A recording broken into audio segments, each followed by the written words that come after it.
Tantor Audio, a division of Recorded Books, presents The Aliens Surrender by Ella Maven. Narrated by Gabriel McKnight and Reagan West. Chapter 1. Vince. Chewing on a stalk of sweetgrass, I lounged in the crook of a tree high above the ground, watching the four-legged creatures below sniff around. They got a whiff of me, but couldn't figure out where I was. Maybe because they didn't have eyes. Just round skulls with large oval ears, nostrils the size of my fist, and a lipless mouth full of crooked teeth. Hunched back and hairy, they stalked among the vegetation on silent, bony paws. Every once in a while, one would stop and sit up on its haunches with its nose in the air. I crossed my arms over my chest. My hunch that we had way bigger problems on this planet than those ugly Wu-Tark flecks was right. In fact, I was starting to think the Wu-Tarks were a diversion. I couldn't understand why they were so adamant about their borders. Why did it matter if we shared the plentiful game and resources of Corin? But now, as I watched the handlers of the Nosehounds approach, it all began to make sense. The Wu-Tarks were merely an obstacle meant to stop us from searching this planet further. Because here, far past the Wu-Tark border that I promised never to cross, was an enemy who looked ready for war. I'd never seen them before, and I had no idea what they called themselves. One stopped at the base of my tree, and I craned my neck to get a better look. Standing as tall as me on two stocky legs, he fiddled with the collar on his nosehound with two lower arms, while his upper arms were rounded with muscles at the shoulder and ended in wide, bony plates tipped with talons. He wore a type of chain armor over a thick, leathery skin, a deep red color. His skull was shaped like an upside-down triangle, with two wide points tapering into horns wider than his broad shoulders. His entire face was flat as a board, except for bulging oval eyes. Coiled at their waists were long translucent whips that glowed a putrid green. I wasn't winning any beauty contests, but these flat-nosed flecks were hideous. Their language sounded like antella meat roasting on a fire, sizzling and hissing as they called to each other. I'd lied to Kutzal, my Drexel, when I told him there was a border breach. There was no such thing. But a buzz at the back of my neck wouldn't let up, and I couldn't sit in camp another day. I didn't always listen to my intuition, but it was rarely wrong. My search led me here, and while I was in the mood to make something bleed and shed a little of my own blood, I had to stay alive long enough to report to Kutzal. We'd have to find their camp and get a sense of how large this settlement was. Were we talking a few fringe warriors, a familial camp, or an entire flecking army? Corin really went to flex since we left, I murmured to myself. The nosehound below reacted to my voice, its head lifting into the air while its snout bobbed to scent the breeze. I sneered at it and stayed still, my least favorite position. I liked to be doing. Lucent was the observing type, but he was probably busy pining for his little human now. I rolled my eyes, remembering how infatuated he was with her. But surely she was in our capital Granite now, and the head Drexel of the Drexonians were likely parading a bunch of proper warriors in front of her as possible mates. My lip curled as I imagined Lucent's pain. Maybe after this was over, I'd go steal her for him. Would I get in trouble? Absolutely. Did I care? No, because my goal in life was to make things interesting.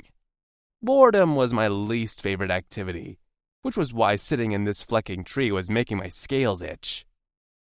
Our creed, she is all, was the only reason I gave a fleck about the human females who had been abducted and brought to our galaxy. And the only reason I cared about the creed was because it meant so much to my fellow warriors who were like brothers, like Lucent and Kutzal.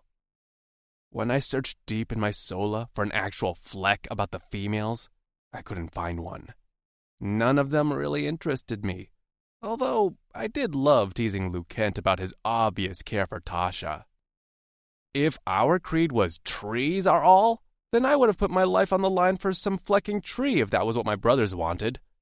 Other than that, my duty gave me purpose, and I'd fulfill that purpose while I was still alive. In fact, the duty for my brothers was truly the only thing keeping me from jumping off a cliff into the freshness. A threat to our human females was a threat to my brothers, and that was why I would always be willing to put myself on the front line. Eventually, the flat-faced guards and their nosehounds retreated, but I didn't dare move until the sun was setting, and I hadn't seen movement for what felt like half a day. I dropped down to the ground, landing in a nearly soundless crouch before rising to my feet. The dense foliage prevented me from seeing where the strangers had gone. More than anything, I wanted to chase them down, but I could hear Kutzal's voice in my head telling me to head home. Sighing and pushing aside the itch to fight, I turned on my heel to return to camp. I had taken one step when my eye caught movement. Stopping, I stared at a long lock of hair that was snagged on a tree branch and now swaying in the slight breeze. It wasn't like my straight black hair, and the strangers I'd seen were hairless. I reached out and touched the soft strands. Curly and the color of gold, the lock slipped through my fingers like a warm breath. I sucked in a breath as my chest hollowed out and my cora pounded loudly in my ears. This hair wasn't of this planet. Freeing the hair from the branch, I clutched the strands in my palm. Somewhere out there was the owner of this hair. I wasn't sure about many things in my life, but I was sure of two things. I wouldn't live long, and before I died, I had to find who this hair belonged to. Taking the golden hair, I wove it into a braid at the nape of my neck so it would be hidden under my massive dark hair. Then, ignoring Kutzal's voice in my head, I set off in the direction the flat-faced strangers had gone. There was no explanation for this hair to be there. They had to have something to do with it. Were they protecting their females? Something else? I walked until the sun set and my eyes adjusted to the darkness. It was then I saw the flickering of lights ahead, casting shadows off a large, crude structure. Careful of the nosehounds, I scaled a tree to get a better look. Standing tall, surrounded by a deep ditch, was a gated fortress. Flat-faced guards walked a pathway at the top of a wall, and a few nosehounds lounged near the gate, chewing loudly on meaty carcasses. I didn't linger long there, and began to make my way around the perimeter of the fortress on foot. The walls were as high as the 3-story buildings in granite, and made of a thick, dense stone. Around the back was a large tower with a few barred windows. There, I climbed another tree, placing me nearly eye level with the lowest window. I waited, never taking my eyes off the window as it was my only look into the fortress. A few times, I caught a flat-faced guard looking out, but I was hidden, camouflaged by the blue foliage around me. Legs cramping in my crouched position, head aching from concentrating, I was contemplating taking a nap and waiting until morning when a new face entered the window. Pale skin, small nose, and big round eyes, all framed in a mass of golden curls. A human female. My world spun. Bark splintered under my claws as I dug them into the tree in an effort to keep myself still. Within this fortress, these flat-faced flecks had a human female, the owner of the golden curls woven into my own hair. She blinked slowly, tilting her face toward the light of the moon. I stared at the soft curve of her jaw and the line of her pale neck, only marred by a metal collar that reddened her skin. A loud voice barked, and the face paled before disappearing in the blink of an eye. I remained poised in the same spot, gaze on the window, never leaving my post. But the human never returned. Barred inside this crude structure, guarded by the flat-faced warriors and their nosehounds, the female was a collared prisoner. I ignored Kutzal's voice in my head, telling me to return home. What was the fun in that? This was what we did, after all. Put our lives on the line for females. And frankly, I was really curious about this fortress. I told myself that was what this was about, not my interest in the human with the golden hair. She was like all the other females, an untouchable flower behind a glass face that I never got to touch but had to protect with bloodshed. I spent the rest of the night studying the entire perimeter of the structure for a way inside, but the entire place was an impenetrable stone wall. The only way in was the front gate, and the only way to get into the front gate was to be taken in. I hid my axe in a spot outside the walls, so no flucking way would I let it be taken. Cracking my neck and rolling my shoulders, I made my way toward the front gates. Amber. The Joktal dropped an additional bowl of gruel on my tray with a clatter. When he spoke, his rancid breath ignited my gag reflex. New captive in last cell on the left. I glanced at the furred Loris ladling the gruel into bowls. When we made eye contact, she made a discreet flicking motion beneath her chin that I'd learned meant to be wary. I gritted my teeth. The last time they'd told me they had a new captive, I'd nearly gotten my hand bitten off. I, along with about a dozen Loris, were all captives too. But we'd been deemed harmless and easy labor, so we were put to work rather than left to rot in a cell. Gripping the tray, I followed a Joktal guard named Higo down a narrow hallway until we reached the tower stairs. There, I snatched a precious moment to shuffle to the barred window and peered outside. Inhaling deeply, I listened to the breeze rustle the trees just outside the fortress walls. I exhaled and rounded my lips, blowing out a puff of air. Somewhere, I imagined my friend Tasha catching my scent and running to rescue me. An absolute pipe dream, I knew, but it didn't stop me from trying every chance I could get. I fingered a spot on the back of my head where new hair had started growing. Somewhere out there, a clump of my hair fluttered off a tree branch. Just another clue I'd tried to leave behind for someone. Anyone. I wasn't sure how long I'd been here. I tried to make marks on the wall, but Higo had scratched over them just to be a dick. I estimated about a week, even though it felt like a year. I still wore the clothes I'd arrived in. The leather pants Nev had sewed with her own hands, and the shirt left over from my former captors. It was thanks to them that I had a translator implant behind my ear. The Joktals had seen it upon my arrival, and quickly updated their language onto it. I resented that I understood their commands. "Move!" Higo barked at me. I hated all the Joktal, but Higo had a special place of resentment in my heart. Taking one last look outside, I scurried down the stairs with two of the Loris, Yua and Yoa, on my heels. The Loris were all around 3 to 5 feet, and covered in a soft blue and cream-striped fur. With eyes like flies, they cleaned them with a cluster of antennae on their foreheads. They walked silently on soft paw pads and only spoke in gestures, along with some occasional mews of distress or titters of laughter. I hadn't been able to learn their full language yet, just a few gestures here and there, so I didn't know their story or how they came to be here. However, they were kind to me and treated me well, making sure I ate and even let me cuddle with them in our large, empty sleeping chamber, as their furry bodies were better than any blanket. At the bottom of the stairs, Higo unlocked the door leading to the cells and shoved me through. I nearly dropped the tray and would have turned to glare at him, but last time I did that, I'd earned a split lip. So instead I clenched my jaw and righted the tray without spilling a drop. A furred paw landed on the small of my back, and I turned to find Yua scrunching her nose like a rabbit, and puffing out air from her nostrils.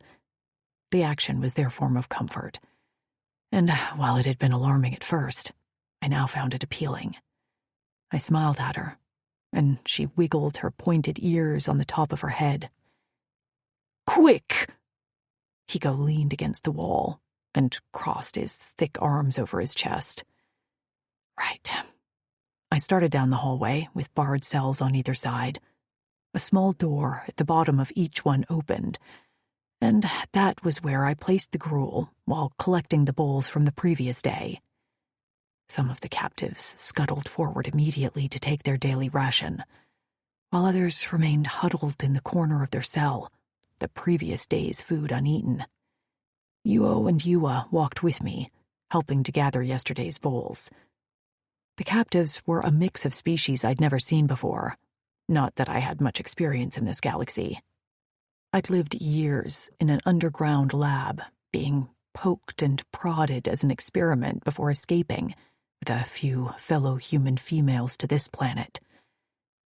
Just the thought of my friends had me nearly doubling over, as the grief after losing them was an acute physical pain.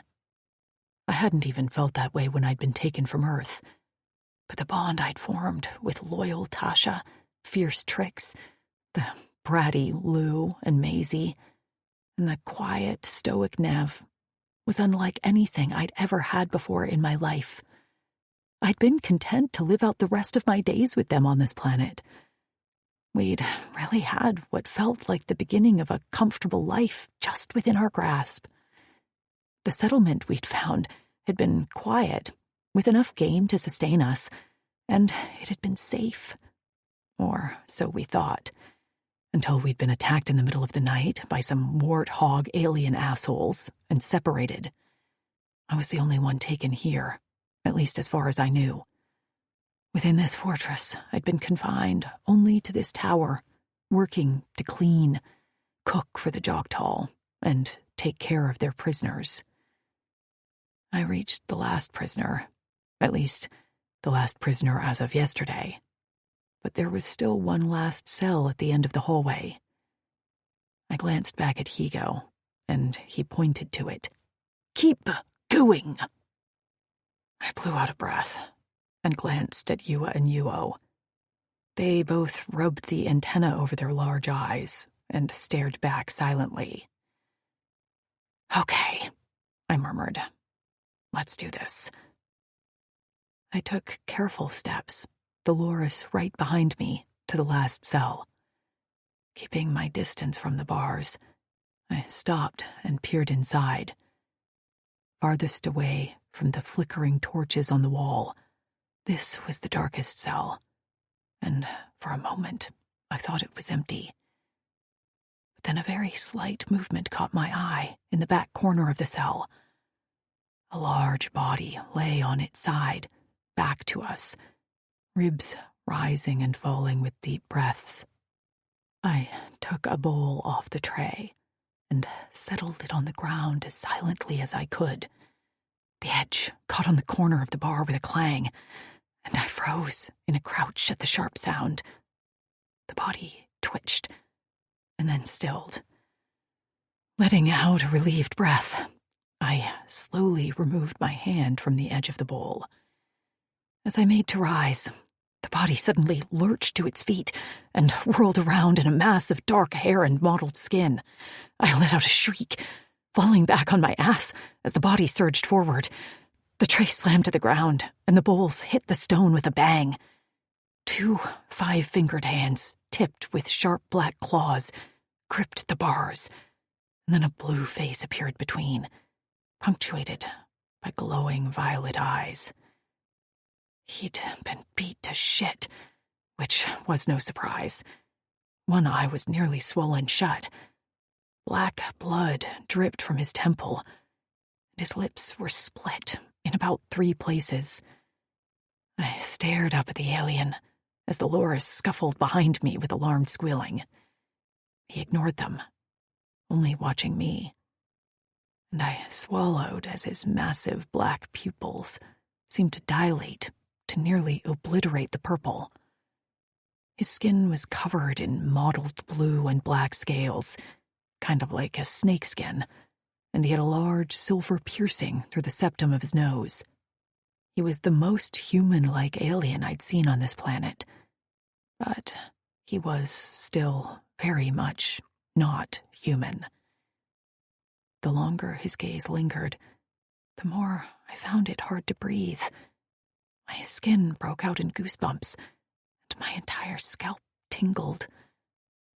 He rasped out one word in a low, growly timbre. Glitchko. I swallowed as my stomach knotted. I didn't know what he meant, but there was something there. Something sentient and aware in his eyes that didn't exist in any other of the captives here, not even in the Loris. Suddenly a hand gripped my neck and hauled me to my feet. Higo's breath flooded my nostrils, just as he flung out his whip and cracked it. Charged with a current, the coil sizzled in the air. "You're lucky she didn't drop your bowl, or you wouldn't get another one, Trixonian," he snapped. The blue alien drew back his full lips, causing a few drops of blood to leak out of a cut, and snapped his fanged teeth at Higo. Higo sneered. "You like this one?" He shook me so hard my teeth rattled, and, to my shame, a whimper escaped. The blue alien, a Trixonian, leered and lashed out a long tongue studded with 3 ball piercings down the middle. He spat out a few words in my direction, which sounded insulting, threatening, and disgusted. A shiver ran down my spine at his tone. "Ah, so, only for your own females then, huh? Too bad they're all dead." Higo let out his throaty chuckle, which was nothing short of terrifying. The Trixonian's eyes flashed a bright neon purple. Before he slammed a fist into the bars so hard, I swore they'd bend. I jerked at the sound, half expecting him to come crashing through like the Kool-Aid Man. But the metal bars held. Higo dropped me, and I hit the ground on my knees, hard. His foot slammed into my thigh, and I bit down on my tongue so hard I drew blood. "Clean this up," he ordered, before sauntering away. The Loris dropped down beside me, and we scrambled to grab the bowls, some of which had rolled away. When all the bowls were on the tray, I rose to my feet, favoring my left thigh, where Higo had kicked. Feeling eyes on me, I risked one last glance into the Trixonian's cage. He was standing at the back, on 2 feet, wearing only a pair of ratty pants with his hands fisted at his sides. His muscled chest heaved, and his thick neck bulged with veins. And again, those nearly black eyes were on me, no longer filled with disgust or anger. If anything, he looked anguished. Yua placed her paw on my arm, and I shook my head and broke our stare.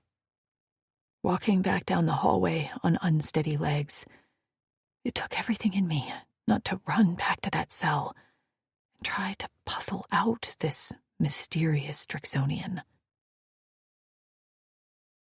Chapter 2. Vins.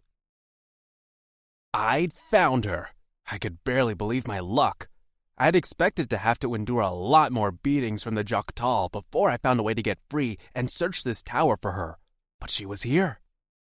I'd been so shocked to see her that I'd scared the fleck out of her, but that was good. I couldn't let Higo know I favored her, because then he'd certainly use her against me, and really, she should be scared of me. I wasn't gentle Liu Kent or authoritative Kutzal or even keeled Axton. My moods were unpredictable, my tongue sharp, and I didn't know how to be anything other than aggressive. I watched her walk away until she was out of sight. Only then did I realize I had my face pressed against the bars of my cell, painfully trying to get one last glimpse of her. I growled to myself and retreated to the back of my cell with the bowl of gruel. It tasted like nothing, but was surprisingly filling. I had no idea what it was made of, but I was sure I'd eaten worse. I'd been a baby when my father deserted the Drixonian army, sealing my fate with a lifetime of suffering. Back when we'd lived on Corin in a thriving society, punishment for desertion lasted a generation. I was considered a son of naught, nothing, no one. The bloodline had to end with me. My mother couldn't take the shame and ended her own life, leaving a squawking chit Vince alone. So yeah, I'd eaten absolutely shit in my life, and it had only gotten worse when our females died, society crumbled, and we began working for the Uldani. As a son of Naught, I didn't get a cushy assignment as a bodyguard for the children of the Uldani elite. Only my Kutzal, Lucent, Axton, and a few other sons of Naught knew what I'd been put through, and I preferred to keep it that way. It was in the past, and it was my business. Now, we were back on Corin, after defeating the Uldani and trying to rebuild our society.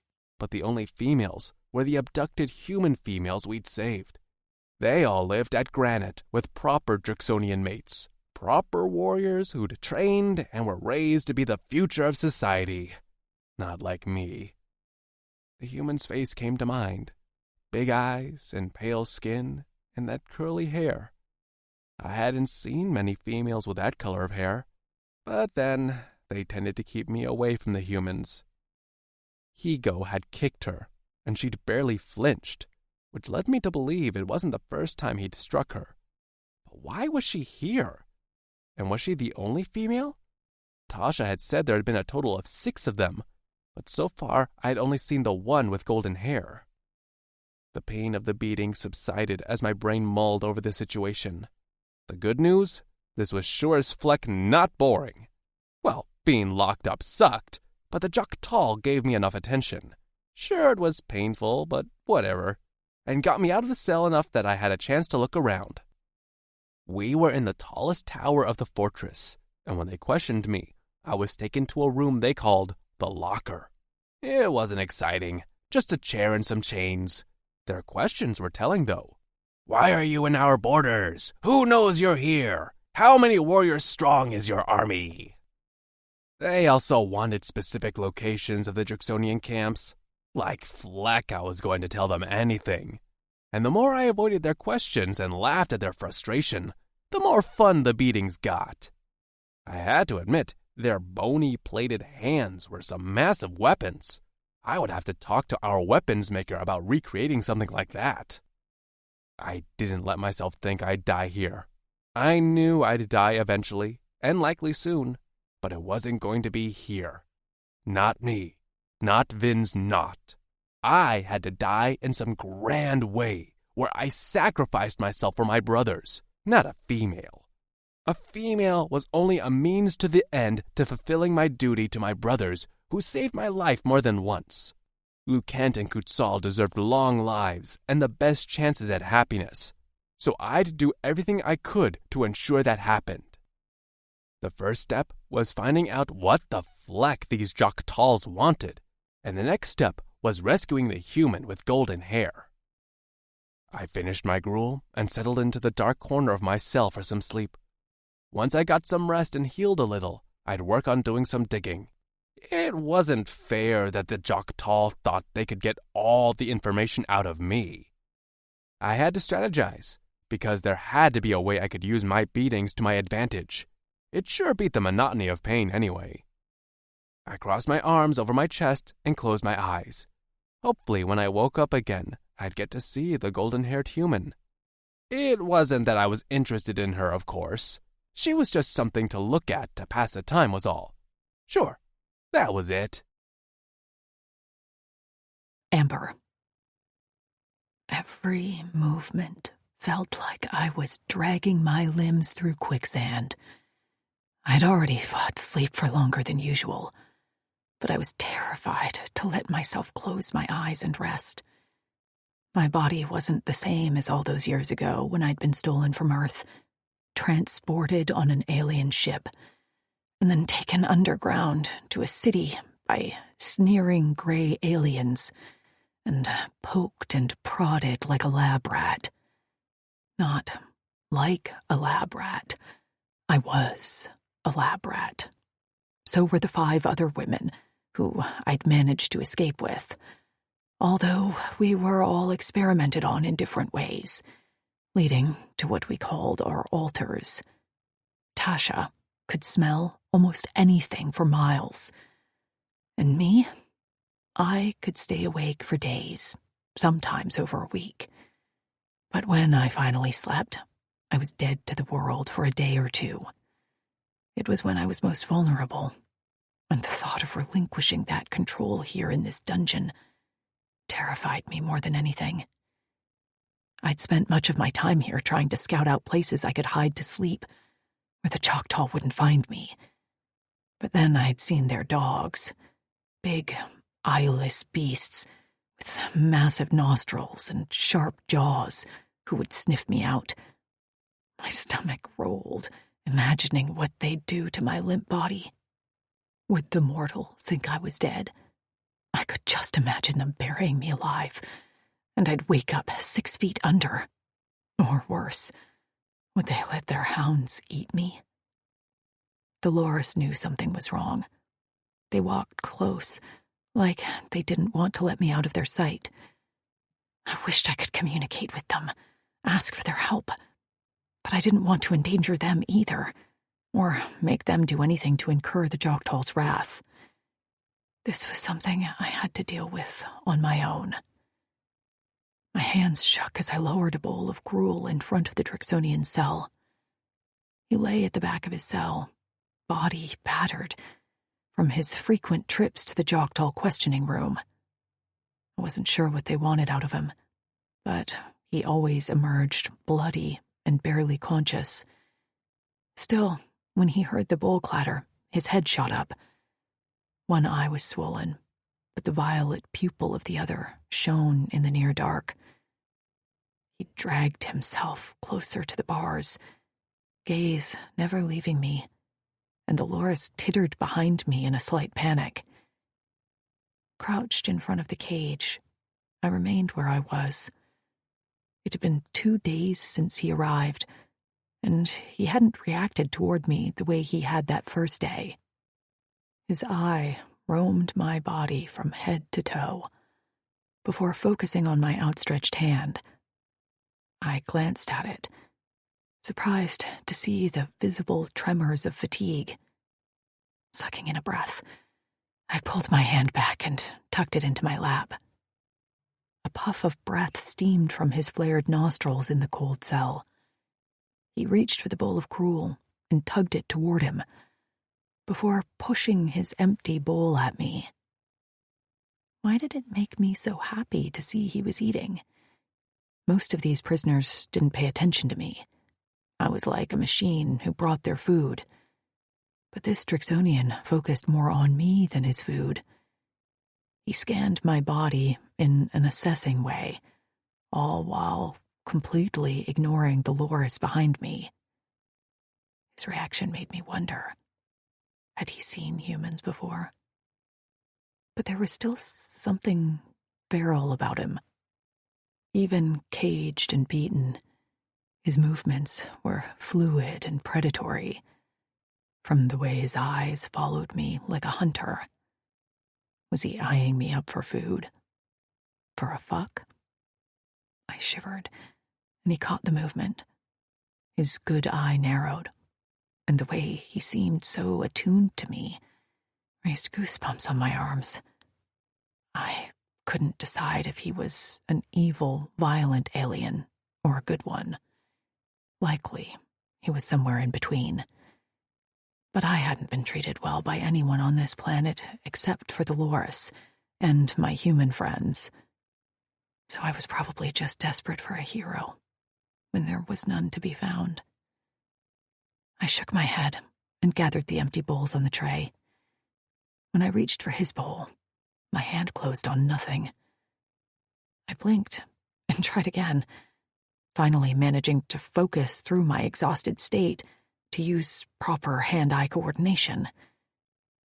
This was bad. One of the last things to go before I passed out. Just a little longer, Amber, I whispered to myself. If I could just get to our sleep room and hide away in a pile of Laura's bodies, maybe, just maybe I could get away with sleeping for a few days. I rose to my feet, wobbling a bit as my balance suffered, and a low growl stilled my movements. I peered through the Drixonian's cell bars to see he'd stood and remained poised with his hands fisted at his sides, muscles bunched and coiled. Alarmed at the gleam in his eye, I stumbled back a step. The Loris' furry arms circled around me, and only then did his eyes shift to them, before returning to me. Was some sort of hunting instinct activated when he saw my weakness? Another shiver ran down my spine, and he growled again, before taking a step forward. I didn't stay to see what he'd do. Turning on my heel, supported by the Loris behind me, I took off down the hallway toward where Higo stood at the entrance to the cells.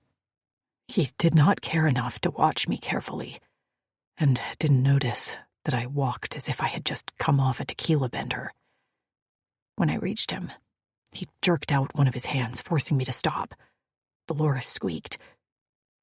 "Go ahead," he told them. They looked at me with alarm, and I swallowed as Higo's shrewd gaze landed on me. "You forgot the tray. Go get it." What? My brain processed at about 15% capacity right now. Higo's eyes narrowed. "Go get the tray, you dumb bitch." He backhanded me so hard across the face that I tasted blood in my tongue. I tongued the cut on the inside of my cheek, just as a raging bellow sounded from one of the cells. I was too dazed to know which one, and it didn't really matter. Head ringing, feet unsteady. I turned without a word and walked back down the row of cells. The tray was where I left it in front of the Drixonian's cage. At least, I was pretty sure that was what the blurry object was. Between my need to sleep and that blow to the head, everything was fuzzy. My vision had tunneled to about a pinprick. A door opened somewhere, and I heard a Choctaw voice telling Higo he was needed elsewhere. "Hurry up, human!" Higo hollered at me. "Wait here at the door. I'll be back." The door closed, and silence reigned in the hallway. I glanced behind me, but there was no Higo-sized bulk at the door. "He left me," I mumbled, shocked as hell. But he'd be back. He promised he would be, and Higo always kept his promises. When I turned back around, the hallway spun like a funhouse. I stumbled and reached blindly for something to break my fall, but my fingers scrabbled uselessly on the stone wall. I fell to one knee as pain shot through my hand. I blinked at it, seeing red on my fingernail. "I broke a nail." I giggled deliriously. "Well, fuck." Unable to get to my feet, I crawled the rest of the way on all fours until my hand bumped against the tray. I tried to pick it up, but my fingers only closed on the bare floor. Sleep was no longer in the near future. Sleep was now. My fingers stopped opening and closing.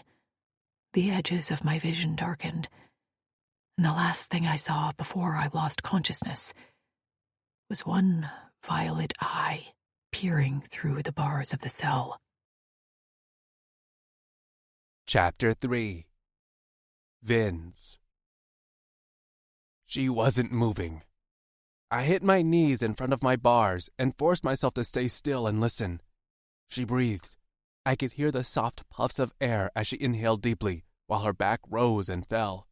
Her eyes moved rapidly behind her pale eyelids, but she wasn't moving. Flat on her stomach, face turned toward me. She seemed to be passed out. Her curly hair lay spread out around her like a golden pool. She was so small, so vulnerable. That flecking Higo. He'd hit her so hard that even I felt the ringing in my own head. I reached out between the bars of my cell as far as I could and tapped one claw on her arm. Again, nothing. Dead to the world. Fleck, I murmured. Higo had said he'd be back, and if he found her laying like this on the ground, I didn't want to think about what he'd do. If he hurt her in front of me, I couldn't be sure I would be able to hold back. I had barely maintained my composure when he struck her. If he did worse to her limp body, I'd never recover. They'd know she meant something to me, and this entire mission to rescue her would be over. I stretched further, trying to get a grasp on her, but she was just out of reach. All I could do was barely tap her with one claw. Growling in frustration, I snagged the tray and pushed it toward me. I had to get to her, and despite the aches in my body and my wonky vision, I placed the tray between the cell bars and twisted, hoping I could bend the bars enough to drag her into the cell with me. The tray squeaked and then snapped in half under the pressure, causing me to slam my head into the bars. I ignored the new injury. It would blend in with all the rest, and was about ready to break out of the cell with my bare hands when the door opened. My cora pounded, and white noise roared in my ears. Higo would arrive any moment and see her. But instead, all I heard was the tittering of the two-furred loris, a gentle species who'd lived on Corin as long as we had. They spotted Amber and let out a series of alarmed whisper shrieks before rushing over to her. But they were small, scared, and kept glancing at the door in anticipation of Higo barging inside. They looked at the broken tray, and then at me, utter terror in their eyes. I could see what it looked like, that I'd broken the tray over her head, but I didn't have time to soothe their feelings. A small section of the wall across from my cell was damaged, the stone crumbling, creating a small hole, big enough for a human body. I pointed at it, and the two loris only saw my clawed hands and went into a frenzy. I growled over them, "Hide her there!" They blinked their big eyes at me as they huddled over the human's body. I tried again, first pointing to the female and then to the hole. "Hide her body there! Now! Before Higo returns!" The one loris seemed to get what I was saying, and although she still looked like she was about to piss herself, she made some hand gestures to the other loris. Grunting and straining, they dragged the limp body of the human to the alcove and had just shoved her inside when the door to the cell block slammed open.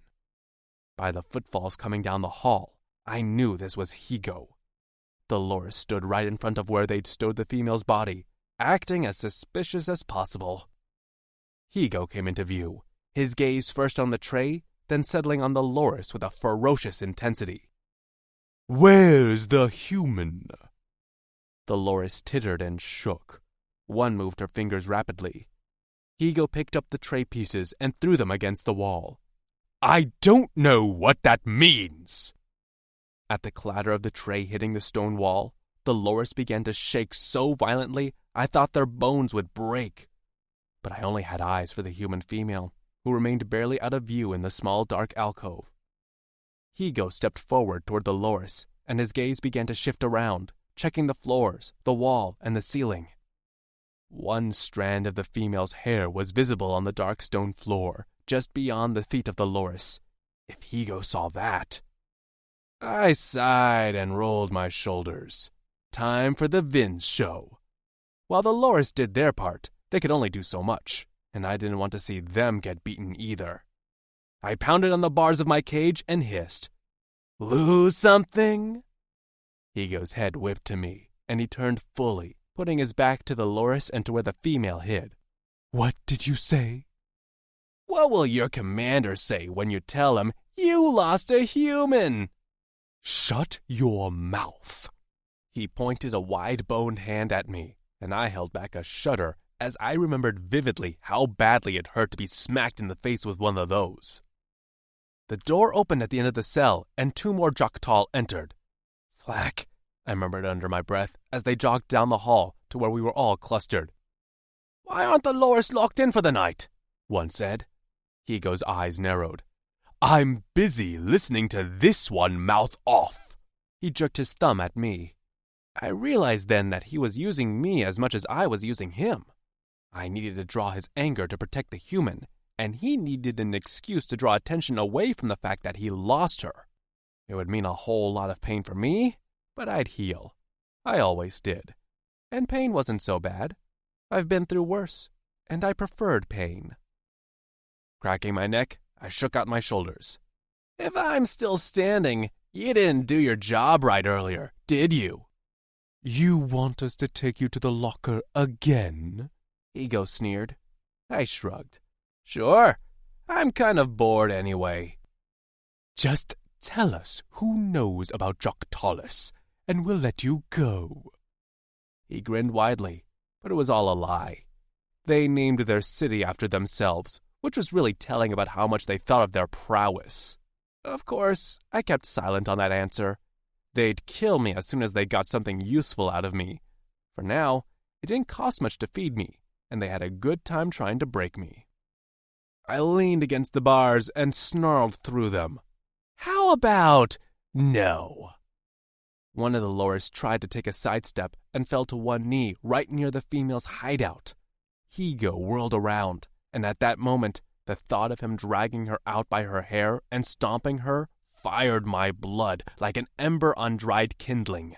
I wasn't thinking of duty in that moment, or my brothers. I was only thinking about protecting that human with the golden hair who looked me in the eye.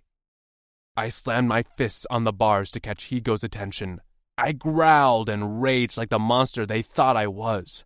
The monster I could be. The monster that would likely also be inside of me. I didn't let up. Not as they drew out the electric rods and poked them through the bars to shock me. Not as the two Joktal guards led the frightened lowers to safety. I only let up when Higo, tired and breathing heavy, fell back against the wall and retreated to the doors at the end of the hallway. Only then, bleeding, one arm dangling uselessly at my side and body covered in red-burned sores, did I slump on the ground. I toppled over onto my side as the pain coursed through my body, and the after effects of the shocks tasted like metal in the back of my throat. I watched the sleeping human.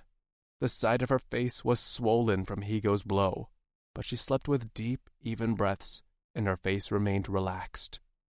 I ached to trace the arch of her hair over her eyes and brush the edge of her jaw, touch the tip of her nose, feel her soft skin on my hard scales. Content that I'd completed my duty and protected the human female, I let myself fall into a fitful sleep so my body could heal, and this could start all over again tomorrow. Amber. I opened my eyes, and dread curdled in my stomach. Darkness surrounded me, and I was so cramped I couldn't stretch out my legs. My heart sped up as I battled the panic coursing through my blood. I'd passed out, and my worst fears had come true. I'd been buried alive. I tried to slow my breathing, concerned about wasting oxygen, as I took stock of my surroundings. I scrabbled at the dark wall in front of me, expecting my fingers to sink into newly dug dirt. But instead, my fingernails scraped on stone. Had they buried me in some sort of tomb? Oh, God, I whispered tearfully. No. Then my eyes adjusted, and I realized there was a slight bit of light leaking into my tomb from behind my head. I tried to roll over, but my entire body cramped up, muscles locking. I breathed through the pain until I could manage a slight shimmy in the crowded space. Wait, I was buried. At least not underground. Behind me was nothing. My body was in some sort of hole with an entrance.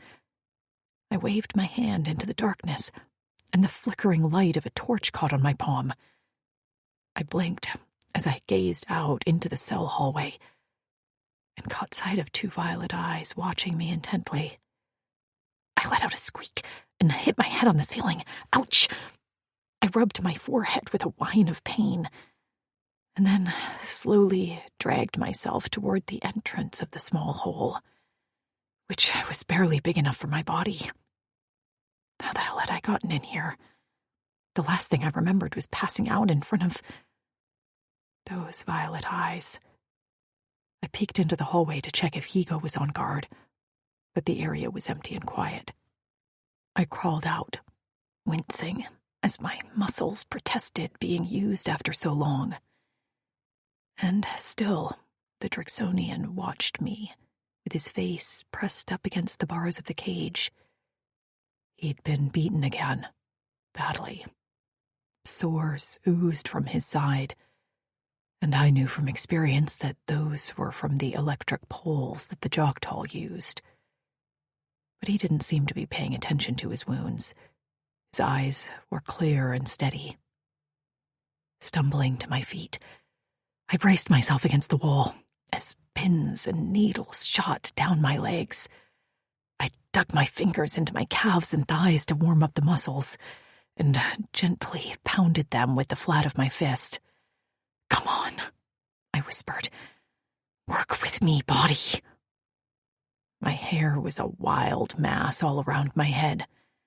I blew it out of my mouth, and once again peeked at the Drixonian. He was watching my movements carefully, as if he would be tested on them.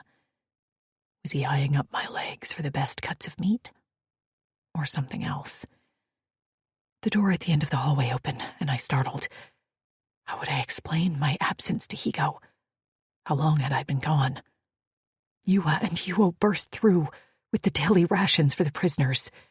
When they saw me, they let out 2 surprised squeaks before rushing to my side. The bowls on the tray that Yuo held rattled in her excitement. Yua began rapidly moving her fingers. While I could understand some of what they said, this long explanation was beyond my comprehension. I waved my hands in the air, glancing at the door once again to see if Higo had arrived yet. Where did I fall asleep? I cradled my hands beside my cocked head. Yua pointed at the ground in front of the Drixonian cell. Then how did I get in there? I pointed to the hole. Yua patted her own chest, and then Yuo's arm, before swiping her hand across her head, like it was hard work to drag my body. Seeing as they were tiny, it surely was. "Thank you." I hugged Yua to my chest. "You saved my life." Yua pulled out of my hug and frowned, before pointing at the Drixonian. "What about him?" "His idea," she signed with a snap beside her temple. "His idea?" I repeated. She nodded. Then she made the sign for Joktal, and from her gestures, I understood that Higo had nearly found me. But the Drixonian, Yua bared her teeth and curled her paws into claws. Then she made pained noises, which I knew was the electric pole. Did he... I couldn't be understanding her right. Why did he rage and then get punished? "To distract," she signed, and then cradled her arms to her chest like she was rocking a baby. "Save you." I turned and blinked at the Drixonian, who now sat with his back against the wall near the front of his cell, purple eyes on me. "He saved me," I whispered. Suddenly, the door to the cell block slammed open, and Higo marched inside. When his eyes landed on me, they widened almost comically, before his hand settled on the whip at his side. I swallowed, my thoughts shifting quickly away from the Drixonian, and now to self-preservation. "Where have you been?" Higo roared as he marched toward me. I'm sorry," I murmured. "I was getting extra sleep." "Extra sleep?" Higo uncurled his whip, and terrified tremors rattled my spine. Please, I mumbled. The Drixonian's growl rumbled from the cage, and whatever he said stopped Higo in his tracks. His massive, boned head swung to the blue alien, and he glared with a vicious snarl. Why do you care? The Drixonian rumbled something back, and Higo let out a bellow before turning on me. You're lucky, human. I don't know where you've been, but I need you in working form, which is the only reason I'm not whipping you bloody. Do you understand? I stared at him, shocked as hell that I wasn't being punished. What had the Drixonian said to Higo? I could only nod numbly. The Choctaw slipped his whip back onto his belt and turned with a sneer. Feed them, quick! He shouted over his shoulder. I hurried to help Yua and Yuo feed the prisoners. When we reached the Drixonian cell, I gave him the fullest gruel bowl, which I'd saved, and ducked my head. Thank you, I whispered. I knew he couldn't understand me, but I needed to say the words out loud. He took the gruel bowl with a dirty, blood-encrusted hand and let out a short grunt in acknowledgement, like he knew what I said. When he did so, his hair moved, and I caught a glimpse of a translator implant behind his left ear. So that was how he could understand the Choctaw. With another shake of his head, his hair once again covered nearly his entire face, and then he retreated to the back of his cell to eat. For a moment I wondered if he could understand me, but that had to be wishful thinking. My implant wasn't updated for his language. It was just a bunch of guttural tones to me. But sometimes the way he looked at me, I could almost believe he knew what I was saying. I understood soon what Higo meant when he said I had to be in working form. Something was happening. The tower was abuzz. From outside the lone window, I could hear constant activity in other areas of the Joktalis. Hammering sounds, shouted orders, and the erection of massive flags with a foreboding horned triangle symbol. Dolores and I cleaned the tower from top to bottom, dusting, mopping, and scraping mold from the stone walls. In the kitchen, Higo ordered us to prepare more food than normal. Not gruel for the prisoners, but platters of roasted meat, baked tubers, and other root-like vegetables, all dripping in this calorie-laden spicy sauce that was barely edible. As I stirred the sauce, the smell of which burned my eyes, I turned to Yuo, who chopped meat nearby. A question had been burning in my mind all day. What did the Drixonian say to Higo? Not to hit you, she signed. Because you are valuable. Valuable. I guessed I was. I could carry more weight than the Loris, who were built delicately with tiny bones and small muscles. But none of that helped the Drixonian.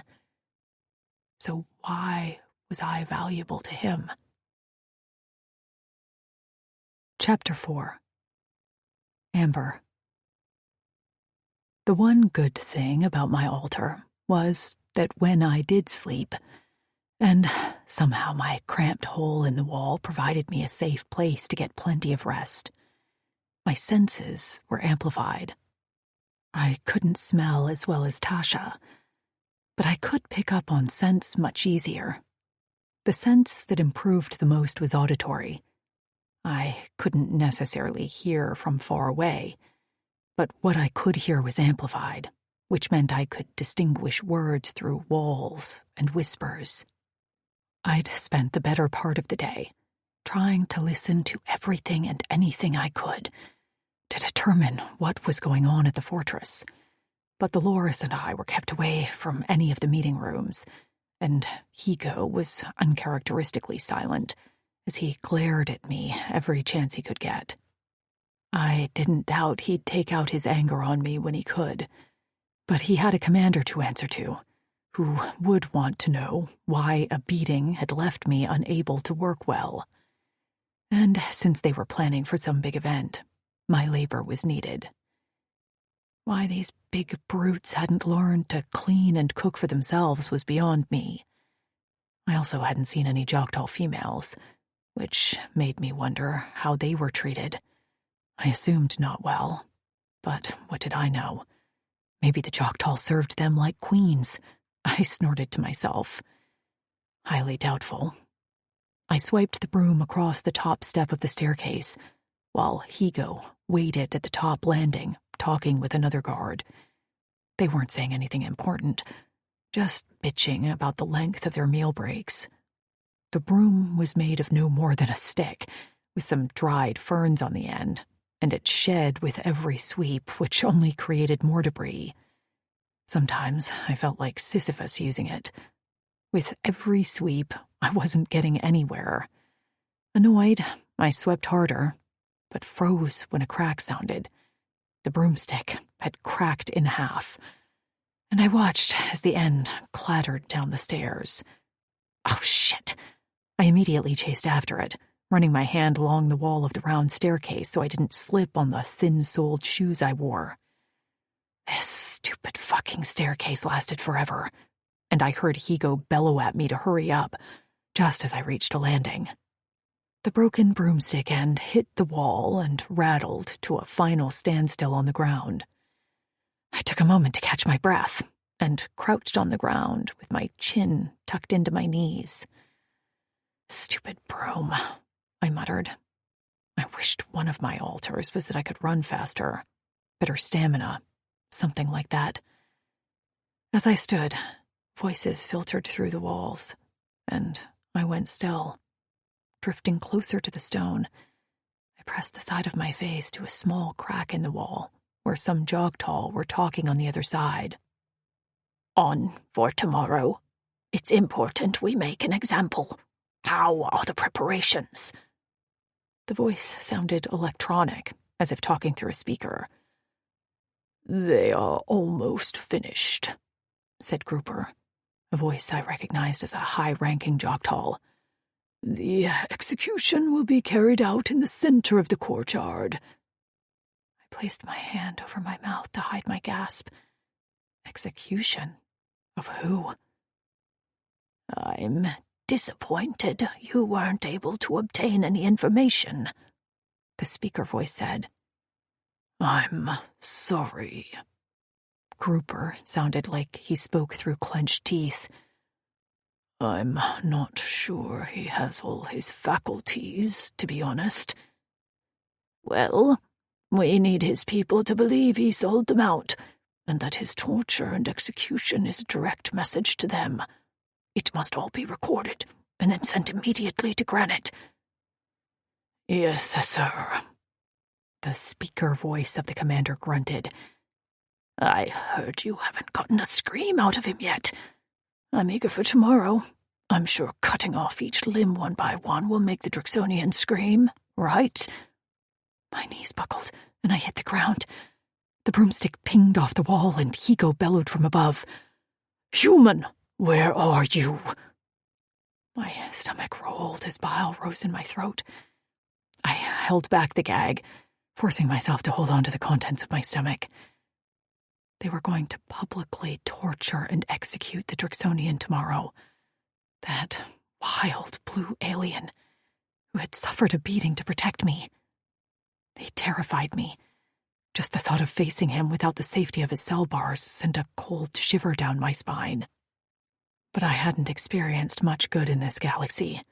I certainly never imagined some caged, beastly alien to give a single fuck about me. But he'd done it. Dolores were very clear on that. And no one deserved to be killed Braveheart style. Human! Higo shouted again, just as his lumbering footsteps began to echo off the winding walls of the staircase. I'm coming! My voice trembled, and I cursed under my breath as I grabbed the 2 pieces of the broom and sprinted up the stairs. I met him halfway, panting and shaking, while he glared at me. What took you so long? Sorry. I ducked my head to avoid his eyes. The broom broke, and I had to chase it.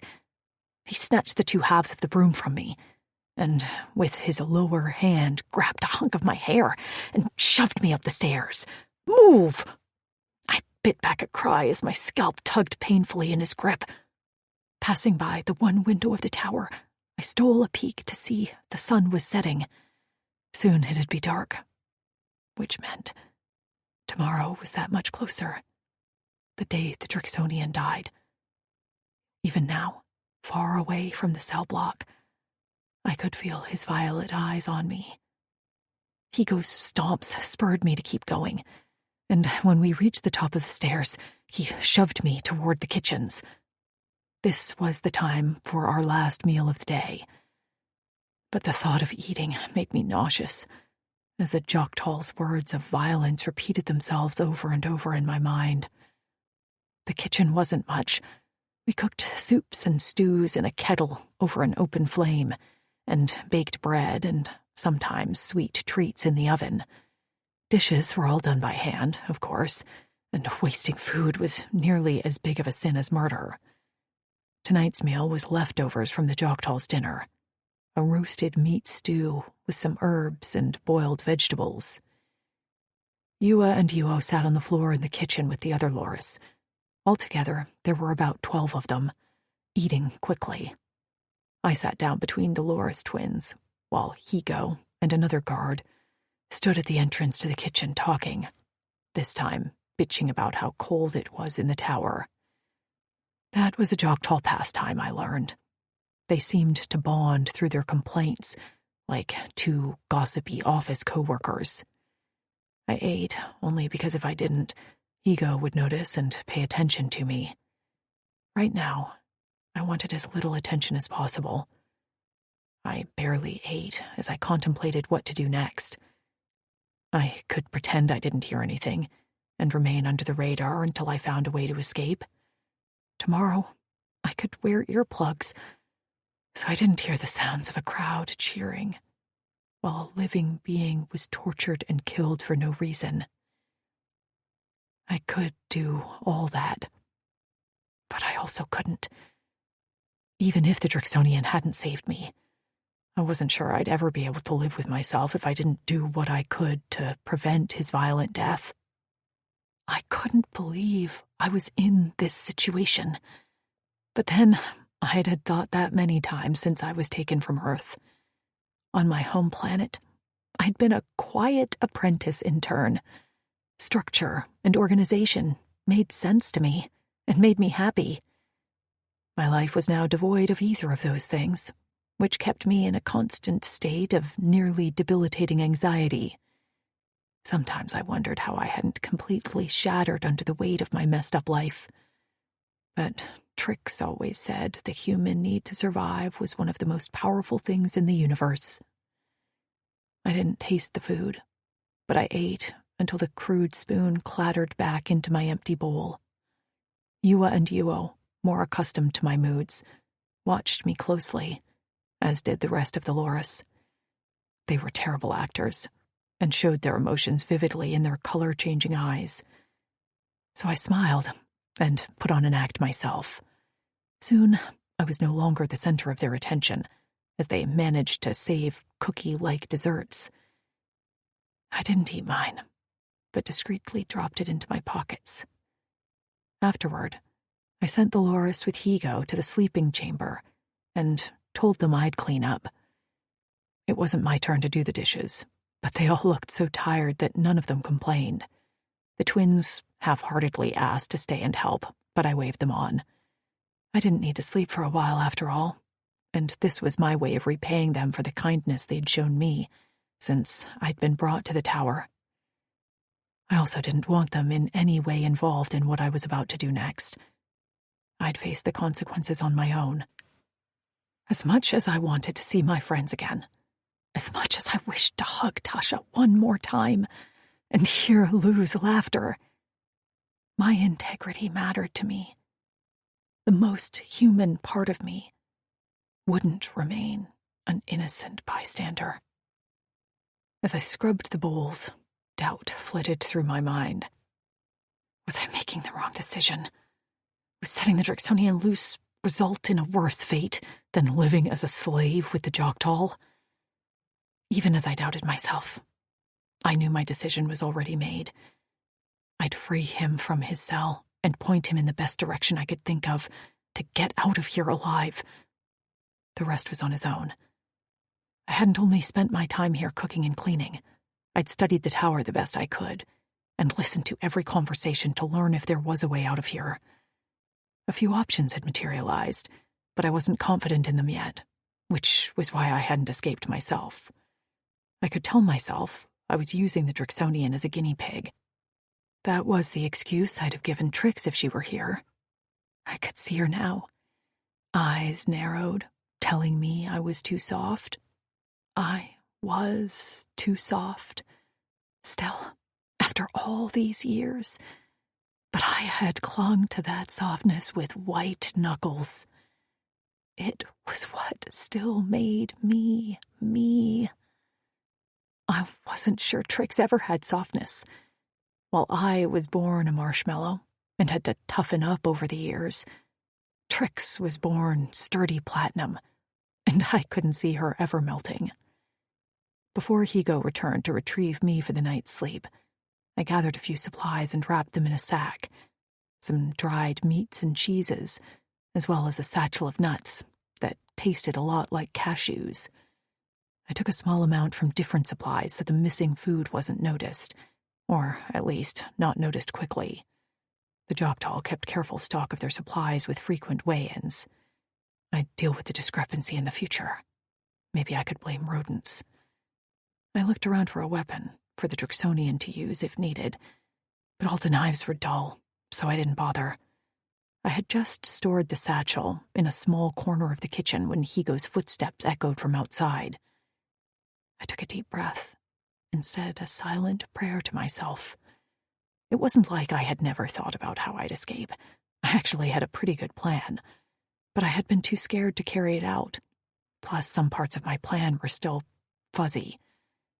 Yeah, pretty damn fuzzy. And fuzzy in a way that would get me killed. My last part of the plan was to fold a Vivi leaf and shove it into the waistband of my pants. Thick, smooth, and bland, the leaves were used to bulk up the gruel for the captives.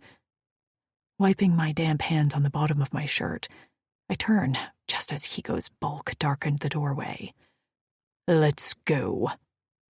He led me toward the sleeping chamber, and I tried not to fidget behind him. When we reached the sleeping chamber, I stepped just inside the door and gazed at the soft sleeping bodies of the Loris.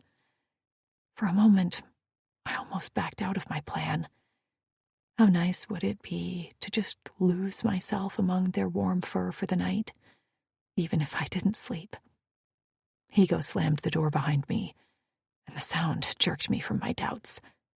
I whirled around, and just before the bolt turned, I slid the Vivi leaf through the crack in the door right at the latch. The bolt, clicking into place, was slightly dulled by the leaf, and I froze, waiting to see if Higo noticed. For a few silent moments, I swore he'd be able to hear the pounding of my heart, but then I realized it was the sound of his footsteps as he walked away. Exhaling loudly, I glanced over my shoulder. The oldest Loris, a quiet female named Plea, watched me with big eyes. I stared back, wondering if she'd wake any others or ask me what I was doing. But she only blinked, gave me a silent nod, and then rolled away to face the opposite wall. I didn't waste time. Gripping the edge of the leaf, I began to rub the stem vigorously. The Vivi leaf had an interesting property, where it swelled when macerated. By the time my fingers were cramping, the stem and entire leaf had ballooned like a pufferfish. That was when I heard the soft click of the bolt sliding back as the swelling of the leaf unlocked it. Shoving the leaf back into my shirt to hide the evidence, I slowly opened the door and peeked outside.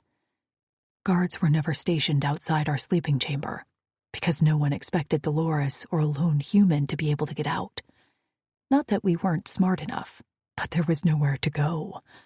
The only way out of the tower was that small window, which was too high off the ground to jump. The only other way was a thick door with 3 bolts on the middle level of the tower, which led into a main building of the fortress. It was impenetrable, even with all the Vivi leaves in the world. And, well, there was one other way, and that was the way I planned to tell the Drixonian to go. I descended the stairs to where the guards slept, which were in bunks 1 level down. This was the part of the plan that I had to improvise for the Drixonian. In all my escape attempt fantasies, I'd never needed keys, but to free him, I needed to first get into the cell block, and second, needed to unlock his cell. About 12 guards worked in the tower on a rotating basis. Some of them left to work in other areas of the fortress, but Higo was a constant here, which made me think he was a newbie or something. The tower was clearly shit duty, which made me a little happy that he was the low man on the totem pole. The door to the sleeping bunk was open, which I knew it would be. They didn't lock it in case there was an emergency. The thing about the tower? It had a terrible fire plan. The only way out was a triple-bolted door in the middle of a flight of twisty stairs. I'd considered bringing that up to Higo a few times, but I knew my complaint about the lack of proper exits would fall on deaf ears. I crept inside, my vision focusing quickly in the dark, another advantage of my altar. I wouldn't thank the Uldani for what they did to me, but at least my altar had some positives. Higo lay close to the door, and his belt hung over a bedpost. There, catching the flickering flames of the dying torchlight, was the ring of keys. All I had to do was take them, free the Drixonian, and return them. Easy peasy lemon squeezy. I stretched out my hand and slipped 1 finger through the key ring, and slowly lifting my arm to pull it loose from his belt, I held my breath, terrified that one would jingle and wake up the whole damn room of Joktals. My arm ached, and cold sweat dripped from my temples. The key ring slipped free, and 2 of them clanked together for an instant before I quickly snatched them to my chest at all the sound. On my tiptoes, I stood frozen, listening to any change in the breathing patterns of the aliens in the room. But Higo didn't even flinch, so I took the opportunity, turned, and bolted the hell out of there. It took 30 seconds to reach the bottom level, unlock the door to the cells, and speed inside. It was then I realized that some of these prisoners could tell on me. I glanced at them quickly, but they all seemed to be sleeping. And really, it was too late now. Maybe I could try to give them some extra treats tomorrow with their morning meal. A bribe. Fuck, I'd deal with it tomorrow. Who would believe them anyway? The human had stolen keys and let a prisoner escape? Preposterous. I skidded to a halt at the end of the cell block and peered inside. At first, I didn't see him, and cool fingers of dread scratched at my throat. But then out of the shadows, violet eyes blinked at me, and then a blue body crept into view. Even though he'd been beaten recently, he didn't look too worse for wear. I had noticed he seemed to heal fast, a characteristic I was jealous of. He approached me warily, eyes slightly narrowed, until he saw the ring of keys in my hand. Then his gaze shot to mine, and he barked out one word, "Nit," in a hoarse growl. He said no. I was sure of it, but it was too late now. "I know you don't know what I'm saying," I said as I spun the keys and began trying all of them in the lock to his cell. "But you have to get out of here. Tomorrow, they will—" I swallowed. "You have to be gone by tomorrow." He clutched the bars of his cell, and I felt his warm breath ruffled the curls at the top of my head. I refused to look up as I slid a key into the lock. A resounding click echoed in the hallway, and I went still. I looked up slowly to see he stood only inches away, with only the bars of his cell separating us. He stood over 6 foot to my 5'4", bulging muscles, nostrils flaring around an ornate septum ring, and the shell of his ears littered with small rings and studs. "Please don't hurt me," I whispered as I turned the key and swung the cell door open. For a moment, he didn't move a muscle. His chest remained still, as if he stopped breathing. But those eyes were very much alive, and they very much did not leave my face. Grabbing the keys from the lock and pressing them to my chest, I swallowed and took an unsteady step back. "Go," I gestured with my hand. "Please." I continued to take careful steps backward down the hallway, thinking he'd follow me like a dog. His eyes tracked my movements, and only when I was about to step out of sight did he step slowly out of his cell. I waved my hands. "Keep going. I'll show you a way out, but we have to hurry. I have to return the keys before Higo wakes." He cocked his head and pointed at me. I shook my head. "I can't leave. Just you." His black pupils dilated as he walked forward, matching every step I took back, like he was hunting me. My entire body shook with tremors, and I had to grit my teeth to keep them from chattering. Outside his cell, his size and power was even more apparent. His presence overwhelmed me, and I felt every inch his prey. I didn't dare take my eyes off him, and focused all my attention on every flinch of his muscles, waiting for the moment where he might strike me. Suddenly, his eyes blazed with an inner flame, and I froze in my tracks. Apparently, my fight or flight instinct was whacked, and instead I was a deer in headlights. "Wait," I murmured, just as he crossed his arms in front of his neck at the wrists. All along the outside of his forearms, black, curved spikes emerged from his scales, and his lips peeled back into a violent sneer to reveal fangs. I let out a scream as he lifted one arm in the air and began to slice it downward. Dropping to a crouch, I covered my head with my hands and waited for those wicked spikes to sink into my skin. Chapter 5. Vince. I leapt over the human's crouched form and planted my feet firmly in Higo's chest. Before he could let out a cry of alarm, I raked my machetes across his mouth. Blood gushed, and he let out a gargled snarl. He slammed into the ground on his back and immediately tried to buck me off, but I wasn't budging.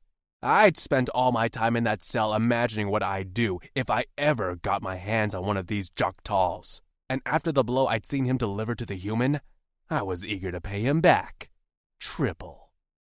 These Fleckers didn't have many weaknesses, but I'd managed to catch him by surprise. Pulling his whip from his belt, I lassoed his bony upper arms together before they could slam into my head, which would absolutely mean lights out for me. He pounded my ribs and kidney with the fists of his lower arms, but I barely even felt the blows. Bringing my right arm up to my shoulder, I slammed my machetes down into the side of his neck, plunging them deep before raking them back across his throat. Blood spurted from his gaping wound, and his wild eyes rolled. As his body bucked and shook as he went into his death throes, I rose to my feet. Die slow, Flecker. I turned to find the human still in her crouch, eyes staring in shock at the dying Jok'tal. She gagged before clapping her hand over her mouth and collapsed onto a hip before scrambling back to avoid the pooling blood. Higo still gurgled a bit, but he was dying. I ignored his weak protests and unhooked his belt from around his waist. I wasn't sure what kind of supplies he kept in the pouches, but I was sure I could use a few. I turned and snapped the collar from the human's neck in one swipe, and then hauled her onto my shoulder. The key ring she'd been clutching clinked to the stone floor. At first, she hung limply, but as I took off down the hallway, she began to wiggle and protest. "Wait! Wait!" Her fist pounded my back. She made a strangled wet sound. "Please!" Her voice trembled. "This wasn't supposed to go this way." Yeah, I would guess her plan had gone to shit the moment I'd sank my machetes into Higo's neck. I could barely believe she'd risked freeing me, and despite how utterly terrified she'd been, I could practically hear her bones rattle as she'd opened my cell. She'd still risked her life to free me. Me! Why? She had to have done it so I'd help her escape. She might have figured out what I'd done to save her earlier. Well, luckily for her, she freed the right person. So why wasn't she happier? She sniffled as I shut the doorway to the cell block behind me. Over my dead body would I go back to being a Joktal prisoner. Fleck that! I fumbled with the supplies on Higo's belt as I ran up the winding flight of stairs. As we made it to the landing where moonlight shone through the lone window, my hand closed around a device that made me whistle low in triumph. I placed the human on the ground and pulled the implant updater out of its pouch. "Hold still," I muttered. The light caught in her wet eyes just as I selected my language and held the updater up to her implant behind her left ear. "Hey," she managed right before I fired it. I covered her mouth with my palm as she let out a muffled cry of pain. Tasha had done the same thing when we'd updated her implant, and I thought she was dramatic at the time. But with this human, her pain annoyed me, angered me. I found myself gritting my teeth and snarling at the way her eyes rolled as she fought through the pain. Finally, she shook her head as I shoved the implant updater back into Higo's pouch. "You hear me?" I barked at her. She jerked at the sharp sound of my voice, and I fisted my hands. That was probably not the best first words of conversation, but we didn't have time. She nodded. "You said you know a way out?" "Yes, but—" "Where?" She swallowed and twisted the bottom of her shirt with her fingers. "The kitchen." I hated that I didn't know where any flecking thing was in this tower. "Show me." "Okay, but Higo—" "He's dying and will soon be dead." I gave her a little push up the stairs. "Let's go!" For a moment, her brows lowered over her eyes, and I caught the first flash of defiance before she firmed her lips and turned to run up the stairs. As I followed her, I smiled to myself. What had she wanted to say to me? I would like to learn some human insults. I followed her to the next landing, where she sped down a hall on silent feet. She turned the corner into a small room. Although dark, I caught sight of a kettle and a few other cooking instruments, but didn't have time to search before the human shoved a cloth pack into my stomach. I wrapped my hands around it with a grunt. "What's this?" "Supplies." She didn't look at me as she pointed to a hole near the ceiling, barely big enough to fit my shoulders through. "That's the heating vent, and it leads directly out of the tower to the attached building. The only other way there is the triple-bolted door on the middle level." I blinked at it. "That will take me where?" She stomped impatiently. "Down to the coal room, and from there you're on your own." "On my own?" "I have to get back to the sleeping chamber. You're not going back." "Sorry?" I sighed and picked her up around the waist. She squawked and protested and hit my shoulder. "No!" "You want to stay?" "No, but—" "Too late." I jumped on top of the stove, ignoring the screeching protest of the legs. After removing the vent cover, I hauled myself up into the hole, still holding onto the wiggling, protesting human.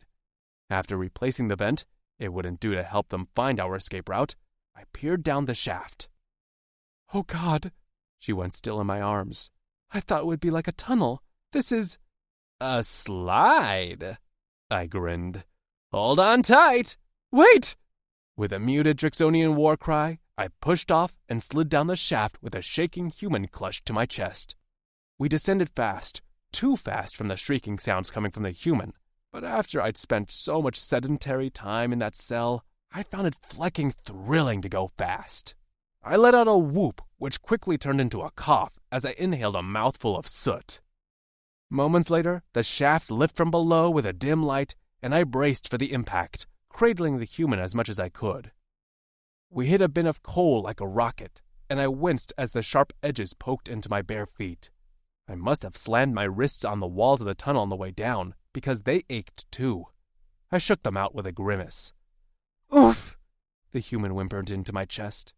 I uncurled my body from around her to take stock of her injuries, but realized that was going to be a hard task. She was covered in soot nearly from head to toe. Her golden curls were barely visible through the thick powder, and when I glanced down at myself, I wasn't much better. "Couldn't have picked a better nighttime camouflage," I said to myself as I hopped out of the bin and then reached for the human. She stretched out her arms, still watching me warily when I deposited her on the ground. I took stock of our surroundings.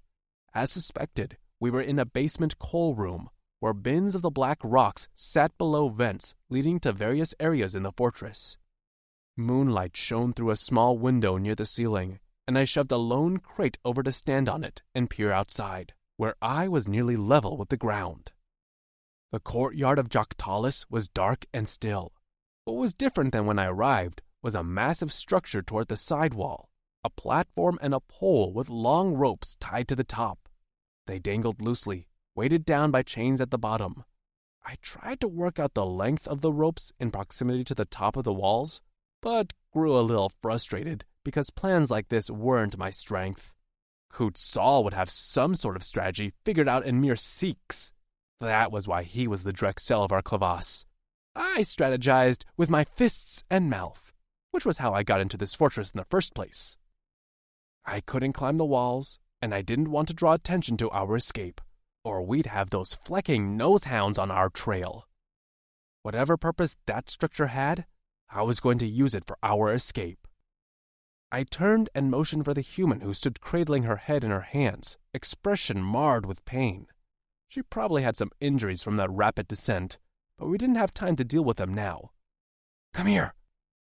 Once again, she gave me that brief, defiant look before she lowered her head and trudged toward me. Reaching down, I picked her up and shoved her through the window.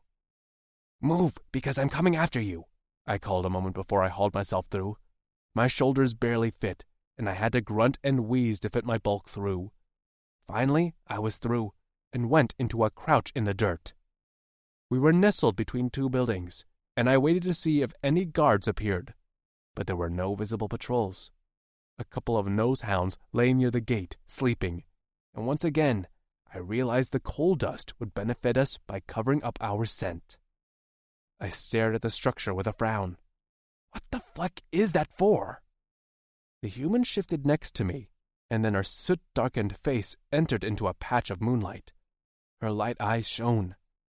"I think that's where they plan to kill you." I whirled to face her. "What? Why do you think I helped you escape? I overheard the Joktals talking about killing you tomorrow." "How was that going to kill me?" I flicked a claw at the roped pole. Her white teeth came out to nibble on her lip. "They plan to torture you first and send you in pieces to your people as a warning." My Cora thudded in my chest, and I had to brace a hand in the dirt. My machetes threatened to rise as I thought about Kutzal receiving my flecking hand or something. I would have made it through the torture and death, but to know that my brothers would have been tortured worse knowing what was done to me? My breath stuttered out as I stared at the human. "I thought you helped me escape, so I'd take you with me. You let me out of my cell?" I paused. "To save me?" She nodded solemnly. "Is that so hard to believe?"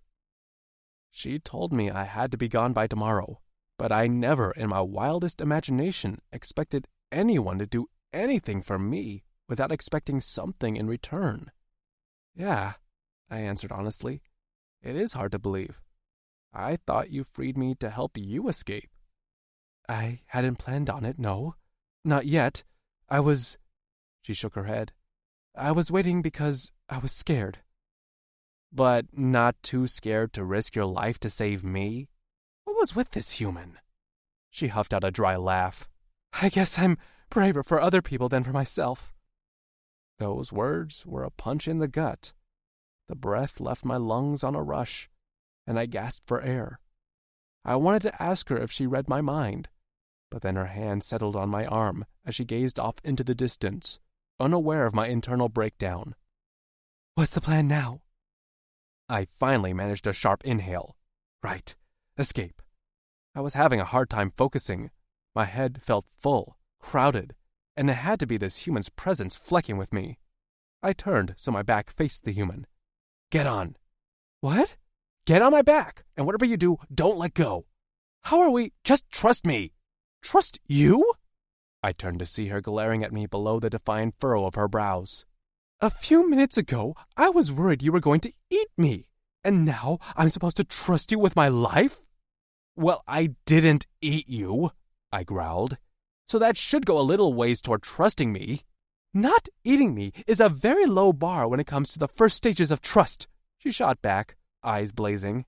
"How about this? Get on my back, or I will eat you." She huffed out a frustrated back, and then finally did what I asked and climbed on my back.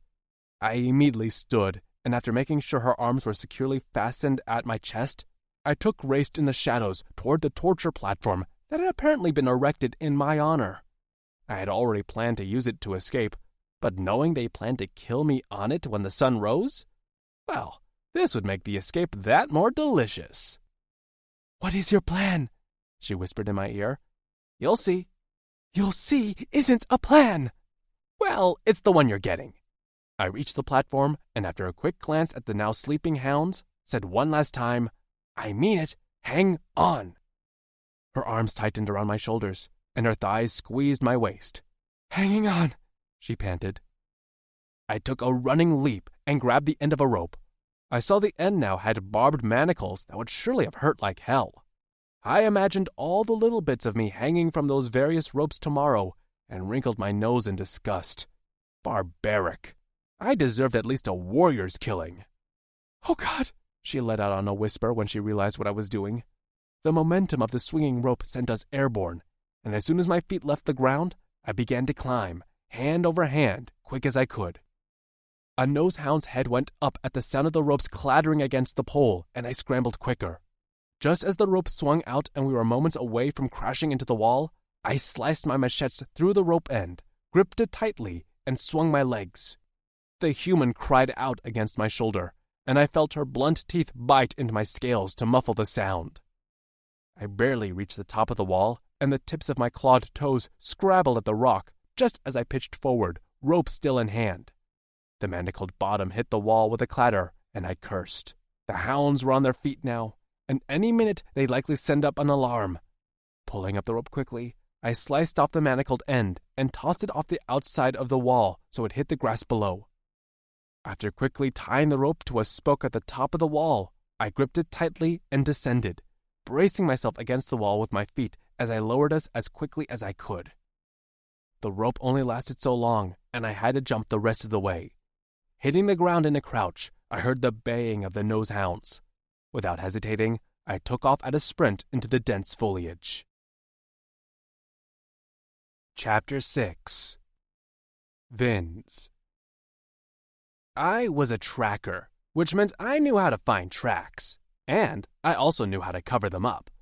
Tracks weren't just footsteps, they were broken twigs, trampled leaves, and our scent. I didn't want to give the Joktaals too much credit, but they weren't stupid. They'd likely find out how we escaped, and once they did, the nosehounds would pick our coal-covered scent. It helped us leave, but we had to get rid of it as soon as possible. Before we left the grounds, I grabbed my axe where I'd stowed it and nearly kissed the sharp edge. If only I had had this behind those walls, I could have done some real damage. I slipped the handle in my belt and kept running. I kept asking the female if she needed to sleep. From what I remembered, they had to rest every night. We Drixonians liked to get that much rest, but we didn't need it. And I couldn't forget how hard she'd passed out when she'd been too tired. But she kept telling me she was fine, and her eyes were very alert, so I took her word for it. By the time the sun was rising, we had created enough distance between us and Joktalis that I thought it was time to get rid of the coal dust covering our bodies. My eyes stung, and my throat burned with every breath. The female was wheezing, and red streaked the whites of her eyes. I appreciated her lack of complaint, but I was going to have to talk to her about telling me about any injuries. I couldn't keep her alive if she didn't let me know how she was feeling. To throw off the nose hounds, I climbed a tree and swung on a few branches until we reached a stream with slow-moving quaw. Crouching down, I motioned for the human to get off my back, and she did, stumbling a few steps before righting herself. I gestured to the quaw. "Wash up." Her eyes drifted to the stream before returning to me. That wariness had returned, and she crossed her arms over her chest defensively. I narrowed my eyes at the action. "I want to wash off the coal scent before those nose hounds pick up on it." "Right," she said quietly. Can you?" She winced.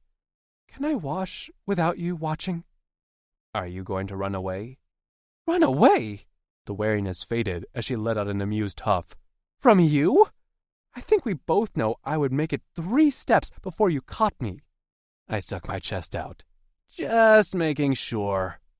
I turned around as she began to remove her clothes, and once I heard her wade into the quaw, I also removed my clothes and waded into the shallow edge with my head down. Turning my back to her, I focused on washing myself. Cupping the quaw and tossing it over my face and hair, I scrubbed my scales until I felt whole again. I hadn't been able to wash in that cell, and while I'd never been the cleanest Drixonian on the planet, I'd begun to smell myself. It hadn't been pleasant. The coal scent had masked my stench, or the human might have been sick. I dipped my hands in the quaw again and watched the dust float away. From beneath the muck, a shimmery gold on my wrist caught my eye. Frowning, I pulled my hands clear of the water and blinked at the marks on my wrist. I had to be seeing things. This wasn't... Fatas would never... I blinked again, then rubbed my eyes. But the marks were still there. Afraid of my own hands, an animal sound escaped from my lips, and I fell back into the quaw with a splash. "What's wrong?" the female screeched, reacting to my cry. I turned to see her glancing frantically at the water before she stumbled and swung her arms in an attempt to keep her balance. She screamed as she hit the quaw with a smack. While the depth was shallow for me, the female was much smaller, and once I saw her head fall below the surface, I sprang into action. In 2 strides, I was at her side, pulling her up from the bottom of the stream, where she gasped for air, sputtering and hollering while her hair whipped me in the face. "Why'd you yell?" She writhed in my arms as her gaze frantically scanned our surroundings. "What did you see?" Rubbing against me, her skin was slick and wet. I gritted my teeth at her close proximity, unsure what to make of it as my body rejected the touch while my mind wished to keep her at my side. "Fuck this," I murmured as I reached for her flailing hands. I grasped one of them and pulled her arm into my line of sight. Catching the light of the sun was the unmistakable gold locks on the pale skin of her wrist. She let out another cry. "What is that?" Next to each other, our wrists bore a matching pattern between 2 parallel gold lines like bracelets. I stared at them, and she did too, quiet now, before she reached up with her other hand and ran a finger over the marks. "My skin is smooth, like a tattoo, but what?" Her gaze swung to me, not accusingly, but actually trusting. "What are these, and what do they mean?" I hadn't paid much attention to her eyes before. They were a light blue, with a dark ring around the outside, and when she looked at me like she did now, my head spun, and my scalp itched. In my mind, I swore I could hear a knock like a rap of knuckles. "Intruder," my brain screamed. "Reject." I dropped her wrist and took a step back. Making no attempt to cover herself, she stood in front of me completely nude, with her hands hanging loosely at her sides. Her breasts hung full and heavy, her pink nipples pebbled from the cool quaw, and between her legs, a thick bush of golden curls hid her cunt from my view. Then her hands twitched, and she slowly brought one palm between her legs. "What's wrong?" she asked, and the wariness was back in my voice. I didn't look her in the eyes. I couldn't, because I knew those blue pupils would make me want to tell the truth. Unlike most Drixonians, I was a liar. "Nothing's wrong," I turned my back to her. But what? They don't mean anything. I bent down to continue washing myself. I don't believe you, she answered quickly. Okay, I sighed. Of course they meant something, but they didn't make sense. I was Vinz, a broken son of Naught, and it would be a service to everyone for my family line to die out with me. Vitas was flicking with me again. Someone would fix this, Kutzal or Daz, because no way was this female my mate, let alone a coveted and rare Korra Eternal. We weren't a match. I was no one's match. I glanced down at my cock, which remained soft and thick between my thighs. She'd been right in front of me, the most beautiful female I'd ever seen, and my body could only push her away. No way would Vitas punish her and me. It was a mistake. It had to be. I'd die before I'd bond her to my flecked-up life. Amber. He hadn't eaten me or violated me. Those were two important facts. But he was evasive, with a bad attitude. Sometimes he seemed to hate my presence, but he was the one who forced me to leave with him. Crouching in the stream, I rubbed my wrists while the blue alien leaned against a tree trunk on the bank, his back to me. He'd rummaged in the pack and found the pair of pants I'd smuggled out for him. They were a bit long, but he'd slashed at the ends with his claws to hem them before shoving the remaining clean strips of cloth back into the pack. Why hadn't he answered me about the wrist markings? We matched, which was eerie as hell. When we'd descended the coal chute, I'd felt pain in my wrists, but there'd been pain everywhere, so I hadn't thought it was anything special. They didn't hurt anymore, but my head was still pounding. Inside my mind was a door, and for some reason, I couldn't break into it. I tried to ignore it, but then something would urge me to knock. For some reason, I felt like I had to get inside. And that reason, try as I might to ignore it, felt tied to the blue alien currently giving me the silent treatment. I didn't have any soap, which would have been wonderful, but the water went a long way toward making me feel clean. After rinsing my hair numerous times, I tied it up at the top of my head, even though some curls would surely escape throughout the day. "Coming out now," I called. He didn't respond, not that it mattered. He saw me naked, and he had zero reaction, except to stare in horror at my wrists. His gaze had taken me in from head to toe, but the soft, thick, light blue cock hanging between his legs hadn't even twitched. I'd tried not to stare, but he was a work of art, muscled and defined, with thick thighs and veined arms. I'd felt his scales when we'd been against each other in the stream, and they were covered in a soft fur, almost like velvet. I suspected that would be one of the few times he'd let me get close to him again, as he'd seemed to want to put as much physical distance between us as he could. After shaking off as much of the coal dust as I could, I dressed quickly, even as I wished for a change of clothes. "Okay," I said to his back. "I'm dressed." He turned around, and while he'd been direct before, now he seemed to avoid my eyes. "Let's go." He made to turn, and I held out my hands. "Wait." Stopping, he finally looked at my face. "What?" Where did I even start? "Go where? I don't know who you are or where we're going. Why did you take me with you?" "I'm Vinz," he grunted. I waited, but he said no more. "I'm Amber," I responded begrudgingly. He scrunched his nose like he smelled something bad. "Introduction's done. What's your other question?" I threw my arms up. "Why did you take me with you? Where are we going?" Something in his eyes shifted, and the corner of his lip curled in the beginning of a mischievous smile. That was 2 questions. "I have a lot more where those came from," I snarked back. His lips curled more until he seemed to catch himself. The grin turned into a sneer. Great. The sarcasm dripped from his fangs like blood. "I took you with me because you're a human, and I'm taking you to another human." All my frustrations with this blue alien slipped away at the mention of another human. "What did you say?" He scratched at the side of his neck. "Another human. Name's Tash or something." My knees buckled, and I reached for a nearby tree to keep me upright. You know Tasha?" He nodded, like it was no big deal. "Yeah. Luke Kent rescued her from the Wu-Tarks and took her to Granite." I rushed to his side and grabbed his arm.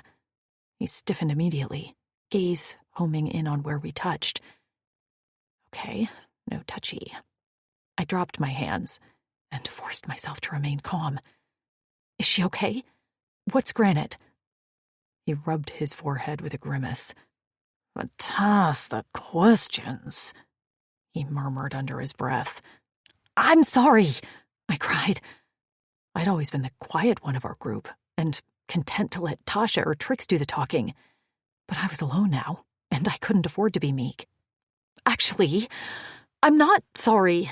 I'm not from this planet. I'm not from this freaking galaxy. I shouldn't be here, but I am. And the only people in my entire world are my friends. We were separated, and ever since then, I felt like my heart has been cracked in two, so yeah, I have questions. How is Tasha?" I stomped my foot. All calmness dissolved as frustrated tears slipped down my cheeks while my voice cracked. Vince, surprisingly, didn't sneer. His jaw clenched, and he glanced away, hands on his hips, before his gaze dropped to the ground. "As far as I know, Tasha is safe. Luke Kent took her to Granite, which is the Drixonian capital city, because that is where she's safest." I swiped at my wet face. "Luke Kent?" His violet eyes held mine. "My best friend. He would die before any harm came to Tasha." The way he said those words held a meaning I was missing. "Why?" "Why?" He laughed softly, a little sadly. "Because we are Drixonians, and that's what we do. Our creed is, she is all. We place females of utmost importance in our society, and we devote our lives to their safety." "Even women not of your own race?" He didn't even blink. "Yes, even if all our females were still alive." I had to have heard him wrong. "I'm sorry?" He gathered his pack on his back and turned away. "Our females are all dead from a virus. Have been for about 150 cycles. When he glanced at me over his shoulder, that hard glare was back. "Any more questions before I take you to see Tasha?" I swallowed. I guess not now." "Fucking great," he muttered. "Stay close to me and don't stop." He took off at a brisk walk, and I had to jog to catch up with him. Suddenly, he stopped and turned to stare at me. I stared back. He looked for so long that I began to grow self-conscious. I touched my hair, where the curls were beginning to dry and poof out around my head. I was sure I looked like a clown, but there wasn't any anti-frizz serum on this planet. "Is something wrong?" His tongue came out to prod at a fang. Suddenly, he turned, and those black blades of his slid out of his forearms. I jerked away with a cry, but he ignored me as he slashed at a nearby vine, slicing a foot-long length. He stepped behind me, and when I tried to turn around, he redirected my shoulders forward. My blades are called machetes, and I won't hurt you with them, so you don't have to be scared every time I use them." Okay. Thanks." His fingers tugged awkwardly at my hair, and I winced as he pulled on my scalp. Ouch! Sorry, he murmured, and he actually sounded sorry. When he tugged again, my neck snapped back. Vince, what are you doing? He muttered a curse beneath his breath. Tying your hair back. I blinked. What? Your hair. It's long and gets caught on branches when we pass. I don't want anyone to track us that way. The damp weight of my hair left my neck, and my scalp pulled tight, but not painfully so. A hand pressed down on the top of my head, almost like a pet. I cleared my throat, and Vin stepped in front of me. He scrunched his lips as he surveyed his hairstylist skills and shrugged. That'll do. He plucked one of his own locks. Never learned how to do much with my own hair. It suits you, Wild, I said, without thinking. His eyes met mine, flashed a dark violet, and then he turned away and strode off. Vince didn't talk much, but while he pretended to ignore me, he was very much in tune to my actions. When I tripped over a tree root, his hand was there to keep me upright. When I started to get thirsty, he held out a canteen of water without me needing to ask him. He often changed positions around me, sometimes walking behind, or to my left, or to my right. And I began to realize he always walked on the side where he thought a threat could come from. When I was young, my father used to take me into the city every morning to visit the market, where he'd buy me sticky buns that dripped down my arms and onto my clothes. And when we walked on the sidewalk, he'd always walk on the outside, closest to the busy streets. I found myself grateful for this strange alien's actions. He didn't seem excited about this duty of protecting me, but he did his task like it was second nature. We stopped around midday, and while my legs ached, I was still days away from needing rest. Vince dug through the pack and found the food supplies I'd stowed away for him. He held a loaf of bread in his hands for a moment, before tearing it in half and handing me the largest piece. I took it, and he quickly withdrew his hand before leaning back against a tree trunk to munch on his own half. Before eating, I reached for the skin of water. It was one earth habit I hadn't kicked, to drink water before a meal. Food always tasted better that way. Since there were many times I hadn't had a bit to drink, when it was available I took the opportunity. After that, I settled back against the tree trunk and picked off bits of the bread. Eating slowly, I meant to savor it. Patting the worn pack, Vince asked, "Where'd this pack come from?" I watched his throat bob as he swallowed a large gulp of water from his canteen. "I packed it for you." "Why?"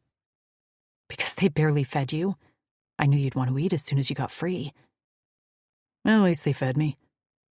He finished the bread and reached for a strip of dried meat. He chewed on it and braced a wrist on one bent knee. "Why did you save me?" I asked. "What?" When I cleared my throat. When I passed out, Dolores said you told them to put me in that alcove, and then you distracted Higo. Why? His eyes shifted. "I told you, she is all." "So why didn't you save Dolores?" "Once I report about the Joktalls to my Drexel, I'm sure we will do everything we can to rescue Dolores. I rescued you because you were there, and because Tasha wouldn't shut up about needing to find her friends." Why did he have to speak so condescendingly? Well, that was nice of Tasha not to shut up about us. I'm sure you would have done the same for your friends. He finished the stick of dried meat. "I didn't mean it in a bad way. She really wouldn't shut up about it." I couldn't figure him out. One minute he was snarky with a chip on his shoulder, and another he was matter-of-fact and unbothered. Am I allowed more questions? "I haven't decided yet." I stifled a laugh at his put-out tone. I nodded at the weapon on his belt, a massive axe with an ornate silver head. "How did you know that weapon was stowed outside the walls?" "I hid it there." I frowned. What? I hid it there. Why did you hide it? Because I was about to go inside their gates and I didn't want those Fleckers to steal it. He petted the flat edge with gentle fingers. It's my favorite possession. Why did you enter the gates? The questions, he growled. Ugh, he was so frustrating. Then elaborate. To get you, he hollered. My annoyance quickly bled into surprise. What? I saw you in the window of the tower. He poked at the dirt and didn't meet my eyes. I saw you and knew the only way to get you out was to get inside. But did you try to sneak in and they caught you? No way to sneak in. The only way to get in was get caught. But what if they killed you? He shrugged. I didn't think they would. You didn't think? It all worked out. I didn't expect you to be the one feeding the prisoners. And I also didn't expect you to free us. But here we are. He said it all like it was no big deal. They'd beaten him repeatedly and treated him like absolute dirt, all to rescue me. It had been a little hard to take his word for it, that this creed placed women of high importance in their society. Trust didn't come easy for me. But little by little, Vince was proving with his actions that I could trust him. Suddenly his head went up, alert gaze staring into the distance. At first I didn't hear anything, but then I could feel a soft, nearly undetectable thumping rattling up my spine from the ground. Vince sprang to his feet, grabbing the bag, then me, before racing off like a shot. Flicking nose hounds, he spat, and every muscle in my body went tight. Chapter 7. Fins. This time, Amber didn't squawk, protest, or wriggle. Her body trembled against mine, and I could understand why, since the howls of the nosehounds could now be heard in the distance. I had thought we were far enough out of the Joktal borders now and into Wutark territory. Based on our dealings with the Wutarks, they were strict defenders of their borders. They must really want to kill me if they risked venturing into Wutark territory. I imagined a battle between a Joktal and those smelly, hairy Wutark Flecks would be bloody.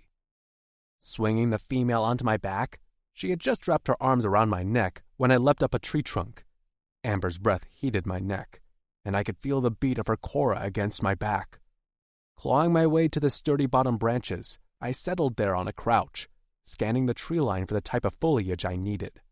Spotting the type I needed, I took off toward it, racing over tree branches toward my goal. I learned how to climb trees well from the Kaluma, an allied race on our sister planet Torin. The howling grew louder, and I could nearly feel the sizzle of the Joktal's whip on my back. Landing on the lower branch of a Versilis tree, I climbed hand over hand up the branches until I reached the crude dens of the Werble. A large brigger with a curved beak, they peck out large holes inside the Versilis tree to hide their nests. I peered inside the hole in the trunk, relieved the next was old and abandoned. Not that I really cared about tossing about some Werble chicks. They bred like crazy, but I get the sense Amber wouldn't have wanted that. After ripping off a chunk of bark from a nearby branch, I pushed Amber inside the den. I shoved my bulk inside after her, then covered the entrance of the den with the bark to disguise our hiding spot. A small amount of sunlight shone through the thin bark, and I could make out Amber's pale face and large eyes as she sat huddled against me. There was no room to move around, and I had to wrap my arms around her in order to fit inside. Her fingers clutched my biceps, and I closed my eyes as the familiar itching settled over my scales. My cora pounded, and my head ached as my flight response kicked in. I told myself this had nothing to do with mating, that this was the same thing as carrying her to safety. But her hair tickled my neck, and her breasts pressed against my chest. This was the only way. We had to hide above ground. We had to stay close. I told myself these words over and over again, but that didn't stop my stomach from rolling and my teeth from grinding together so hard I swore I cracked a fang. The heavy footfalls of the nosehounds rumbled up the tree trunk, and soon the voices of Choctaw guards followed. I focused less on the feeling of amber pressed against me and more on what the guards were saying. "Scent is too faint here, and I think the hounds have lost it," growled a Choctaw. "If we return without the Drixel human, Falquist will have our heads." "I'll relish tearing that Drix bastard apart. But now, I can't wait to sink my whip into the thin skin of that human bitch." Amber's body trembled, and I tightened my arms around her on instinct. She seemed to turn into me, seeking comfort, and I felt my machetes begin to rise. I would slice into every single one of those Choctaw before they laid a hand on her. "What did Barzalk say?" a Choctaw said. I went still. I had expected the Choctaw and Wutark to be at odds, but from the sounds of it... "He can't tell the Drixonians he knows they crossed his border without revealing his alliance with us. Varquis laid into him for not enforcing his borders. So now he's got a whole army protecting his borders to keep the Drix and human in. They have no way out. We'll get them. It's only a matter of time. Let's head back to the stream where their scent was the strongest and try again." Chains rattled, and a nosehound woofed. The steps retreated, but I didn't dare move. Despite my muscles cramping and my throat screaming for water, I kept our position. Finally, when the sunlight began to dim, I slid back the bark cover and peered outside. I couldn't hear, smell, or see any Choctaws or nosehounds. I nearly fell out of the den and had to coax Amber out. She emerged with cautious movements and dried twigs stuck in her hair from the old nest. She reached for me, and I shuffled away to make more room on the branch for her where I was crouched. Her hand hovered in the air for a moment. "Does it hurt when I touch you?"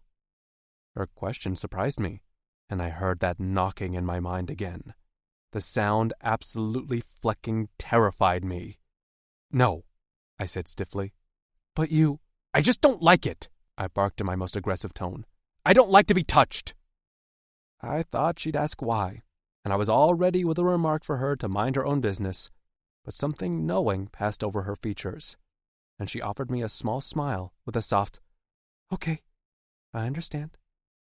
I blinked at her, wondering if someone had stolen the human full of questions and demands, but she remained quiet and pensive as she sat on the branch and stared off into the distance. The knocking in my mind stopped abruptly, and for a moment I almost opened the door I kept firmly closed, locked, and bolted to look around outside. At the last minute, I shook myself and clamped my jaws shut. No way, that door never opened. Flecking never. I changed the subject. "I guess you heard them talking." She bit her lip. "Yeah, are the Wutarks the big, hairy guys with tusks?" When I nodded, she sighed. "That's who brought me here. They took Tasha to their settlement. They planned to toss her off a cliff as a sacrifice." Amber's gasp was nearly a shriek. "What?" "Lou Kent rescued her." "A sacrifice?" Her face crumpled, and she wrapped her arms around herself. "She must have been so scared." "And you weren't scared?" "I mean, sure, but I just had to do a little sweeping." "A little sweeping?" I laughed. "You and I both know you were put through more than that. I can't imagine how scared you were when you first saw the Joctalis fortress. Don't downplay what happened to you. It's not a competition on who had it worse." I swung my legs below the branch, contemplating what we should do next, until I felt Amber's eyes boring into the side of my face. Squinting at her, I grunted, "What?" "I was scared," she said simply, and the trembling in her voice made my body go tight. "You're right. I was really scared too." She smiled then, and my focus dropped to the curve of her plush lips. My stomach warmed, and I curled my claws into the tree branch at the odd sensation. "You're kind of hard to read, you know. One minute you're barking at me gruffly, and the next you say kind things. Do you always run this hot and cold, or do I bring it out in you?" "No one, ever described me as calm. That was why Luke Kent and I got along so well. He kept me together when I felt like flying apart. But he also treated me carefully, as he was one of the few who knew what I'd been through with the Uldani. Amber was gentle, but she also challenged me. Her presence scrambled my brain. Sometimes it was a wonder I could speak clearly around her. "You bring it out in me," I answered honestly. "Is that a good thing or bad thing?" I didn't respond, because to tell the truth, I wasn't sure. Amber. For a few days, we didn't change positions. While I remained safely tucked in the tree hole, Vince would creep away on scouting missions, sometimes returning with a bloody furred carcass, which he cooked quickly before covering any remnants of a fire. Now that we knew the Wutarks were guarding the border, our escape plan was a lot more complicated. And with each passing day, Vince grew more and more agitated. One evening, he crouched on the branch right outside our hiding spot with his tail slapping the bark with each frustrated exhale. I sat in the hole, slumped against the side. Fatigue was starting to set in, and I knew I was going to have to sleep soon. "If I wasn't with you," I said to his back, "what would you do?" His tail went still and turned slowly on the balls of his big feet. "What would I do?" "Yeah. I'd find the spot on the border with the most Wutarks and take out as many as I could before they took me out." I blinked. "Before they took you out? If you didn't get free, you mean?" "I wouldn't get free. Not against a large number of Wutarks." "Then why would you?" "Because dying while fighting an enemy in battle is an honor for a Drixonian warrior." "But what about what you want? A future?" "A future?" he snorted. "What future, human?" "You know my name." "Amber." He curled a lip, like he hated using the syllables. "I have no future. This is it. The only reason I care about staying alive now is to get you to safety first." "Why? Is it because of what the Joktal put you through?" He laughed, loudly, but there was zero amusement in his tone, and the sound sent a chill down my spine. "What the Joktal did to me was nothing." I didn't think it was nothing. They tortured him almost every day. What had this alien been through in his life? "I don't understand." "You wouldn't." The vitriol in his voice made me frown. "Are you angry with me?" Shoulders slumping, he sighed. "No, I'm not angry with you." Sometimes the door in my mind seemed to swell from the inside, like any moment it would burst, but the bolt stayed firmly in place. "Maybe I would understand," I said softly. "You never know. My life hasn't been rainbows and sunshine since I left Earth. I can tell you that." His eyes met mine, and they held for a moment. The door's bolt slid open an inch, then stopped, just as Vince turned away with a snap of his neck, giving me the back of his head. "You should rest. You haven't been sleeping." I knew that sleep was imminent for me. If I didn't rest on my own, my body would soon decide for me, just like it had in front of his cell. "I need to tell you something." This time he turned around with an expression of concern. "Are you feeling okay?" I nodded. "Yes, but I do need to sleep soon." "So sleep." I will, but..." I absolutely hated having to explain this. "When I'm sleeping, I don't wake up for about 2 days, sometimes shorter." "I won't disturb you." "No, that's not..." I huffed. "You won't be able to disturb me. I won't wake up for anything, not until my body decides it's time." His head cocked, and suddenly he seemed very interested. Is that what happened in front of my cell? You were sleeping? I thought you passed out from Higo's blow to your head. No, that wasn't why. I had stayed up for too long. And my body decided that was enough. Are all humans like that? My breathing sped up, and goosebumps broke out on my skin. No. He was so close now, nearly blocking out the moonlight filtering in through the den's hole. Violet eyes pierced me. Why are you different? I swallowed. I told you my life hasn't been easy in this galaxy. How the Jokdals treated me wasn't as bad as it could have been. I would know, because I had it worse. His face was inches from mine, nostrils flaring around the ring through his septum. Who treated you worse? His words were nearly a hiss. Tell me, Amber. This time, my name was both a promise and a threat. This conversation began with me, but I got the sense that I was dealing with something much more than me, and that Vince was like a snake ready to strike. It doesn't matter, I said. That was another planet, another lifetime. It matters, he spat in a voice that shook. What was done to you will always matter. I reached for him, only yanking my hand back at the last second as he flinched. Was something done to you, Vince?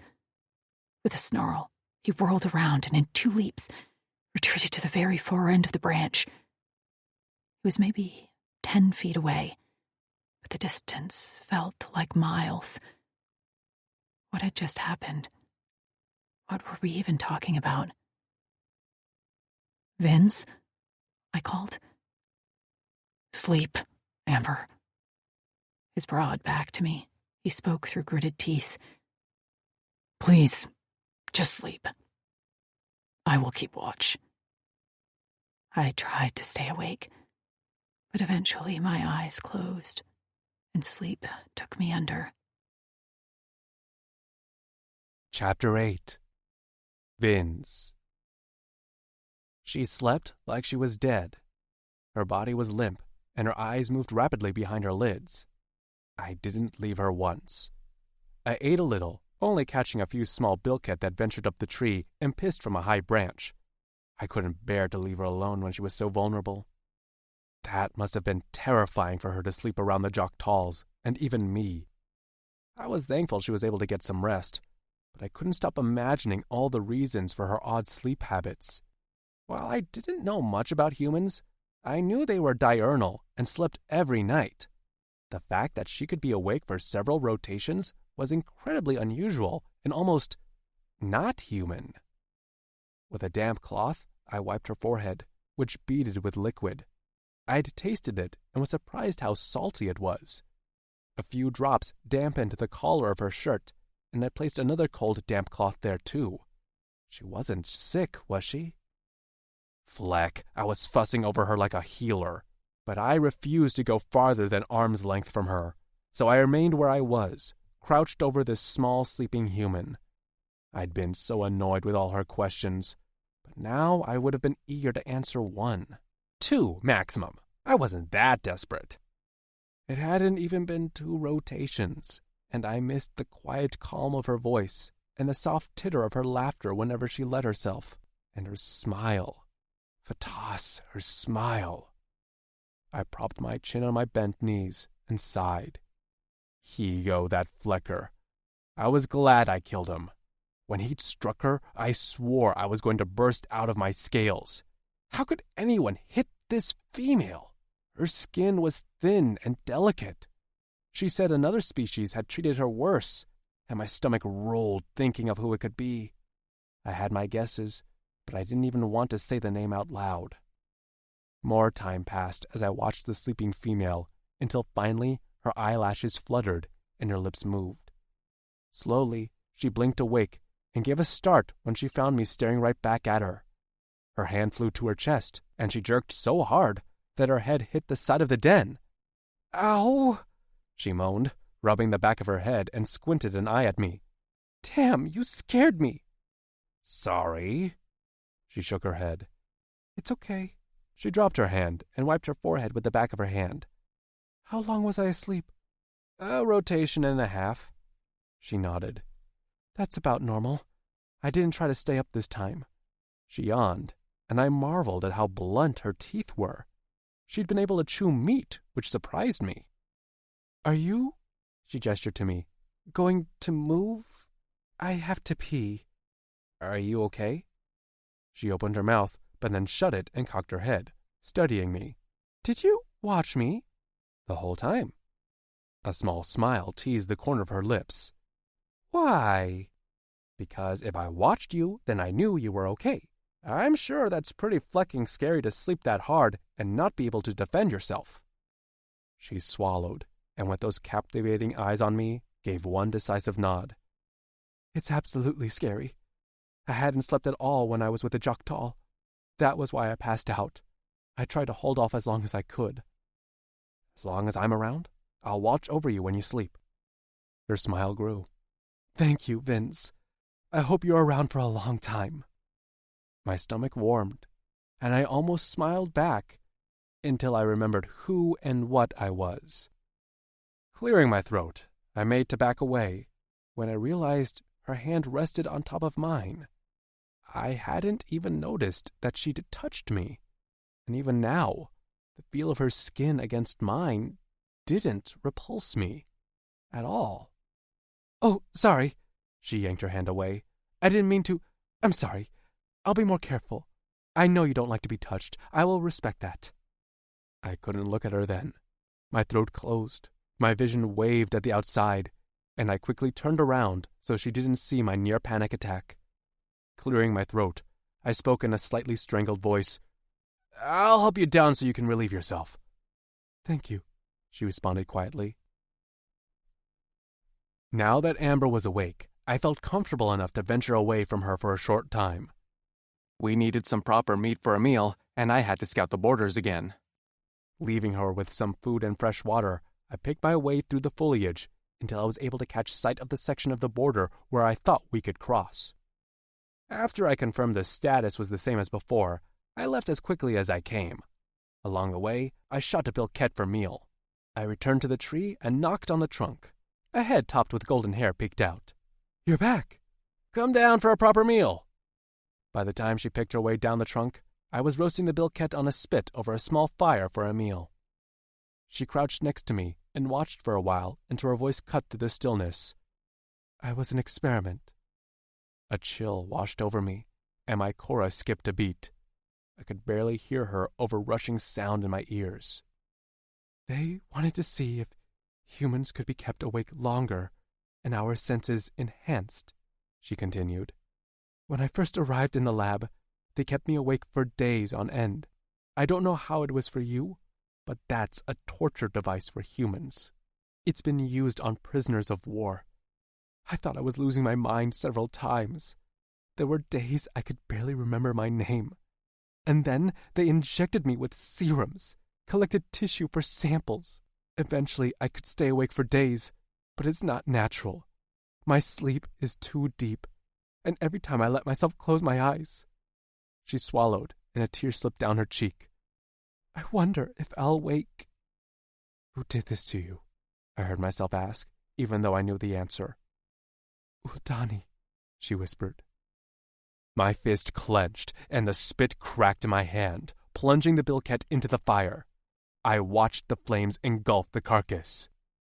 "I don't understand." "You wouldn't." The words I'd flung at her were coming back to haunt me. She would understand, but I couldn't open my mouth and speak the truth of what I'd gone through. "How did you get free?" I asked instead, as I pulled the nearly burnt bilquet from the fire. I picked off some of the meat that wasn't too charred and handed the pieces to her. She chewed the blackened bits. "We escaped on a ship, which crashed on this planet." I kicked at the fire to put it out. "Well, the ones who touched you are dead now." "They are?" I rose to my feet, and she followed slowly, watching me closely. I nodded. I would know, since I'd killed a few myself. They created the virus that killed our females. Their goal was to weaken us so that they could use us as muscle and labor. It worked, for a little while. We were devastated and adrift at the collapse of our female-led society. When we realized what was happening, we fought for our independence. I skipped over some events, but that was all she needed to know. When we realized they were abducting humans, we fought them again, this time to destroy their elite society. The Uldani in charge now signed a pact that the atrocities they committed wouldn't happen again. Wow, she murmured. I didn't know. We don't get the 5 o'clock news. I didn't know what that was. Well, now you know. Her news had shaken me, and if I wasn't already grateful to her for saving me, I was beginning to see her in a new light. After all she'd been through, she still gave a fleck about others. I slung the pack over my shoulder. I'm surprised after what was done to you that you'd be willing to rescue a stranger. She shrugged. I wasn't sure it was the right decision at the time, but it was the one I made, and I credit my friends for keeping me human. She chewed on the inside of her cheek. So, you only know Tasha? Not Trix or Lou or... Only Tasha, I answered. But the Drixonians will work hard to find the rest of the females, I'm sure of it. It's one of the reasons Lou Kent took Tasha to Granite, to appeal to the head Drexel named Daz. She nodded. Okay. He's made it to a human. Her head went up like a laser shot. What did you say? His Clavas rescued a bunch of women from a ship before the Uldani could get their hands on them. And they, her eyes bugged out, forced them to mate them? I sneered. There was no forcing. Drixonians can be very charming when they want to be. The fire I liked flared in her eyes. I guess that trait skipped you, huh? I barked out a laugh, which surprised us both. Female, you wouldn't resist me if I decided to waste my charms on you. She snorted. Okay, sure. Crossing her arms over her chest, she looked away with a huff. Waste my charms on you, as if. Then she turned and speared me with a look. So, humans and Drixonians are sexually compatible? That heat swirled in my belly, and I felt an uncomfortable weight between my legs. I shifted my weight. Very, I answered. She held my gaze, and that weight grew heavier as a shudder slid down my spine. Her chest heaved, and from beneath her thin shirt, 2 small hard points appeared. Looking away quickly, she swallowed, and I watched her throat bob. Did this Lou Kent like Tasha? Of course he did. Her head whipped back to mine. He did? Will he ask her to be his mate? I don't know your rituals. He won't. Why? Because he's a son of Not. I handed her a bit of jerky with some hard cheese and began to walk. She jogged to my side. What's a son of Not? We're Drixonian outcasts. Why? The questions. Then answer. She had a way of breaking me down until I blurted out everything. Our fathers were deserters of the Drixonian army, and Drixonian society rule is to punish all his living male offspring. All the members of the Lone Howl Clavas, which I'm a part of, is a son of Not. She wrinkled her nose like she smelled something bad. That's barbaric. It's not barbaric. It's an effective deterrent. There aren't many deserters. But it's not your fault. I shrugged. Doesn't matter. I glanced at her sidelong. So I can't mate because I can't procreate. My bloodline ends with me. I have the brand on the back of my neck to prove it. Her eyes went impossibly wide. Who says? Vatas, deliver me from curious females. Everyone! Not me! She stomped around me and stopped abruptly at my front. I nearly trampled her. What are you doing? So your society collapsed, but they are still keeping this archaic rule? Who makes the laws now? Did you petition anyone? I threw my hands out to the sides. It doesn't matter. Who am I going to mate? Maybe you'll meet an amazing human female and fall in love. I don't know what love is. That's because you've never been in love. No, I mean my translator doesn't know the word. She bit her lip as a red flush bloomed on her cheeks. Oh. She remained quiet, and I couldn't help myself from opening my dumb mouth and asking a dumb question. So, what does it mean? Slowly, her eyes met mine, and a sly grin curled her lips. Do you really want to know? Never mind, I grunted and stepped around her. Hold on! She leapt in front of me again, and I planted my feet firmly, hands on my hips, as I looked to the sky for patience. Love is different for different people, she began. Romantic love between two people is about... She made a clicking sound with her tongue. Okay, I'll describe what I think love is. Get on with it, I growled, even though I very much did want to hear her answer. I just couldn't let her know about my curiosity. I'd never hear the end of it. For me, romantic love begins with respect. You respect each other, and you're attracted to each other. When you touch, your belly gets warm and fluttery. Her gaze had gone unfocused, and a soft smile played on her lips. I couldn't take my eyes off her. And you don't want to leave their side. You want to protect and care for them. You find yourself thinking about them all the time, even when you're apart. Finally, her eyes met mine. You want to spend your life with them. That's real love to me. And then I blurted out a question I immediately regretted. Have you ever been in love? Her smile faded. Romantic love? Her gaze dropped. Crushes and stuff, sure. Real love?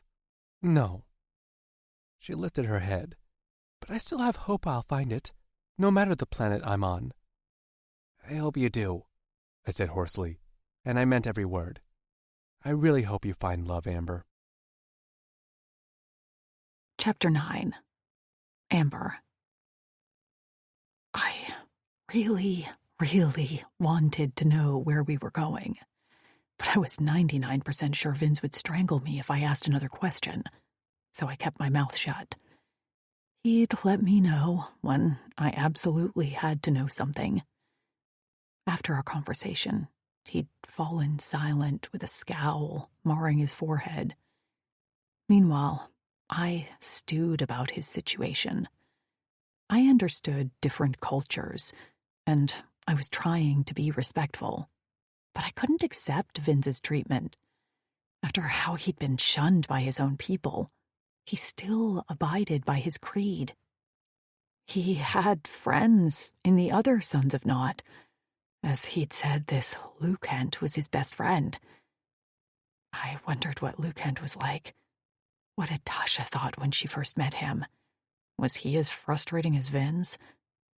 It seemed like Vince's Clavis wasn't completely ostracized, and I wondered what this Daz was like, as well as his human mate. He'd mentioned several females. I hoped they were happy and healthy, and most of all, that their way of life now was as much of their choice as it could be. I couldn't lie and say I wasn't happy to hear about the Uldani's demise. That civilization had been corrupt and cruel. Taking down the elite regime and letting the rest rebuild sounded like a good thing. There'd been a few kind Uldani, but I'd had limited interactions with most. We had been walking for what felt like forever when Vin stopped and held his hand up, stopping me in my tracks as well. I knew enough now not to say a word. Instead, I crouched down and made myself as small as possible. Crouching at my side, Vince pointed ahead of us. For a moment, I had no idea what I was looking at, but then my eyes focused on large shapes, like finding Where's Waldo. A white tusk moved into the light before once again hiding away, and I sucked in a breath. 3 Wutarks were hidden in a densely packed area of dried foliage, so their brown, furry hides nearly blended in. I didn't remember much of them. I'd only just woken when they delivered me to the Joktalis fortress. But even now, I swore I could smell their stink on the breeze. I wrinkled my nose, and Vince muttered under his breath, Smelly motherfleckers. How are we going to get past them? I whispered. We're not. Oh, I frowned. Then how? We're going through them. I poked my finger in my ear. I'm sorry. Did you say through? He hefted the axe in his hands and speared me with an intense glare as he repeated slowly, through. Wait. Stay here and don't move. I need to sneak up on them because they're fast as fleck. He grasped my chin and pulled my face close to his until his breath warmed my cheek. In this situation, you have to let me do it my way. I won't let them get to you, okay? He rolled his shoulders and stretched his neck with a feral grin. I have some aggression to get out. I pulled my lips between my teeth and nodded. He actually looked happy, downright delighted. And it wasn't like I had sympathy for those warthog aliens. They'd stolen my friends. They'd hurt Trix. I hugged my arms to my chest. Hurt one for me, too. He went still, and his head swung to me. What? I cleared my throat. They stole my friends and burnt down our camp. Land a hit for me. His grin turned manic. Now I think I understand what love means. My mouth dropped open, but I couldn't get another word out as he suddenly leapt away on silent feet, axe at the ready, with a white-knuckled grip. The Wutarks moved slightly, and I could determine the outline of their bodies. But Vince? Even while creeping through the vegetation, I could barely see him. His scales blended in with the blue and purple leaves. Still, those Wutarks were huge, bigger than Vin's, and anxiety unfurled in my gut like a snake and tightened around my lungs. Soon, I could only hear my breath and the occasional snort of a Wutark. A brief whistling sound rent the air, followed by the thunk of a blade in a tree near the Wutarks. The trunk shuddered and leaves fell. A deep voice bellowed, followed by a rallying, excited cry that could only be Vin's. Metal clanged on metal. Another bellow. I held my breath as I waited for the battle sounds to stop, as a wet smack, like flesh on flesh, sent a terrified shiver down my spine. A blur streaked toward me, and I thought it was Vin's. I stood up, but as the blur drew closer, the color was all wrong for Vin's. This figure was massive and brown, and had large tusks.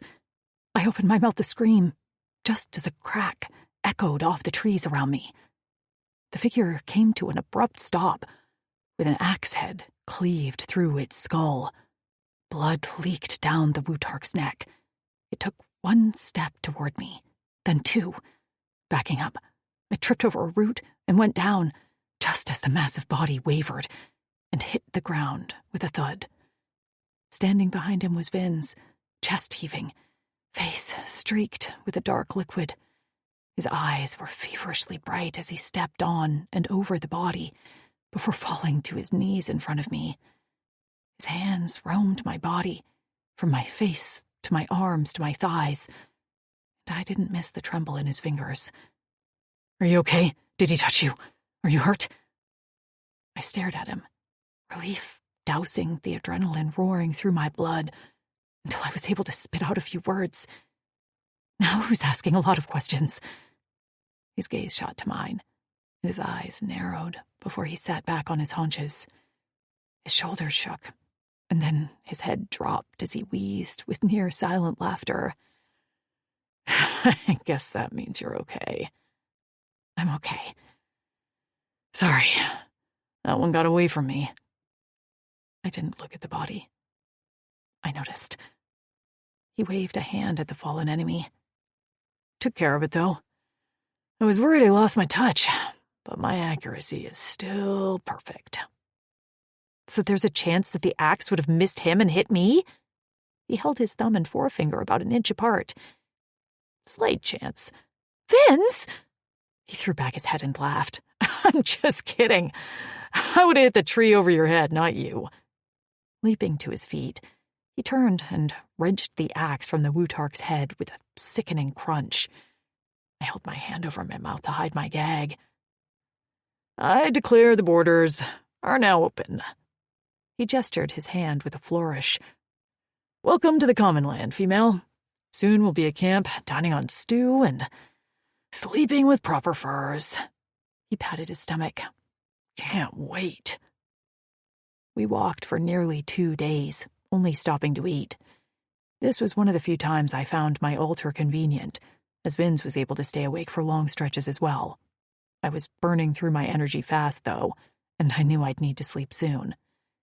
For a while, we'd been walking along in a jungle-like climate, but soon the foliage began to thin, and the air grew cold as we began a slow ascent. Along the way, Vince had been rubbing his wrists for a while, and finally I asked him, "Do they hurt?" He snapped to attention. What? Your wrists, do they hurt? I ran a finger over my own. Mine are fine. They don't hurt. He squinted at me before pulling the scraps from his torn pants from the pack. Wrapping them around my wrists, he arranged the fabric so they completely covered my gold marks. Then he met my eyes with a far more serious expression than I'd ever seen him make, and a tad of vulnerability swam in his eyes. Don't tell anyone about these, and keep them covered. I tugged my hands out of his grip with a frown. Why? He wrapped his own wrists with the remaining scraps. Just, please, until I tell you it's okay, don't tell anyone. Is this bad? Some sort of curse? His shoulders bucked with a snort as he murmured, Curse. For you, maybe. What? He shook his head. It's not bad. But my Drexel will ask a lot of questions that I don't know how to answer yet. Do me this favor, please. Well, when he put it this way. Okay, I promise. He flashed a small smile. Thank you. We kept walking, and I so badly wanted to whine about my sore feet, but at least I had some sort of thin shoe. Vince had been walking on bare feet since we left, but his were covered in a thick layer of scales that seemed to protect his soles from every sharp stick and rock. He'd offered to carry me numerous times, but I wanted to pull my own weight. I tried not to limp, but he didn't miss my uneven gait. Almost there, he assured me. I smiled in return, too tired to even pester him with questions. The only thing keeping me going was the possibility of seeing Tasha. It was maybe another hour or two when we crested a small hill and stepped onto a flat shelf of rock. There, sitting around a large fire on a thick log, was a Drixonian, who didn't seem at all surprised by our presence as he rubbed a cloth over a long silver sword. We stood on a cliff, and in the distance, the sun shimmered off the surface of a large ocean. The smell of salt water hung in the air. Vince held his arms out to his sides with a big grin. Look who's back, and I have a present. The large Drixonian propped the sword against the log and stood. He didn't smile, and his eyes narrowed at me slightly as he approached us. Then his attention shifted to Vince, just as he balled a fist and slammed it into Vince's shoulder. Where the fleck have you been? Hey! I called out without meaning to, but the meaty smack had to have hurt. And for fuck's sake, Vince had already been hurt enough. But when the large Drixonian's purple gaze slid to me with a glare, I immediately dropped my chin. That didn't stop me from murmuring. He's still healing. He's still healing, the alien muttered. What is it with these humans worrying about our injuries? I'm fine. Vince flexed his biceps. You look fine, the Drixonian said. Now, where have you been? Here and there. Vince flapped a hand casually. Running from nosehounds, saving humans, finding an entire city full of enemies hiding in Wutark territory. No big deal. What? The Drixonian roared. Can we talk over some food? Vince sniffed the air and patted his stomach. We're starving. The Drixonian sighed heavily as he rubbed his forehead. I'm Quetzal, he said to me. Drexel of the Lone Howl. Amber, I said, feeling like a puny weakling under his intense gaze. It was very evident to me why he was the leader here. He terrified me, although Vince seemed to find him harmless. But then, Vince wasn't scared of much unless I was threatened. So that meant I was safe here. Slowly, my shoulders unknotted, and I straightened my spine. Nice to meet you. You're safe here. Quetzal's clawed fingers twitched. I'm not very good with pleasantries. Vince snorted. I don't need pleasantries, I said. Just safety, please. Quetzal nodded. Let's get you two fed, and then I want a full report. Yeah, Vince said, walking around Quetzal toward the fire. So, what's cooking today? We took a seat by the fire, and it was then I noticed the top of a flight of stairs, carved, that descended down the cliff face. From there, a Drixonian emerged, carrying a tray of steaming bowls. This one looked younger than Quetzal and Vince. His face was very smooth, and his black hair wasn't quite as long. He smiled at me before handing me a bowl. Inside, large chunks of meat and vegetables swam in a thick broth. The aroma had me salivating. Quoi? Vince asked. The young Drixonian gave him a fresh skin of water, and he immediately handed it to me. Then he settled back on his log to focus on his own food. I stared at him, then at the water. As much as Vince pretended not to care about anything, he sure noticed small details about me, like how I liked to drink water before eating. From his belt, he pulled a length of vine and pulled my hair back into a quick ponytail. He'd done it a few times since that first awkward style, and he'd gotten pretty good at it now. I told him I could do it on my own, but he seemed to insist he could secure it better. He nodded at my bowl. So you don't get your hair in it. This was sort of our pre-meal ritual now, so I didn't even think much about it until I found Quetzal's gaze narrowed on us with an uncomfortable glare to it. Before I could even dip a spoon into the stew, Vince upended the entire bowl into his mouth. The broth dripped down his chin and onto his pants. He didn't even bother wiping his mouth as he glanced up. Can I have another? Guilt twisted my stomach. He must have been starving, eating nothing but gruel in the cell. And I'd noticed that he'd always given me the majority of the meat from any kill. I shoved my bowl into his hands. Here, have mine. I glanced up at the young Drixonian. Can you get me a bowl, please? He blinked at me with wide eyes. Yes, of course.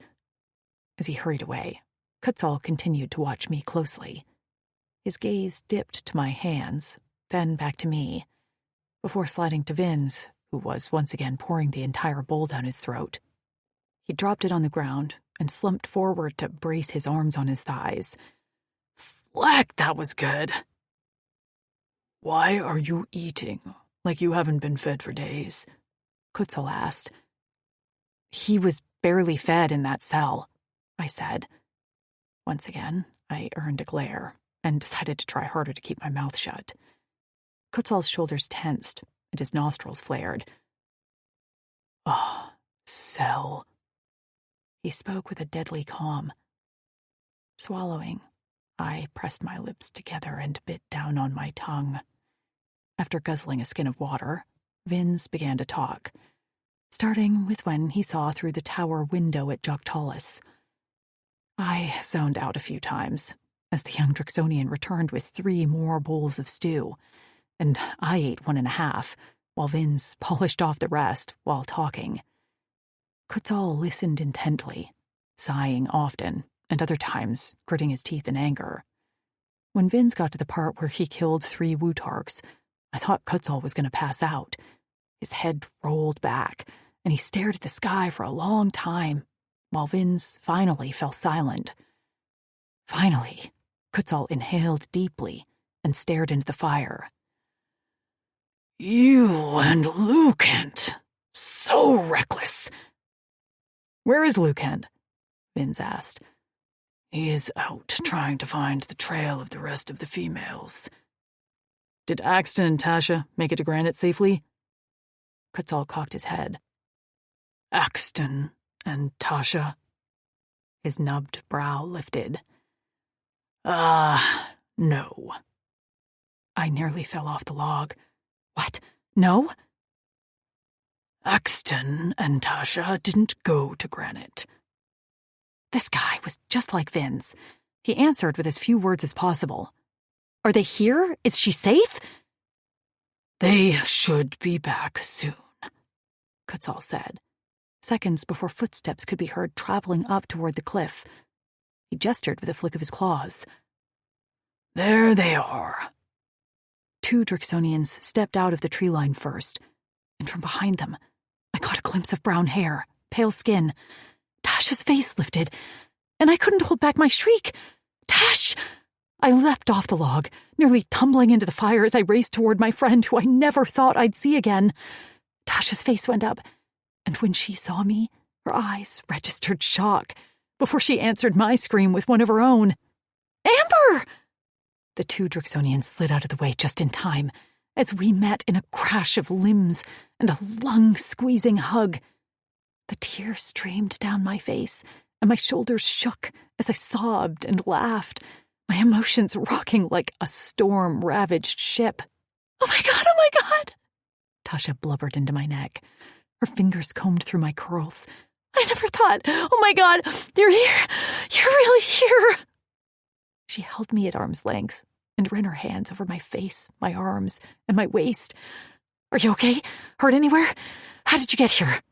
I turned and pointed at Vince, who sat uncharacteristically quiet, his gaze locked in on one of the Drixonians who now stood just a little behind Tasha. He was large, taller than Vince, and scars marred his face and chest, but his eyes were kind and shifted between Tasha and me, while a soft smile played at his twisted lips. With his hands clasped behind his back, he cut an imposing figure. "I'm fine," I said to Tasha. "Are you?" She nodded, biting her lip as tears streaked her face. "I'm fine. In fact, I'm really good. And now that you're here, even better." She turned and brushed her fingers along the arm of the Drixonian behind her. "This is Lucent. He's—" She hesitated, and then shot me a nervous smile. "He saved me." "Vince said you went to some place called Granite. Why did you come back?" She squeezed my hand. "There's a lot to explain. Do you need to eat? Sleep?" I ate, and I glanced at Lucent and the Drixonians listening to our conversation. I wasn't eager for them to know about my altar. Did they know about Tasha? "I'm not tired. Let's talk in private." She grabbed my hand. "We'll head down to my hut." I squeezed her hand back, still barely able to believe she stood in front of me. "I'd like that." Chapter 10. Vince. Talking in excited tones, the females descended the cliff stairs. Lucent walked toward me, and my world seemed to shift on its axis. The last time I'd left the Lone Howl camp, Axton had taken Tasha to Granite, and Lucent was out on a hunting mission. Tasha was supposed to stay in Granite with the other human females and likely find a proper Drixonian warrior as a mate. She wasn't supposed to be here, and Lucent most certainly wasn't supposed to have flecking locks on his wrists. My vision tunneled down, and I couldn't take my eyes off the gold bands. Tasha wore a long-sleeved shirt so I hadn't seen her wrists, but I would bet a stick of Yuza that she bore matching ones. "Vins?" Lucent said in his calm, deep voice. But to me, he sounded like he could have been on another planet. "Why?" I heard myself say. My dry throat clicked. "Why do you have locks?" "Brother," he said, softer this time, and I finally lifted my eyes to his. I hated what I saw in his purple eyes. Concern, caution, and a little bit of pity. I had to snap out of this. Pity? No flecking way would Lucent pity me. "What's going on?" "Sit." "I'm fine standing." Lucent sighed. "Don't be stubborn. Sit." I looked to Quetzal and Axton to back me up on this madness. Why was no one losing their minds over Lucent's locks? But they were already seated with their legs stretched out. Axton looked half asleep already. "I feel like I'm in another dimension," I murmured as I sat down heavily. Lucent sat down, his body turned toward mine. "Brother." "I heard you the first time," I spat. He only called me brother when he was about to say shit I didn't like. "Tasha and I are mates." I stared at the fire. This wasn't supposed to happen to us. Any of us. Not the sons of Not. I didn't give a fleck about me, but I couldn't stand to see Lucent suffer. He was the best of all of us. "How did this happen?" "It just did." I ground my teeth together. "We can tell Daz she died, and you can cover your wrists whenever we have to meet him. We can keep this a secret." "He knows." I whirled to Lucent and punched him in the shoulder. He winced. "He knows? How? How could you be so stupid?" Lucent was smiling, the stupid flecker. "Quit smiling!" "It's okay, Vins. Daz is okay with it." He's okay with a son of Not taking one of his precious flecking females? Lucent's brows lowered, and his fist clenched. "She's not his female. The only female who belongs to him is his mate." "Whatever," I muttered. I rubbed my wrists and glanced at the cliff stairs. "Are the females okay?" "What's wrong with your wrists?" Quetzal asked. Dropping my hands between my bent knees, I answered nonchalantly. "I was shackled and they're a little raw." I cleared my throat. "Amber's are the same." I couldn't tell them about our locks. Lucent never belonged as a son of Not anyway. He was the most honorable and honest among us. But I wasn't Lucent. I wasn't like any of the Lone Howl Clubboss. I was something worse. I would never be allowed to mate, and I shouldn't be. I didn't want to be. I couldn't be. Amber would be treated terribly just for being mated to me, and that I couldn't bear. She was brave, beautiful, and warm. I was cold, cynical, and tainted. "Why were you so deep behind the borders?" Quetzal asked. "I told you not to." I'd never tell Quetzal the reason I traveled as far as I did was all due to blonde hair swaying in the breeze. The lock of blonde hair I'd braided into my own lay hidden beneath my dark mane. I should cut it out before anyone noticed, but I couldn't bear to part with it. I shrugged. "Does it matter now?" "Vins." "I got one of the females back. 4 more to go. Everyone's happy. Can you spare the scolding?" Quetzal rubbed his forehead. "So they knew about us before you ever entered?" "Yes. They wanted to know what Clavas I was from, and they had questions about Granite. They are a threat. Before we escaped, Amber said they were preparing for visitors, and my torture and execution was going to be the entertainment." "If I got even a snip of your hair, I would have laid waste to the entire city." Quetzal's nostrils flared, and his big hands curled into fists. I grinned at him. "Aw, Quetz, you like me. You really, really like me." "Shut the fleck up," he growled. I killed 3 Wutarks at the border." I winced. I wasn't clean about it. Lucent dropped his head between his shoulders with a sigh. "What?" I protested. "We know now that there is a reason they were protecting their borders, and it was to hide the Jok'tals who've been preparing not-so-nice things for us. So why does it matter anymore? Because we want a little time to tell Daz and lay out a strategy. Well, might need to speed up that timeline, I muttered. Swear to Fatah's Vince, you'll be the death of me. Nah, I'll go first. We all know that. I stood up with a stretch and smacked my stomach. For now, I'm going to get clean, take a nap, eat, and then smoke myself into a stupor. In that order. Any complaints? Kutzal glared at me. I was in a cell and beaten for days. I think my arm got broken. I wiggled it in his face. It had since healed, but had hurt like a mother flecker when I'd heard the crack of the bone. Be nice to me. Go, he growled. I took a step over the log on the way to the cliff stairs when he called out, Tasha will take care of your human. I stopped and swallowed.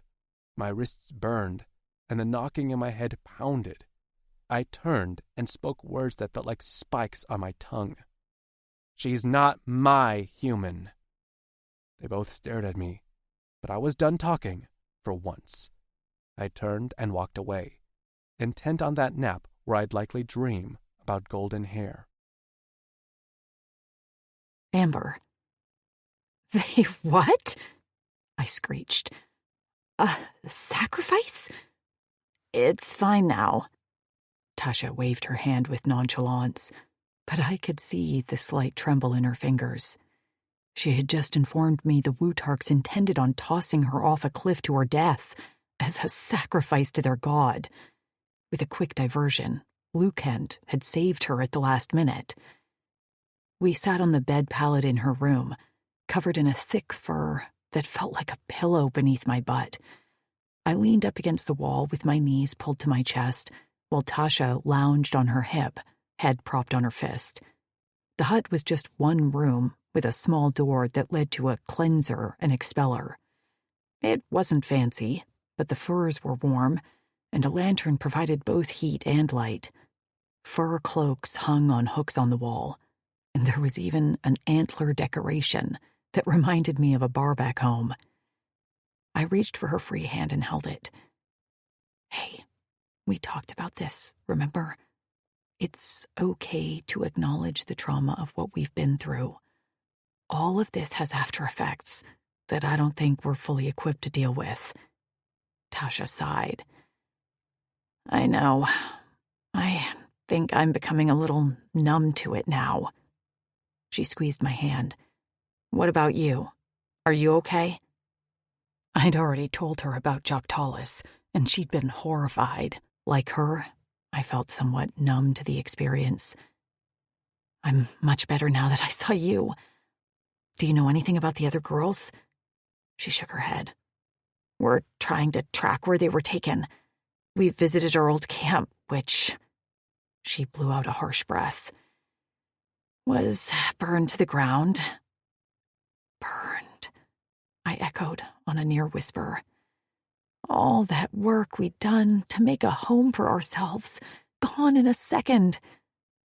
But those were material things. What mattered was finding Trix, Nev, Lou, and Maisie. Did you find anything useful yet? Not yet, Tasha said. But we're hopeful.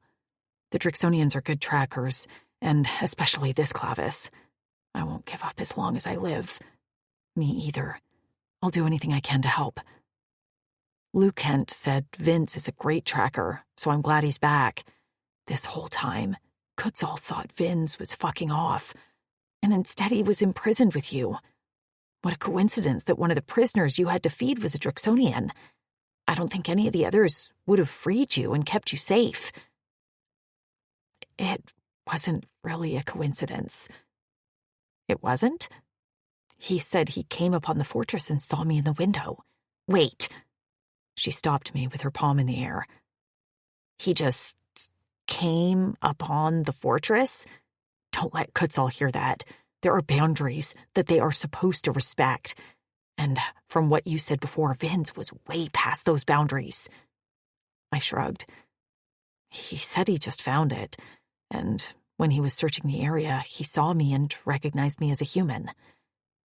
And then got caught? I chewed the inside of my lip. No. No. He got caught on purpose, so he could get inside to find me. Tasha blinked, and then let out a long, low whistle. Luke Kent did a whole lot of sacrificing to save me, but getting shut in a cell and beaten every day takes the cake. I did not expect that of Vince either. He's kind of an asshole. My spine snapped straight. He's a son of naught. He's been treated like shit his whole life. He has a reason to be an asshole. Tasha stared at me before speaking quietly, like trying to calm a riled beast. I know, honey. Luke Kent is a son of naught too. I'm just saying that Vince is a little rough around the edges. I couldn't stop myself from defending him. Staring at the wall over Tasha's shoulder, I forced myself to keep the anger out of my voice. Sure, Vince was an asshole, but he was my asshole. He is, but it's a coping mechanism. Tasha moved her head until she met my eyes. I've never heard you defend someone like you're defending Vince, not even yourself. He saved my life. It was time for a subject change. What's Luke Kent like? He's quieter than Vince, but dependable, loyal, and caring. Caring? Tasha's cheeks reddened, and she glanced away.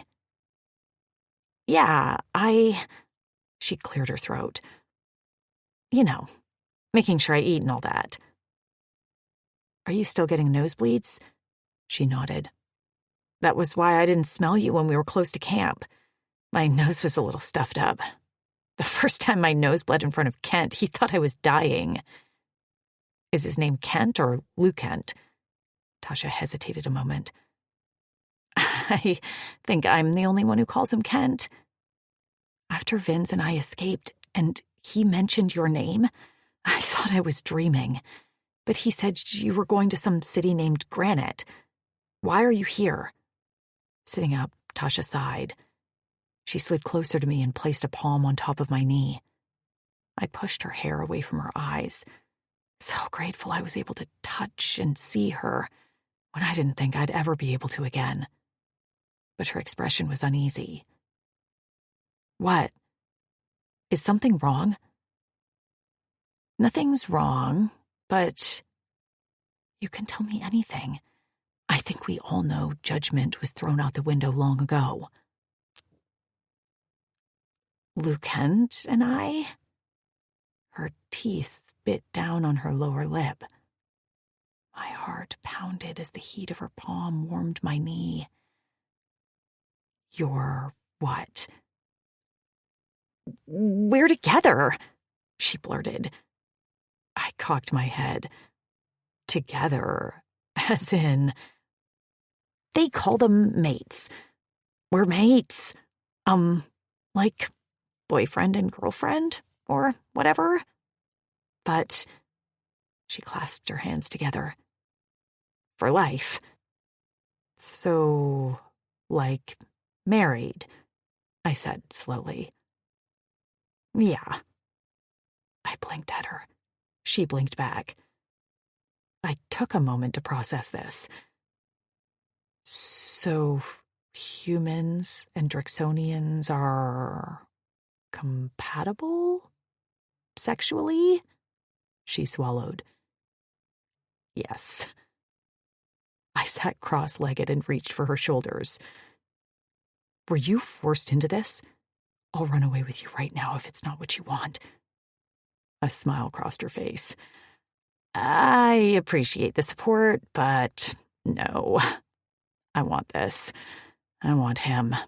I know it sounds crazy, and it's okay if you don't understand.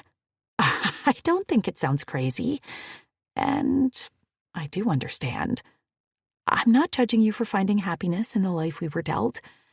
I only want to make sure it's your choice." Her eyes shone, and she sniffled as a little tear leaked out of the corner of her eye. "It's what I want, and it's my choice. He's amazing to me, and I trust him with my life." I pulled her into a hug and breathed in her clean scent. Nestling my nose into her neck, I reveled in the warmth of her touch. "I'm happy for you. Don't ever worry about telling me things like this." "Thank you, honey," she sniffled again. "I feel better now that you know." I eased out of the hug and held her at arm's length. "Can we celebrate? I wish I could throw you a bridal shower." She laughed. "Stop.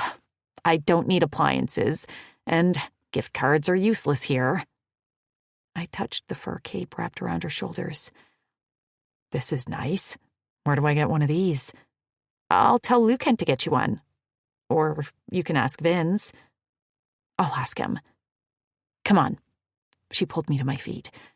"I'm sure you're eager to get clean, and I got a cleanser with your name on it." I could have cried with happiness. The only thing missing now were the rest of our girls, and once I was back on my feet, I wouldn't rest until we found them. Chapter 11. Amber. Vince was nowhere to be found, so Tasha asked Lucan to get me a fur cloak. I was more comfortable with it on, as the sleeves went down to my knuckles and covered the fabric ties hiding my locks. Tasha hadn't asked what they were for, and I didn't offer. I promised Vince I wouldn't tell anyone, and I meant to keep that promise. This area of land, up on a cliff and overlooking a sea, was cooler than I was used to on this planet, so the fur cloak was welcome. Tasha also gave me new clothes and sturdier shoes, which I was eternally grateful for. I'd tossed my old clothes, still stained with soot, into the water below. Huts were built on ledges etched into the side of the cliff, connected by a network of stairs. A long rope bridge hung between another cliff in the distance, where more ledges and huts were built. The common areas remained on the top of the cliff, which consisted of a large fire, Kutzal's hut, which doubled as a meeting place, and a training area for the warriors, and a cooking kiln. Strips of bloody meat hung nearby the fire, and large hides baked in the sun. "Drixonians are made up of several clavices," Tasha explained, as we walked through the settlement, past some warriors braiding each other's hair. "The clavis with the most power is led by Daz. He, along with a bunch of his warriors, have human mates too." "More humans?" She nodded. "I met them. They are happy, and many of them have children." "Children? With the Drixonians?" "Yes." Wow. I watched the two warriors rise from their hair time and begin to slice up the meat. "I bet those kids are cute." "Adorable," Tasha smiled. "Do you want a little baby Lucant?" Grinning, I nudged her with my shoulder. Her cheeks flushed, and she kicked at a rock on the ground. "I don't know. I guess so." "Well, are there condoms in this world?" She snorted. "No."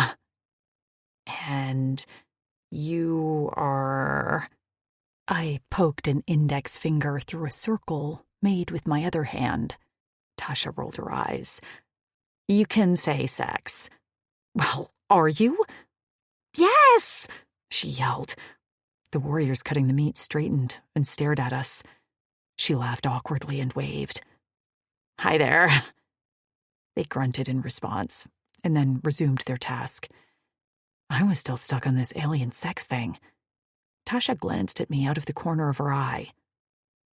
"Do you want details?" "No," I sniffed and crossed my arms over my chest. "That's between you and your blue husband. Mate. Whatever." We walked for a while in silence, until she said cautiously, Are you grossed out? No, I wasn't grossed out. I was intrigued. I couldn't say I'd been thinking about sex while out with Vince, but there were times I felt my bones go liquid when the warmth of his body was pressed against mine. But he didn't like to be touched, so Vince and I wouldn't have the relationship Tasha and Lucent did. I tried not to be envious of that. After all, Vince was prickly, kind of an asshole, and had an anger problem, so I didn't want that bond with him. Did I? Amber, Tasha asked, dipping her head to meet my eyes. I quickly shook my head. I absolutely am not grossed out. Lucent is hot. Kutzel is hot. Almost all these guys are hot. Shoulders dropping with relief, Tasha smiled. They are, aren't they? I didn't think Lucent was handsome when we first met, but then I got to know him, and now I think he's wildly attractive. A flush went up her neck. He's almost just so damn capable. The guy can skin a rodent thing, build a fire, cook it, and fight off like 3 enemies at the same time. That's hot. In my head, I could hear the solid thunk of the axe blade slamming into the Wutark's head, and then Vince's intense gaze immediately finding me. I never in my wildest dreams would have thought that would have been hot, but it was. In this galaxy, a man with a deadly axe throw was one you wanted by your side. I know what you mean. I smiled to myself. Do you like Vince? I frowned at her immediately. What? No. We're friends. Trauma bonded or something, but just friends. Just checking. Don't pressure me into romance just because you're happy and getting laid. I flicked her on the ear. She laughed. All right. Up ahead, Lucent sat with Kutzel near the fire with a variety of weapons laid out on thick skins. I gazed around, expecting Vince to be nearby. Lucent was his best friend, so they'd be hanging out together, right? But Vince wasn't around. I frowned. Where did he go? Huh? Tasha asked. I shook my head. Nothing. She stopped next to the skin of weapons and propped her hands on her hips. What's this? Cleaning the weapons, Lucent answered. Want to help? Is this a regular thing? Not usually, Kutzel grunted. But Vince started a war. He did? I asked. Kutzel didn't look up at me. It was inevitable. He just brought it a little closer. Lucent reached for a weapon near my leg, and the fur cape around his shoulders drifted back to his elbows. When I caught sight of his bare wrists, my breath caught in my throat. He had locks, golden bands marked on his scales in a pattern different than mine. But they were unmistakably locks. I hadn't noticed them before, probably because I'd been too consumed with the sight of Tasha. He didn't make any move to hide them. I glanced around, wondering if anyone was alarmed by these marks like I was, including Tasha. But she was kneeling at his side now, pointing to the weapons and asking questions. I swayed a moment on my feet, and when I felt a strong hand on my elbow, I glanced up into Kutzel's hard gaze. His gaze roamed my face, and I swore he could see into my brain. Are you okay? Get it together, Amber. I slipped my arm from his grasp and cleared my throat. Yeah, sorry. Just got a little lightheaded for a moment. Tasha stood quickly. Do you need to sleep? No, I'm fine. You weren't gone long, Lucent remarked. Did she not rest? Tasha's eyes met mine as my heart pounded. I didn't want to blurt out the details of my altar right here in front of Lucent Kutzel, and a few other warriors roaming around. "I'm okay," I said again. "She rested a bit," Tasha said. "Don't worry, I know my friend." Lukent seemed convinced, but Kutzal didn't. He didn't move from my side and stood there, looming over me, blocking out the damn sun until my skin began to itch and I stepped away. Kutzal snorted at my retreat, and he wrinkled his nose as if in disgust before sitting back down at Lukent's side. Vinz had said that their mantra was, "She is all." Kutzal didn't seem very fond of me, or Tasha for that matter. He mostly ignored her. And where the hell was Vinz? I gazed around, looking for his familiar build, but he was nowhere to be seen. "Looking for Vinz?" Kutzal asked, and I could have sworn his tone held a bit of a sneer. "I was," I answered. "Is he okay?"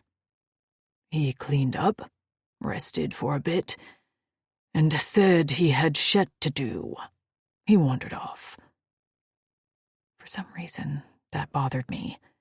I'd been at Vince's side for days, and while there were times I wanted to smother him in the dirt, I kind of missed him now. "Is he feeling okay? His shoulder had been bothering him since he fought the Wutarks." Kutzal popped a seed in his mouth and crunched it loudly. "He's healed. Everything but his wrists." His gaze held mine, and a chill ran down my spine. I swallowed. "Yeah, his wrists were in bad shape, from the Joktal whips." "Ah, the whips." I narrowed my eyes at Kutzal's snide tone, but honestly, the Drixonian scared me too much to say anything. I thought Vinz was an asshole, but at least he had some humor to him. "I thought he said it was the manacles you two were in," Lukent said, his expression innocent.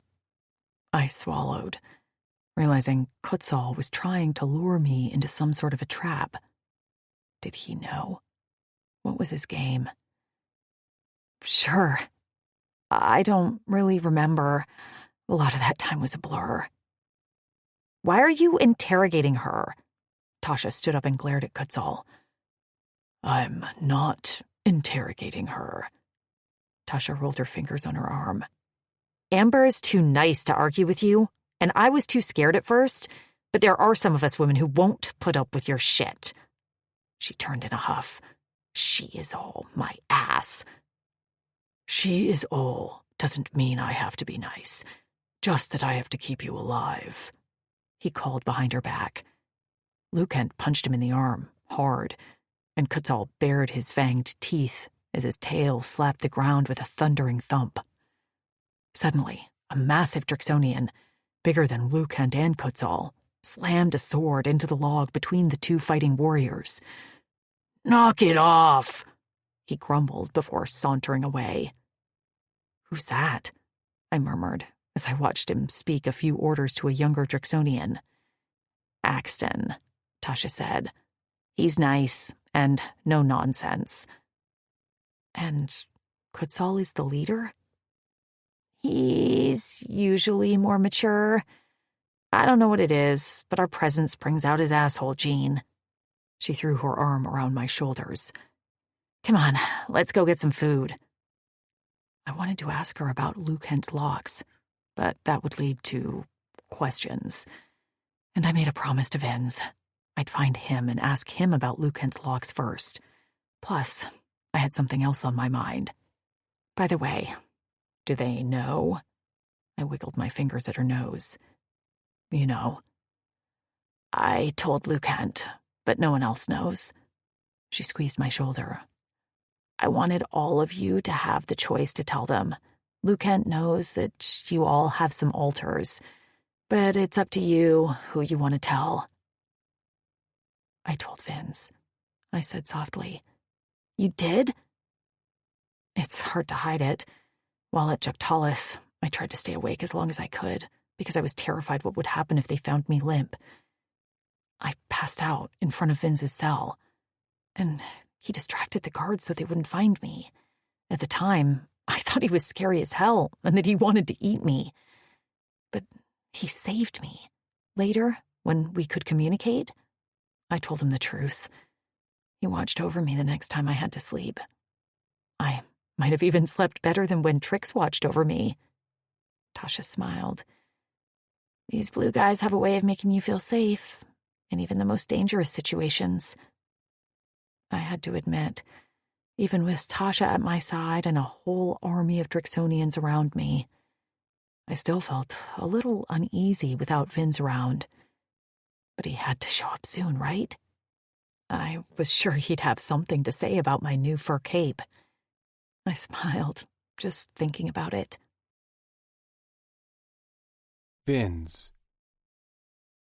I tried to avoid her, and I succeeded in not talking to her, but I definitely did not succeed at leaving her alone. I tracked her progress in the camp from the moment she emerged from Tasha's hut wearing new clothes and a large fur cloak draped over her narrow shoulders. The sun shone off her golden curls, but her smile was even brighter as she beamed at Tasha. I cast my mind back to all the times she'd smiled at me.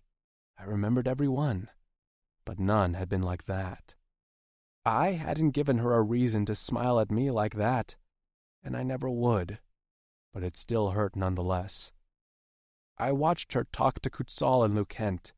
I saw the moment she recognized the locks on Lukent's wrists. I expected her to ask about them or to show off her own, but all she'd done was sway on her feet in shock.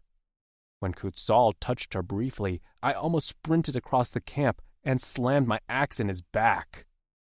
I didn't like the way he looked at her. He knew something. Kutzal always knew something, because he was a cunning shet. I watched as she kept scanning the camp as if looking for something. I wondered if it was me, and then immediately cast aside that idea. She was likely just observing. Amber liked to know her surroundings. Then she and Tasha walked toward the food stores, and that was when I finally forced myself away from my tracking of her, which was hard as fleck. I'd gone from knowing everything about her to having no idea how she was feeling or if she was tired or hungry. I dropped to a crouch from my hiding spot in the trees surrounding camp and gripped my head in my hands. All day I swore my skull was going to explode, and if this knocking didn't stop soon, I was going to throw myself off a cliff. The only reason I didn't do it was because I wasn't sure how the lock spawn would affect Amber if I died. If I remembered correctly, she'd be in pain. So now I had to keep up this miserable existence. I would until Amber took her last breath, and I hoped it was a long time from now. For her sake. For her, I'd endure. But by Fatas, I ached to see one of her smiles sent my way. I had to find a way out of camp again without Kutzal asking questions. Being here around her but not being able to be with her was torture. Worse than anything the flecking Joktal put me through. What are you looking at? The voice right behind my ear made me topple over. I glared up at Baki, who stood bent at the waist, hands on his knees, peering into the camp. Standing up with a groan, I brushed off my pants. You scared the fleck out of me! Sorry. He straightened and hooked his clawed thumbs into his belt. I didn't know you were back. What took you so long? Baki never really knew what was going on. He was content to tend to his crops of yuza, a plant we dried and smoked when we wanted to relax or celebrate. The most pierced among us, he wore strands of beads in his hair, which was currently pulled into a messy knot on top of his head. As he stood, he rocked back and forth slightly. I used to think Baki wasn't all there. He acted very disinterested in anything but smoking, until I'd seen him fight. He was vicious as fleck, smart and quick. But as soon as the battle was over, he was back to lazing around the camp like he hadn't just decapitated several enemies. Got caught up, I answered, not bothering to get into it. What are you up to? He pointed to a basket at his feet filled with large yellow five-pointed leaves. Gathering some yuza to dry. We'll use most of my stock tonight. What's tonight? He shrugged. I don't know. Kutzal just said to have some yuza rolled and ready to go. Need some help? Sure. He handed me another basket. Only pick the leaves larger than your hand. Got it. His yuza field lay on the outskirts of camp, and I went to work picking the yuza leaves, while Baki watched me closely to ensure I wasn't picking too small leaves. I'd rarely seen him concentrate on something so seriously. The yuza stalks stretched as tall as me, and soon I had half my basket filled. Heard there's another female, he said suddenly. My hand slipped, and I snapped an entire stalk in half. Baki let out a low growl. Watch what the fleck you're doing. Sorry, I muttered. And yeah, there's another female. What's she like? He didn't sound interested, more like he was just making conversation, but the question still rankled me. What was she like? Beautiful, smart, selfless. Instead, I answered, I don't know. Like the other one, I guess. Baki straightened and swiped at his forehead with the back of his hand. You mad about something? No, why? You're not talking as much as usual. I grinned at him. Not used to carrying the conversation, huh, Baki? Not really. Well, here's some news for you. I killed a few Wutarks when I was gone. That perked him up. Oh yeah?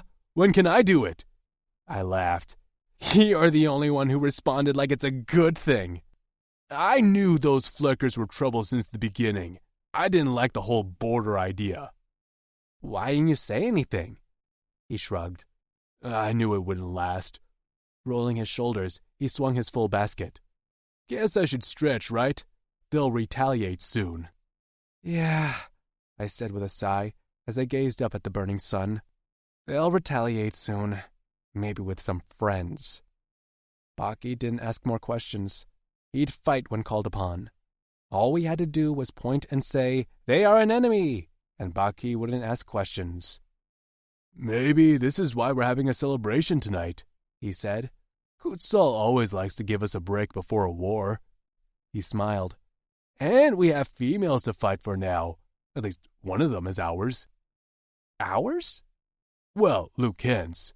But she's a lone howl, so that means I'll kill for her. Right, I murmured. Me too. He nodded at my basket. That's enough. Want to help me hang them to dry? Why not? I didn't have anything else to do but feel sorry for myself.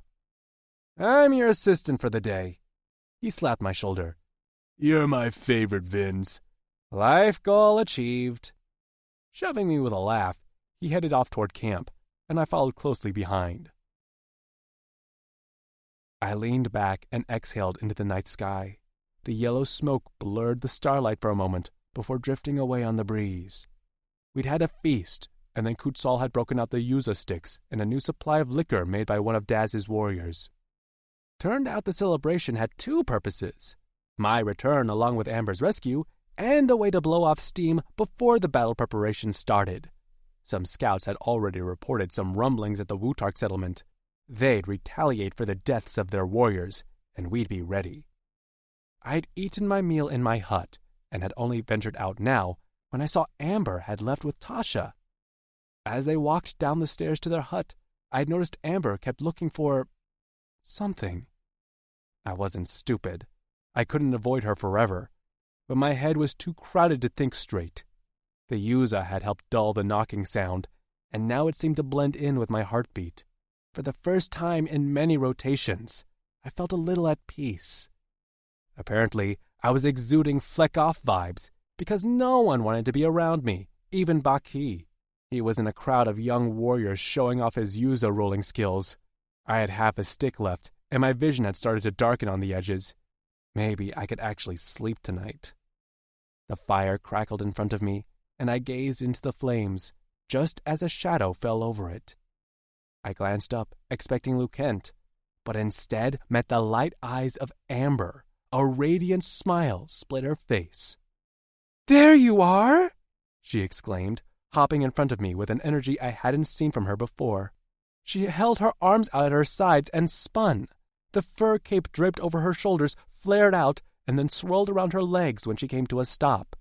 Still beaming, she ran her hands down the front of the plush fur.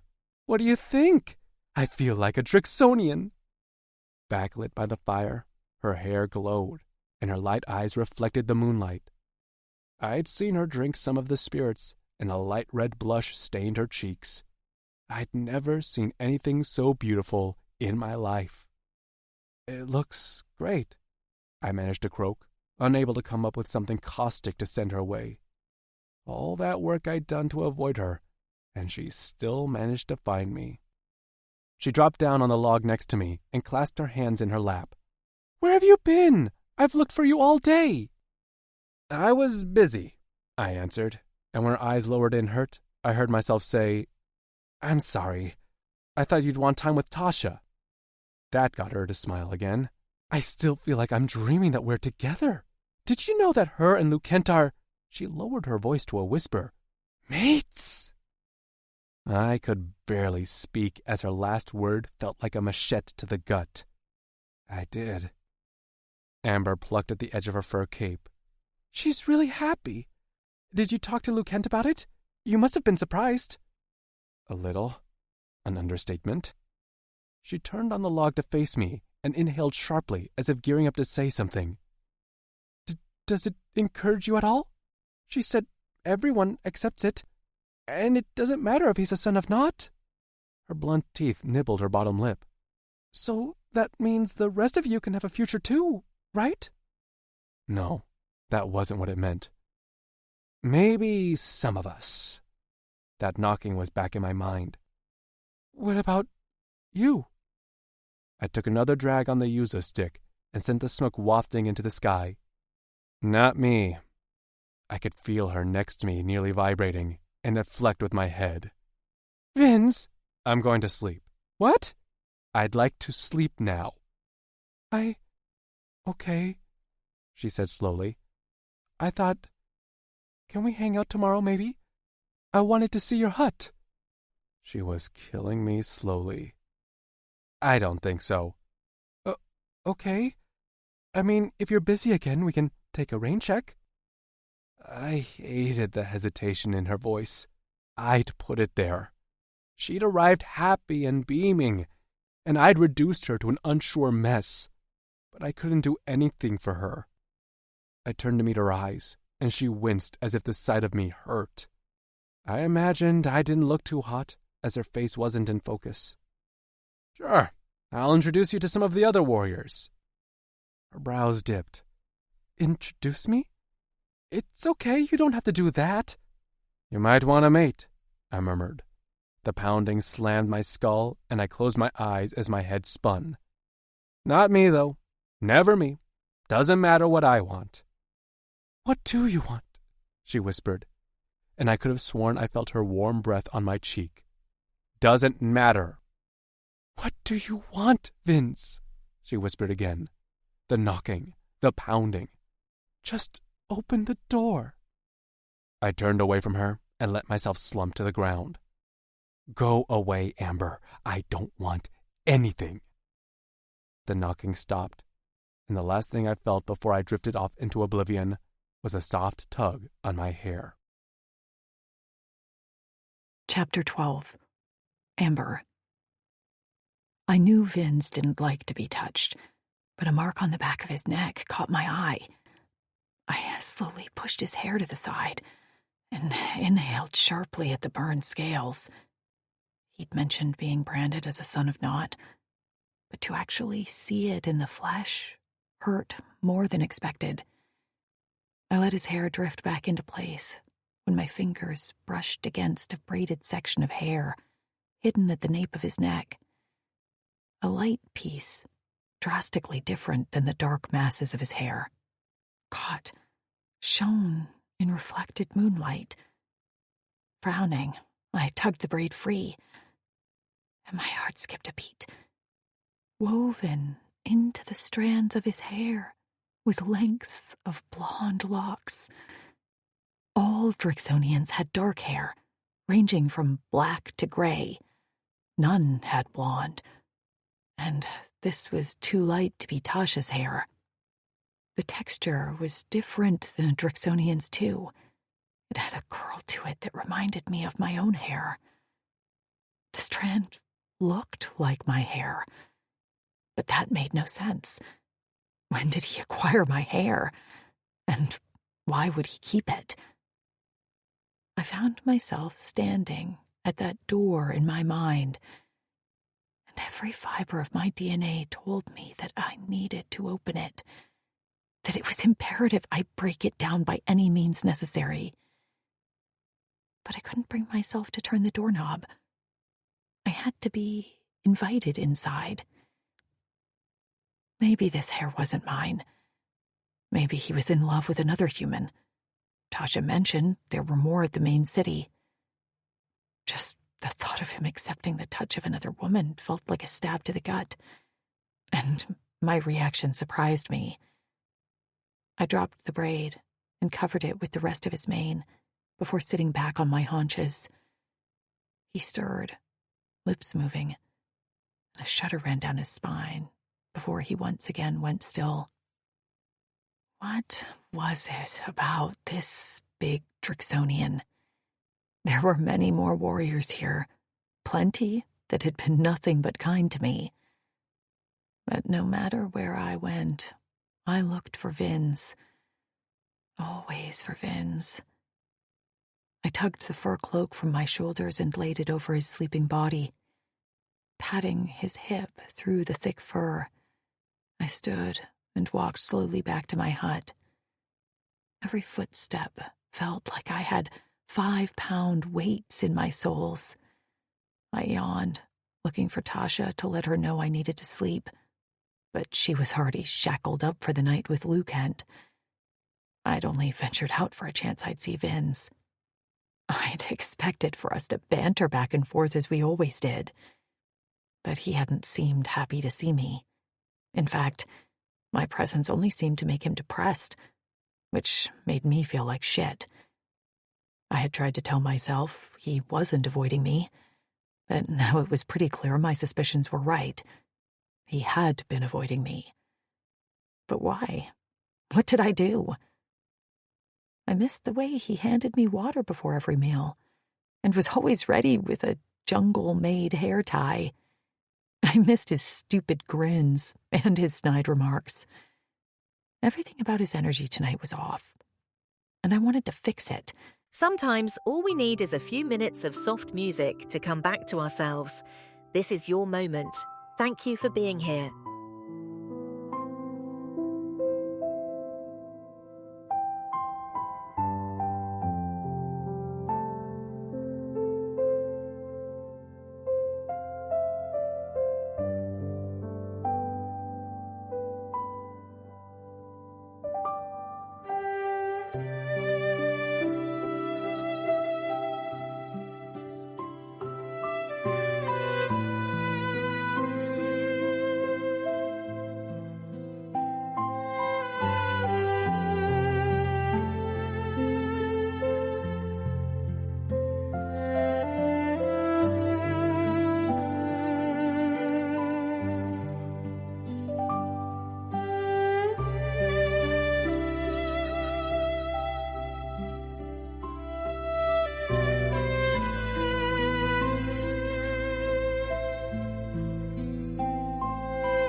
But it wouldn't be tonight.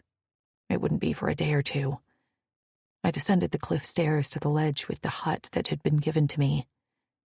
Stepping into the empty room, I suddenly wished for the warmth of the lorries. I hoped they were okay. Tugging off my shoes, I stripped out of my pants and climbed into my bed pallet in my shirt and underwear. Tasha would come looking for me in the morning, I was sure of it, and once she saw me sleeping, she'd make sure no one bugged me. I tugged down the fabric covering my locks and ran my fingers over the golden marks. Something about seeing them settled a disturbance in my soul. I wondered what they meant and wished Vince would talk to me. I'd liked seeing our matching locks, and I couldn't imagine something so pretty would mean anything bad. At least, I sure hoped not. Sighing, I covered the locks again. I closed my eyes and drifted to sleep, dreaming of doors and golden braids. I opened my eyes and blinked at the wall. Sunlight streamed in through my window, and the smell of salt water drifted inside on a breeze. Senses heightened after my sleep. I could hear voices outside, and listened for the one voice I wanted to hear the most. I didn't hear it. Groaning, I rubbed my eyes. Why was Vince the first thing I thought of when I woke up? What did that stupid Drixonian do to me? I dropped my hands back onto the bed pallet with a thump. Another smell hit me, and I glanced over to see a kettle and a plate of fruit sitting on a table beside my pallet. Tasha, I murmured with a smile. I poured myself a steaming cup of tea, kept warm because of the kettle, and popped a hunk of sweet, fleshy fruit in my mouth. Sitting up, I stared out into the calm sea as I blew on the mug of tea. This was a view people would pay buckets for on Earth. After eating some more and finishing my tea, I used the expeller to pee and then washed myself in the cleanser. Feeling fresh and rested, I reached for my clothes. Spotting my fur on the end of my bed pallet, I went still. The last time I'd seen it was when I'd laid it over Vince when he slept. Had he returned it to me? Had he been here when I slept? I glanced around to see if he'd left any sort of clue that he'd been inside, but everything was as I'd left it, except for the tray of food. Sighing, I dressed and clasped the fur cape around my shoulders. I had to go talk to Vince. He'd been out of it that night on the fire, with whatever stuff they smoked, and I'd been more tired than I realized. We could converse with clear heads now. But as I made my way up the stairs and around the camp, Vince was nowhere to be seen. Kutzal greeted me, and Axton grunted in my direction. A few other warriors I recognized said hello, and the younger warrior, who always delivered food, asked me if I needed anything to eat. I turned him away, full from the tea and fruit, and starting to feel uneasy the more time went on without sight of Vince. I turned to head back down the stairs when Tasha leapt up the last few, panting slightly. "There you are. I thought I smelled you moving about. Do you need to eat?" "No, I ate what you left in my room. Thanks, by the way." She frowned. "I didn't leave anything in your room." My stomach contracted. "You didn't? But there was fruit and a tea kettle. I thought you put it there for me to have when I woke up." "That wasn't me," she frowned. "I checked on you and saw you were sleeping, so I told everyone you were resting." "So that was Vince?" I asked. She cocked her head.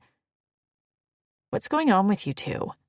I glanced around, seeing that warriors were watching us, and worried they could overhear us. "Let's talk in my hut." Tugging her along with me, I jogged down the stairs to my hut's ledge and then pulled us inside. Ensuring the door was shut firmly behind us, I took off my cape and sat down on the bed pallet. Tasha joined me, her expression concerned. Is everything okay? I don't know. I pulled my legs to my chest and dropped my chin on my knees. Vince has been acting so weird since we got back. I mean, we're not you and Lou Kent, and that's fine. But I thought we were friends. The night before I slept, we talked by the fire, and I blew out of breath, feeling like I was gossiping about Vince behind his back. But this was Tasha, and I had no one else. Okay, let me get settled. This sounds like it'll take a while. She pulled her arms free of her fur cape while I stared at the ground. Can I have some of the tea? Help yourself. Want some? Sure. I heard the sound of liquid pouring into 2 cups, and then a hand appeared in front of my face. I accepted the cup with a sigh, but at the sight of Tasha's bare wrists, I let out a choked sound and dropped the mug on the ground. The hot liquid splashed on her legs and she yelped, Amber, what the hell? I tugged her arm closer to me and ran my fingers over the golden markings. Why do you have... Shit, I had to play dumb. What are these marks? Tasha grimaced and met my eyes. I was going to tell you, I swear, but I felt like it was all too much at once. Lou Kent had the markings too. I remembered now, and if I recalled correctly, his matched Tasha's, just like mine matched Vince's. My mouth went dry. What do they mean? She sat down next to me, and our fingers slipped together. My wrists were covered since I'd promised Vince. Her locks were a gorgeous pattern, like waves. They're called locks, and this is gonna sound like a lot, so bear with me. I only nodded as my gaze remained on her locks. The Drixonians have a mating bond, and it is initiated when our blood is spilled by an enemy. I was struck by a Wutark hard enough that I bled. Lou Kent saw it happen and said he felt like he'd been struck too. And when he killed the Wutark who spilled my blood, the bond is confirmed. These matching marks appear on our wrists. Lou Kent has them too, as you probably saw, almost like an invisible tattoo. It's the strangest thing. It hurts at first, too. I knew all this, but I didn't tell her, as the words spread their thorns in my throat to prevent escape. It means we're fated mates. They call them Korra Eternals. And I can feel them in my mind. We can't read each other's thoughts or anything, but I can feel his emotions, and he can feel mine. He's like a sandstorm in my mind. They call it an aura. Her fingers squeezed mine. I know, it sounds crazy. Can you look at me? You're pale. I finally lifted my head to hers, but the thorns in my throat had snagged into my flesh and wouldn't budge. Her hands cupped my face. Are you okay? I nodded and finally managed to evade the vines to say a word or two. I'm fine. Just surprised is all. You're right. It's a lot. My voice ended on a whisper. It is a lot, she echoed, her expression concerned. I'm sorry, we came here to talk about you, and now we're talking about me. What did you want to say about Vince? I shook my head, despite the ache in my heart. I wanted so badly to whip off my wrist covers and show her the truth. But I'd promised Vince I wouldn't tell a soul. And a large part of me was jealous, embarrassed. She had gorgeous matching locks with her mate who didn't hide them at all. And the male who I matched wanted nothing to do with me. Why? What was so wrong with me? I ducked my head so Tasha wouldn't see the tears brimming in my eyes. Everything's fine with Vince. I just, need to talk to him. Do you know where he is? She tapped her chin. Last I heard, he's in his hut. Do you know where it is? I can ask Luke Kent. Do you want us to take you? I nodded. Please, Tasha. She eyed me. Are you sure you're okay? Yes, I said as firmly as I could. Still just adjusting, I think. My emotions are a bit all over. She patted my hand.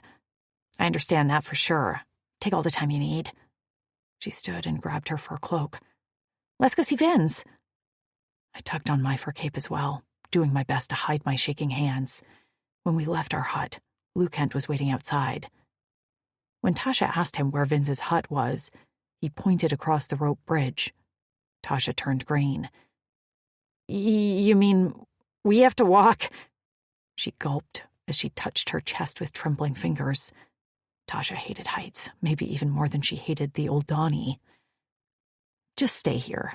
I squeezed her hand. I can walk across myself. I can walk with you, Luke Kent offered. I waved him off. No, I'll be fine. I can do it, Tasha said hoarsely, and I laughed. No, you'll make all of us nervous. She bit her lip. I feel bad. Don't. We'll watch you, okay?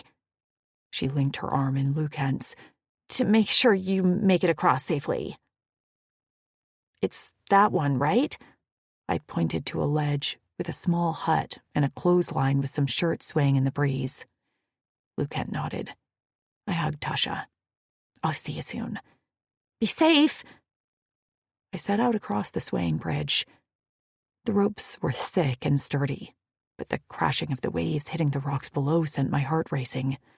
I wasn't scared of heights, but this felt like something out of a movie. Vince couldn't have a hut closer to camp? Of course not. Instead, I had to trek across a creaking bridge at an insane height. Nothing about that stupid alien was easy. The thought made me snort laugh. About halfway across, I glanced over my shoulder to see Tasha and Luke Kent standing right where I'd left them. Tasha waved, and I waved back. Eager to get to the other side, I walked faster, and eased a sigh of relief when my foot once again touched down on solid ground. I took a moment to gather my courage, because crossing that bridge was nothing compared to the words I had to say to Vince.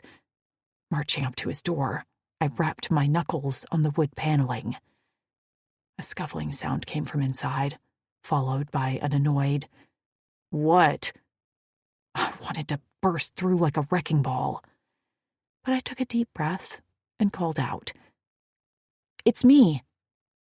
For a moment, he didn't respond, and then I heard 2 quick thumps, followed by a muttered curse, before the door flung open. Vince stood in the doorway wearing nothing but a pair of pants. His hair was a knotted mess all around his head, and he rubbed bleary eyes. "Amber, can I come in?" He swallowed, and his eyes drifted over my shoulder before they focused back on me. "Look, He blew out a harsh breath, and my stomach churned. Was he not even going to let me in? I could feel my fragile shell beginning to crack. If he wasn't going to let me in, then I would shatter right here on his doorstep. I pushed up the sleeve of my cloak, ripped off the fabric around my locks, and held it in front of his face. "Why didn't you tell me?" I whispered. He flinched, as if I'd struck him, and he grabbed his head with a wince. "Amber," he said softly, "I saw Tasha's locks." He squeezed his eyes shut and grabbed the back of his neck. "So, you told her about yours then?" "No," I answered quickly. "I kept my promise to you." His head went up, and his brow furrowed. "But," I went on, "I asked her to explain what they mean to me. And when she told me the truth," I shook my head. "Do you know how that made me feel?" A muscle in his jaw ticked. "I can explain. Explain what? My voice cracked as I felt my shoulders buck with the beginnings of a sob. That you were rejecting me as a mate?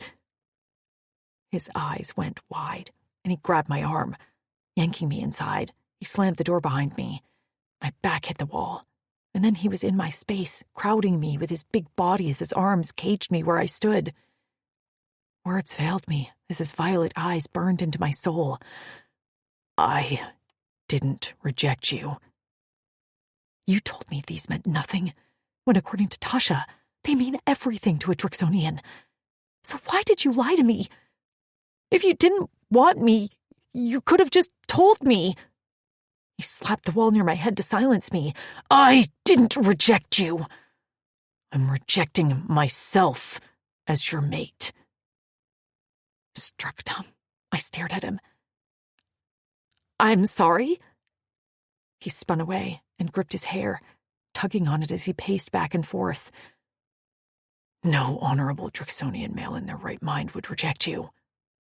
He faced me, and it was then I noticed he wasn't wearing any wrist covers, so his locks glimmered against his blue scales. But I'm not right for you. I can't be your mate. If this is about you being a son of Nod, I don't give a single fuck about that. And this whole clavis has accepted Tasha and Lukent. I'm not Lukent! He thumped his chest twice, and the sound bounced off the walls. This has nothing to do with being a son of Nod, and everything to do with me. His shoulders slumped, and he exhaled roughly as his muscles seemed to give out on him. I don't understand. I took a step forward. What aren't you telling me? His eyes met mine, and what I saw simmering in the purple depths froze my blood in my veins. Pain, anguish, and shame. I'm broken. Words failed me as I stared at this once proud Drixonian, who now swayed on his feet like his chest had been cracked open. When the Ultani had us, most of the Sons of Nod were given the shed jobs. But I was special, I guess. He spat the words like it was a poisoned barb. They wanted me to impregnate a female, any female. So they'd strap me to a bed and bring in any species who they deemed could be compatible. My knees knocked together, and I had to reach out for the wall to keep myself upright. Every word felt like a spike to my brain, and I couldn't imagine how hard it was for him to speak his truth. But I couldn't perform, no matter how much they touched me and prodded me and tried to seduce me. My cock never even got hard. Bile rose in my throat, and I pressed the back of my hand to my mouth. I wanted him to stop speaking, but it was like he'd released the dam now and couldn't stop. I understood now why he didn't like to be touched, and I wanted to wail at the injustice of it. I'll never be a proper mate to you. His eyes bored into mine. I can't pleasure you. I can't fill you with my seed and see your belly swell with my chit. I'm as good as dead, and the only reason I haven't thrown myself off the cliff is because of my brothers. Now, he swallowed. Because of you, if I die, our bond will cause you pain.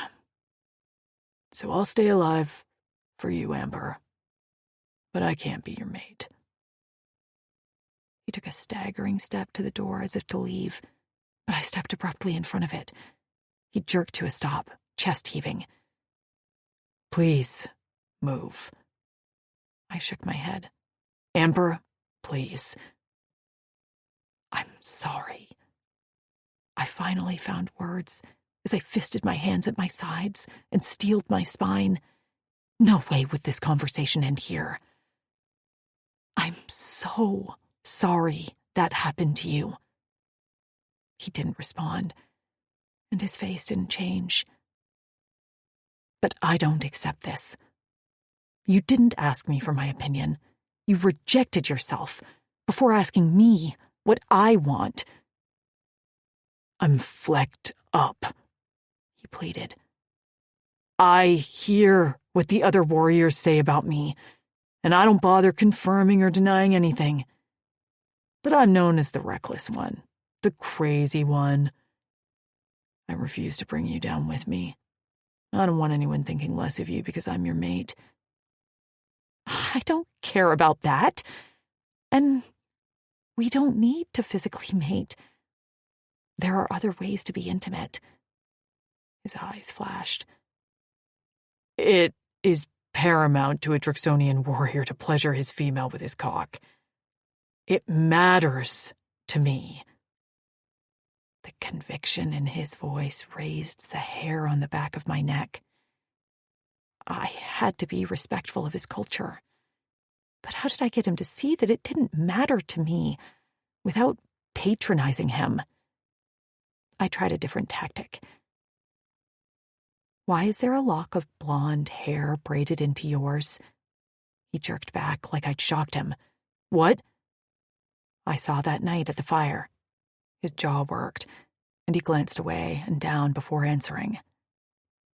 I found the hair stuck to a twig, and then followed the trackings to Juctalis. So it's your hair. He lifted his head. I went there looking for you, and I wasn't going to leave without you. My heart swelled. What do you want, Vince? It doesn't matter. You said that already. But it matters to me. In a perfect world, would you take me as your mate? His breath shuddered out as he rasped in a broken tone. I'd follow you to the end of this life and into the next. Chapter 13. Fins. She smiled at me, and I'd never seen that smile before. There was a hint of sadness to it, but her eyes shone warmly, and for a moment I lost myself in them. Soon she would accept that I was too broken and would turn away. But for a few precious moments, I pretended otherwise. But then she didn't turn and walk out the door. Instead, she took a step toward me. Surprised, I didn't react. She took another step forward, and I took one back. She kept that warm smile on her face as she slid the fur cape off her arms and dropped it to the floor. The tip of her pink tongue prodded the corner of her mouth. Will you try something with me? She took one more step forward until her chest almost brushed mine, and that one action, along with a slight intake of her breath, sparked a flare of hope in my gut. The dry timber of my insides reacted immediately, and I could do nothing to douse it, no matter how hard I tried. I swallowed and heard myself ask, "Try what?" Her slender fingers played with the hem of her shirt. Will you touch me? At first I swore I heard her wrong. Touch you? Her eyes drifted to the bed pallet beside us, and I didn't miss the way her chin wobbled with nerves. You don't like to be touched, and rightfully so. You associate that with being held against your will. But what if you touch me, and I don't touch you? My breath left my body, and it felt like a full Yora went by before I could suck in more air. Amber, please, she whispered, and if you don't like it then, I'll accept the rejection. I owed it to her, didn't I? And I had to admit that I ached to know what her soft skin felt like. But what if you don't like it? I'll let you know if you do anything I don't like.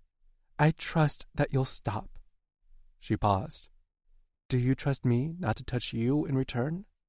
You can tie my hands if you like. I shuddered. No restraints on either of us. Oh, she winced. Sorry, you're right. I trust you. I said the words without even thinking of them first, as if my Cora knew before my brain. I really did trust her. She'd even kept her promise to me from the one friend she had.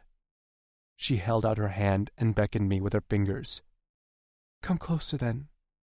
I never, in my wildest dreams, thought this would be the outcome of telling her the truth. I'd never told anyone, not even Lou Kent, although I was pretty sure he'd figured out what had happened to me. I had always been the outcast of the outcasts, but Radiant Amber stood before me with trust in her eyes. I cupped her cheek, and the soft skin of her face rasped along my calloused palms. "You're so brave," I whispered.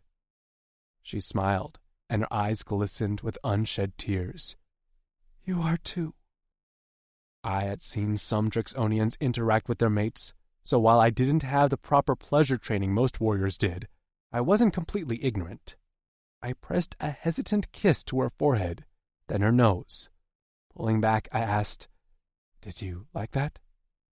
Her lips parted, and I felt her sweet breath on my face. "Don't worry about that right now. Just touch me how you want to touch me. Explore."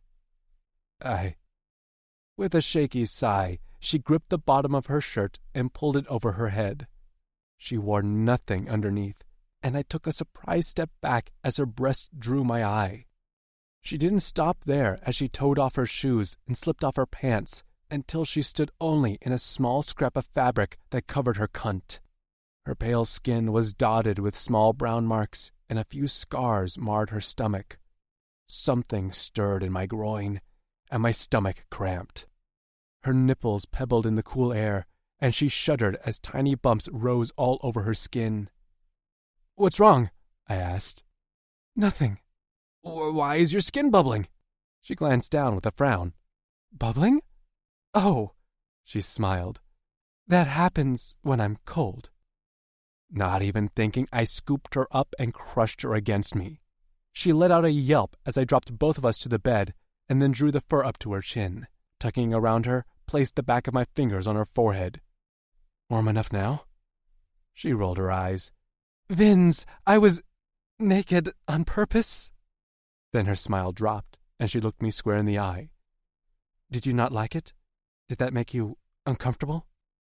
"I didn't like that you were cold." "Okay."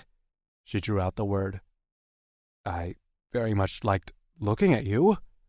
Her smile returned, big and bright. "But I can tell you're nervous, and I don't want you to do this for me out of pity."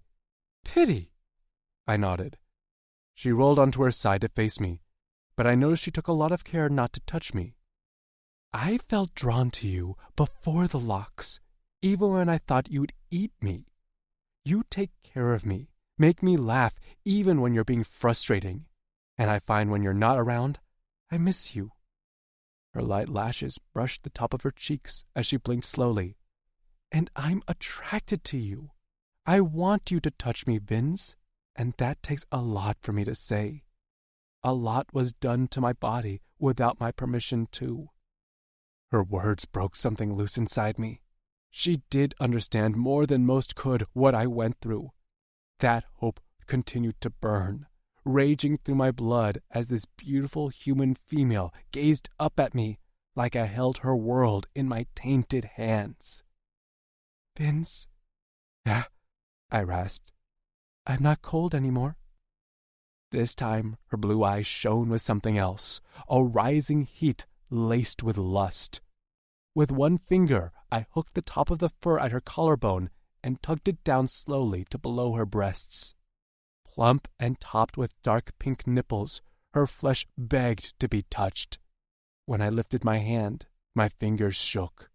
I cupped her breast and swiped a thumb across the beaded nipple. She sucked in a breath, and a scent perfumed the air. I inhaled the sweet and musky aroma, and once again felt that aching in my groin. I'd never felt it before, but something about it was pleasant, like a good hurt. Leaning down, I pressed my lips to her nipple, and when she thrust against me, I opened my mouth to take her inside.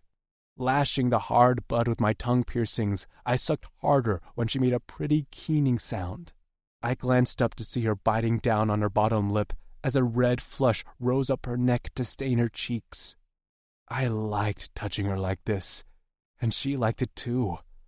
Was this what mating was like? Her hands rested over her head, crossed at the wrist where her locks shone gold against her pale skin. I lifted one hand and speared my fingers with hers until our wrists touched. Inside me, the fire reached the door I kept firmly closed. The flames licked at it, darkening the wood, and it would only be a matter of time before the entire thing went up in flames.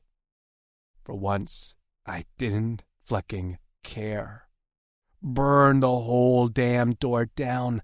Let everyone see what was inside. Why did I care when I had Amber laying beneath me, her eyes shining with heat, for me? I inhaled deeply and pushed the fur lower until she kicked it free. Her thighs rubbed together, and I spotted a damp spot in the fabric covering her cunt. Was she? I glanced up to see her cheeks a bright red. She rolled her lips between her teeth before she whispered in a husky voice, "I'm wet." Everything in my gut felt heavy, loaded. I reached down to adjust myself and made a strangled noise in my throat when my fingers brushed sensitive skin. Amber shot up, her breasts jiggling as she did, and I couldn't take my eyes off them. "Vince," she called out, "are you okay?" But her voice sounded like it was in a tunnel. I could barely make out the words. All I could focus on was the expanse of flesh in front of me, and her messy hair surrounding her in a golden halo. The smell of her wet arousal hung in the air, drugging me better than anything Baki could grow. Through my pants, my fingers closed around the very hard shaft of my cock. "Vince?" she called again. I couldn't answer. I pressed on her shoulders until she once again lay flat on the pallet, and then slid lower down her body, until my face was even with that damp spot on the fabric over her cunt that I couldn't stop thinking about. I closed my mouth over it, sucking up the dampness and tonguing it aggressively. Amber started to thrash on the bed. Her hands brushed my hair, but then as soon as it did, her hands were gone and once again clasped above her head. Her thighs shook and my mouth filled with saliva as I craved more of her taste. With one swipe of my claws, I shredded the rest of her coverings to reveal a nest of wiry golden curls glistening with her arousal. I buried my face in her cunt, sucking on her wet flesh until my face was covered in her, and my chin dripped with her juices. I speared her with my tongue and prodded at a hard bead nestled among her folds that made her squeal my name. I didn't stop, not even as her heels dug into my back and her thighs pressed on the side of my face. Drunk on her taste and smell, I lost myself in her taste until she let out a cry while her entire body shuddered. Her inner walls squeezed my tongue, and I wiggled it to reach every last bit of her as she thumped the bed with her fists as she shuddered again and again. "Stop," she whimpered. "Please, so sensitive." I lifted my head, licking the remnants of her from my face as she panted below me. Glassy eyes drifted down my chest, and then she gasped. I looked down to find I'd pulled my cock from my pants. The shaft was thick with blood, and the bulbous head swollen to a dark blue. A light fluid leaked from the tip. "Vince," she whispered, eyes so round they nearly took up her whole face. "You're hard." I could barely grasp what was happening. All I knew was that Amber tasted delicious, and I needed to release the tension in my body before I went insane. My balls hung heavy and tight, and my cock ached with a pleasure pain that I'd never felt before. I stuttered out. "What do I do?" Her eyes lifted to mine, and she didn't hesitate. "What feels good?" Instinctively, I stroked my shaft, squeezing when I reached the tip. A groan fell from my lips. "This? Do that," she whispered breathlessly. "Stroke yourself, Vince." "Oh, Vatos," I murmured as my body bucked. Pressure built in my lower spine as I stroked faster. I dropped to brace myself on one hand over Amber, and I met her eyes just as my world exploded. Colors burst behind my eyes as my body floated up and away. Thick ropes of cum flew from the tip of my cock to land on the soft skin of Amber's belly. Pleasure spread out to every limb and every strand of my hair as the door in my mind flew apart in a burst of flames.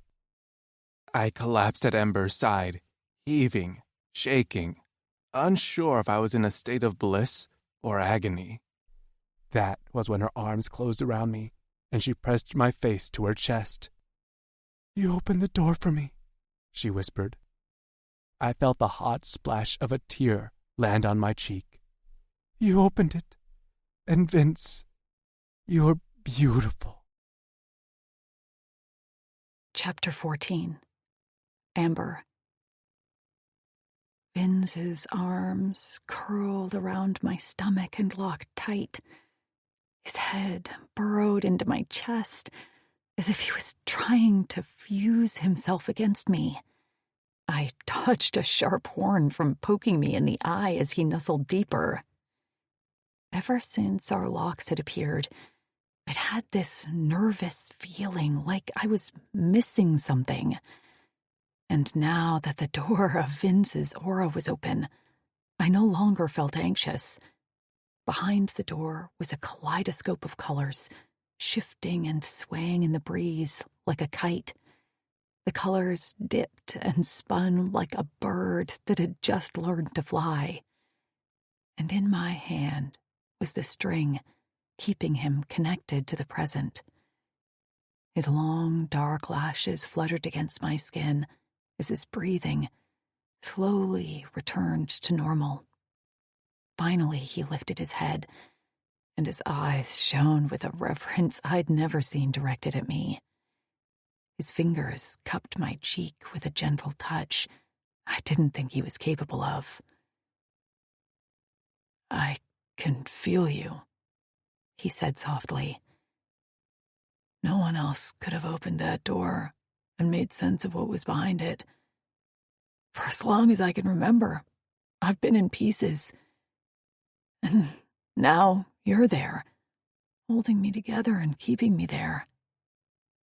I smiled at him as I placed my hand over his. "I got you." A puff of air escaped his lips.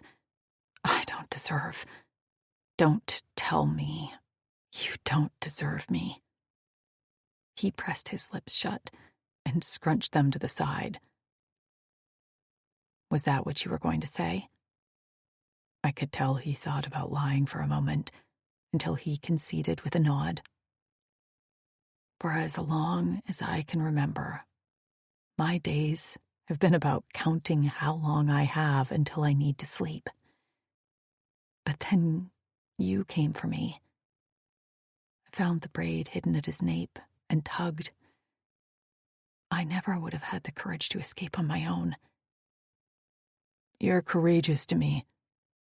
He hooked a leg over mine, as if we weren't already plastered head to toe. "You came in here and made yourself vulnerable for me."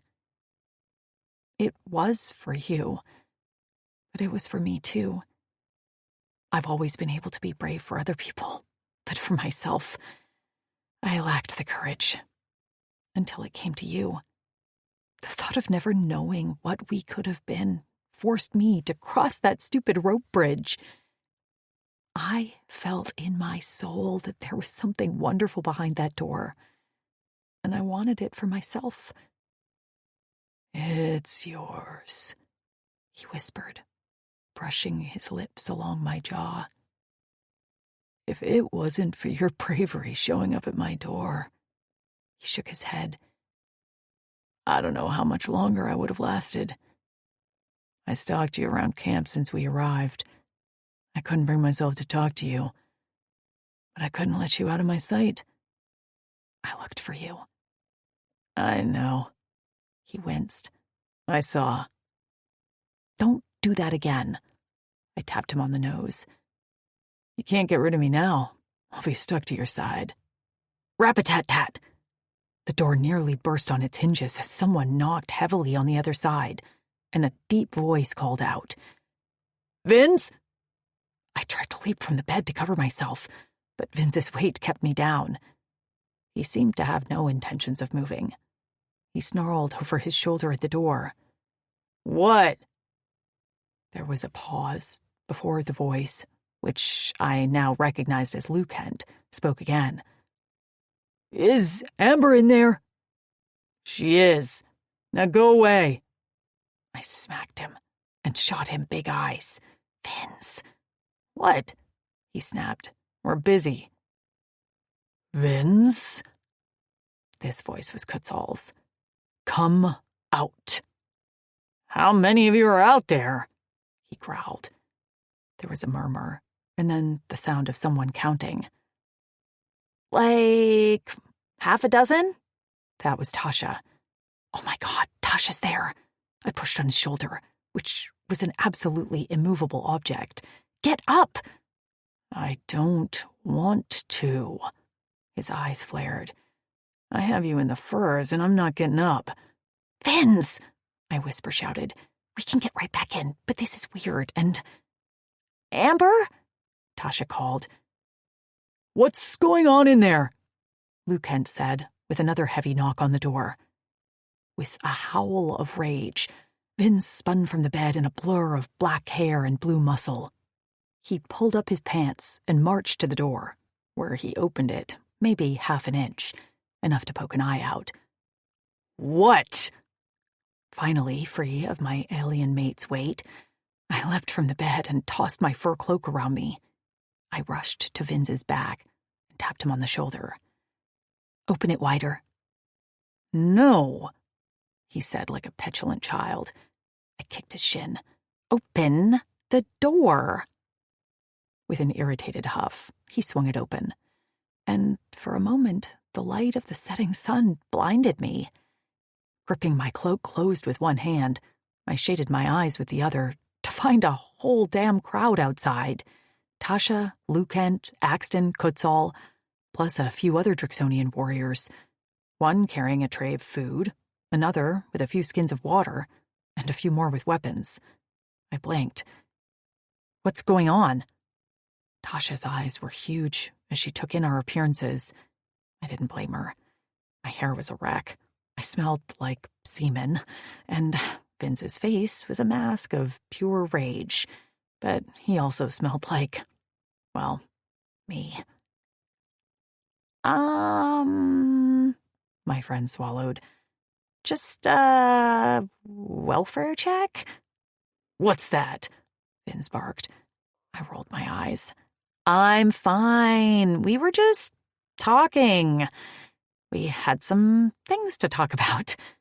I nudged his ribs with my elbow. "Right, Vince?" But Kutzal was staring at Vince's wrists because his locks were on full display, glittering in the sun's rays. Vince grabbed my arm, shoved up the sleeve of my cloak, and held our clasped hands in the air.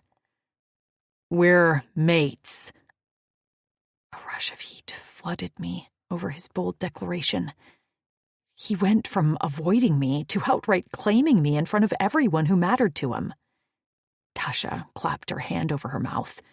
Lucent's eyes bugged out, and I thought Kutzal was going to burst a blood vessel in his neck. "Another one," Axton murmured as if bored and turned to walk away.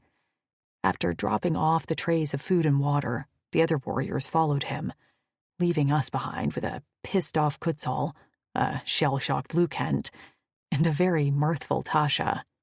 Seriously, I could see her eyes twinkling as she tried to hold in an excited squeal. I noticed that Lucent hadn't taken his eyes off Vince, and my mate was meeting his stare head-on.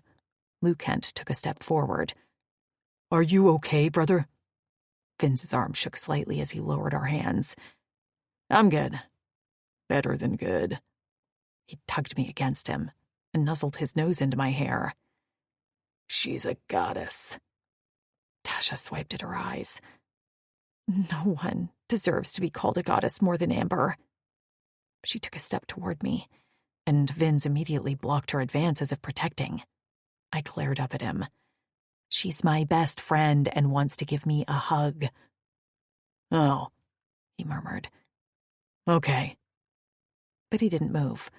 I managed to get around his big body, but could only hug Tasha with one arm, because Vince had a death grip on my other hand. I would have complained, but then this was what I wished for. And he did warn me that he'd be stuck to my side. I have a lot to explain, I whispered in Tasha's ear. Later. Yeah, you do, she snorted before pulling back to give me a wide smile. But take your time. Sorry we bugged you. But it had been a while and you were acting weird earlier. We wanted to check on both of you. That was kind. We're good. Tasha held up my free hand and admired the golden locks. Beautiful. Tears blurred my vision. Thank you. She stepped back to reveal Kutzel, standing close behind with his arms crossed over his chest. He gazed at me steadily without speaking. You knew, didn't you? I asked. From the moment you stepped into camp. Then why do you look like you want to kill us? Vince asked. Because you lied. His gaze swept to Vince. Anything else you want to come clean about now? Vince started to shake his head, and then grimaced. He scratched the back of his head. So I didn't, get caught by the Jogtals. I actually found a piece of Amber's hair stuck on a branch and kinda sorta got captured on purpose to rescue her. He inhaled swiftly and offered a cheeky smile. There you go. We're good now. You little... Kutzel reached to swipe at him, claws out, but Vince jumped back, tugging me with him. Hey! He was no longer amused. My mate's here, you flecker! Yeah, well, next time you're alone, I'll be taking a pound of flesh. Well, Vince drew out the word like a taunt. I'll never be alone again. So good luck. Kutzel pointed at him. Listen to me. Do not risk yourself again without asking us to support you. His nostrils flared, and for a moment the cold veneer dropped from his eyes, and a fire burned from within. His voice deepened to a full-bodied rasp. Don't any of you fleckers know what you mean to me. Do you have any idea what I'd do if anything happened to one of you? Vince was slack-jawed, and Lucan looked crestfallen. He put a soft hand on his friend's shoulder. Kutzel, with a snarl, Kutzel shrugged off his hand and backed away. If you give a fleck about me, he guttered out, with spittle flying, then stay alive until we're old and gray, or so help the Tuss. I'll never forgive you. With that last parting shot, he turned on a heel and marched back over the rope bridge. The entire thing swayed violently, and I was shocked he made it across without the entire thing snapping under the weight of his aggressive stomps. Fleck, Vince muttered. He really does like us. Of course he does. Lucent smacked Vince on the head. You heard what he said. Stay alive. He took Tasha's hand and followed Kutzel. Waving over her shoulder, Tasha called, Find me when you're ready to have a girls' chat. I waved back with a smile before Vince tugged me inside and threw the door closed. A second later, we were both naked, back in bed, and Vince had himself wrapped around me like a big blue pretzel. Vince. Is Kutzel not happy that you rescued me? I was distracted by her skin. It was just so smooth, and I traced my finger from one dark brown dot to the other until I made it down to the curls between her legs. The smell of my seed mixed with her scent drove me wild. Vince? I pressed a kiss to the top of her curls. No. No? He's not happy? He's never happy. That's not what I mean. No, that's not why he's unhappy. He hates that I make reckless decisions, and my most reckless was definitely getting caught on purpose to make it into Joktalis to find you. He's not wrong. Her fingers played with my hair. It was reckless. I lifted my head. The only thing I regret is if I died, no one would have known you were there. She narrowed her eyes. No, I don't like talk like that. Kutsal is right. No more reckless, selfless decisions. We're a team now, right? What will I do if something happens to you? I planted my elbow in the fur and braced my head on my fist as I looked up her body. My palm slid up to touch her breast, and she smacked my hand. Focus, she hissed. I was a fast learner. If I wanted to touch, I had to talk. I'm not used to having to think of someone else. Sacrificing myself for my brothers was what I did. But now I have you to live for. When I'm fighting our enemies, I know I have happiness to come home to. So you can bet this sweet cunt I'm coming home by any means necessary. My statement made, I lay down at her side again.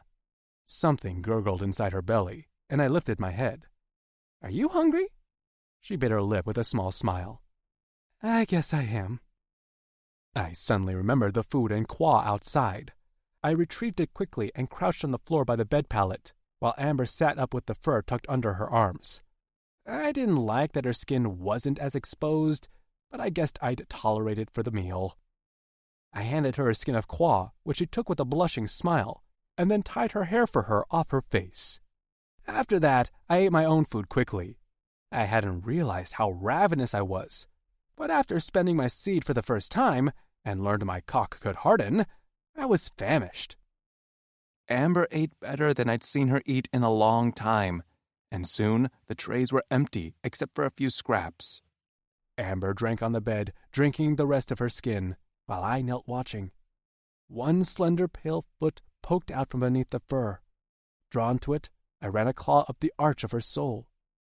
Yelping, she immediately tucked her foot back under the fur. Alarmed, I withdrew my hand. Did I hurt you? No, she laughed. My feet are ticklish. Ticklish? She cocked her head. Are you ticklish? Before I could answer, she said quickly, You probably don't know, do you? I shook my head. I did, in fact, not know, but I was wary because of the mischievous gleam in her eyes. What do you plan to do? She bit her tongue between her teeth and shimmied forward. Put your arms out like this. Demonstrating, she held her arms straight out from her body. Frowning, I did as she asked. With the tips of her blunt nails, she ran them up my ribcage toward my underarms, but she didn't get very far. Unbidden, a shiver ran down my spine, and I let out a yelp as I clapped my arms at my sides. Amber pulled her hands back just in time and let out a pealing cackle as she clapped her hands. You are ticklish! I pounced. She fell on her back with a squeal as I wiggled my fingers all over her ribs and neck. She begged me to stop, but I only did so when she was curled away from me, tears of laughter streaming down her cheeks as she gasped. I braced myself over her, grinning. Who won? It wasn't, she panted, a competition.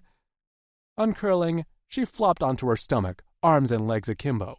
It's not fair anyway. Your hands are bigger.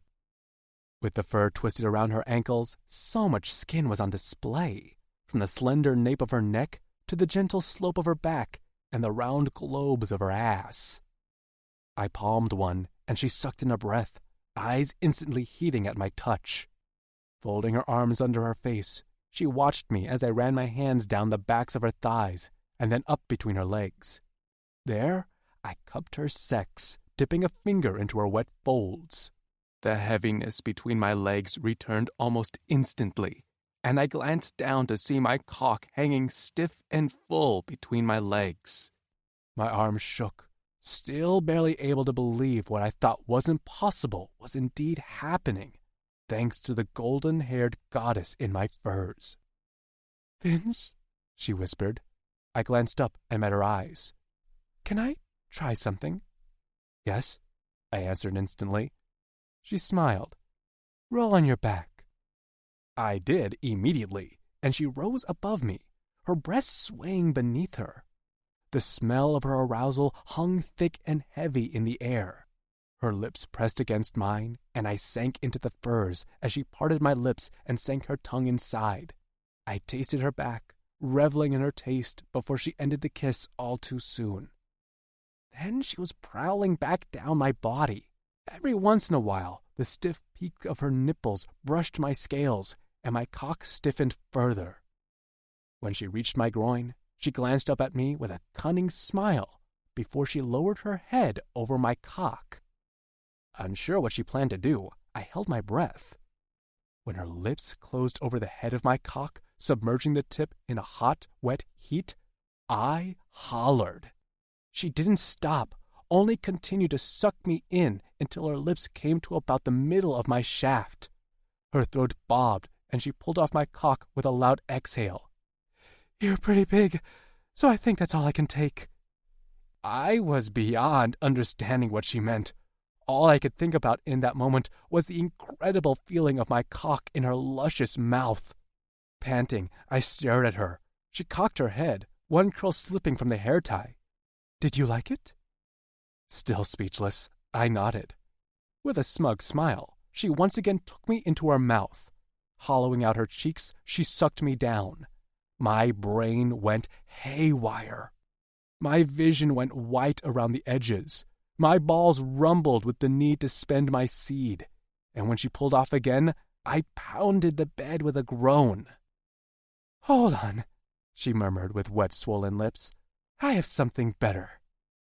"Goddess," I said softly, as she rose up to straddle me. I gripped her thighs, and the smell of her ripe cunt made my cock jerk.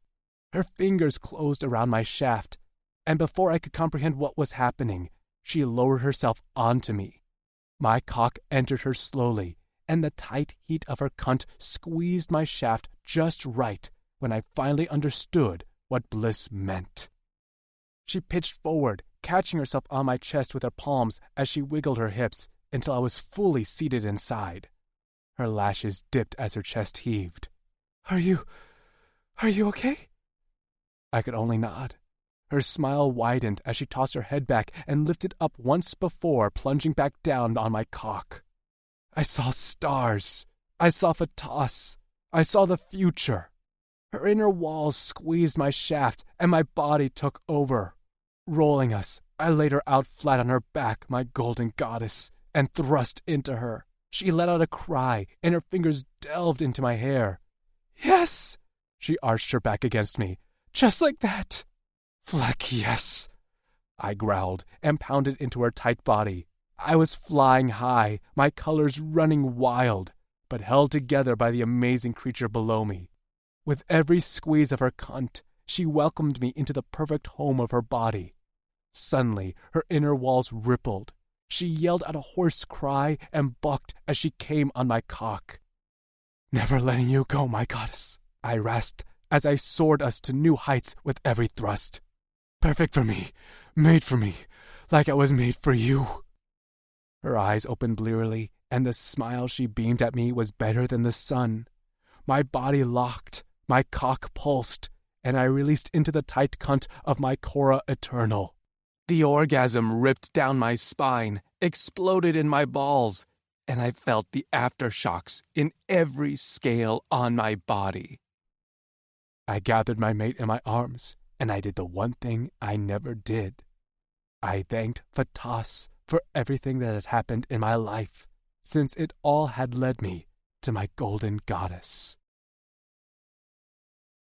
Chapter 15. Fins.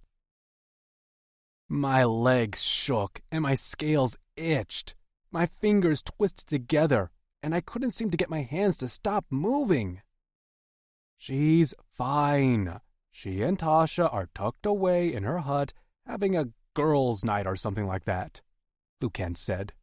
We sat around the fire on the cliff that evening, and I glanced at the stairs leading to Amber's ledge. "Should we check on them? Have Trapped stand guard outside the door?" Lucan's brow lifted. "Guard for what? No one's getting to them unless they go through us first." He braced his elbows on his thighs. "You have to be able to let her out of your sight." "Why?" I snapped, irritated at flecking everything. I wanted to be back in bed with Amber, skin against skin, her breath wafting over the head of my cock. And just like that, I stiffened in my pants. I'd gone my whole life thinking I couldn't be aroused, and now I couldn't seem to get my cock to soften.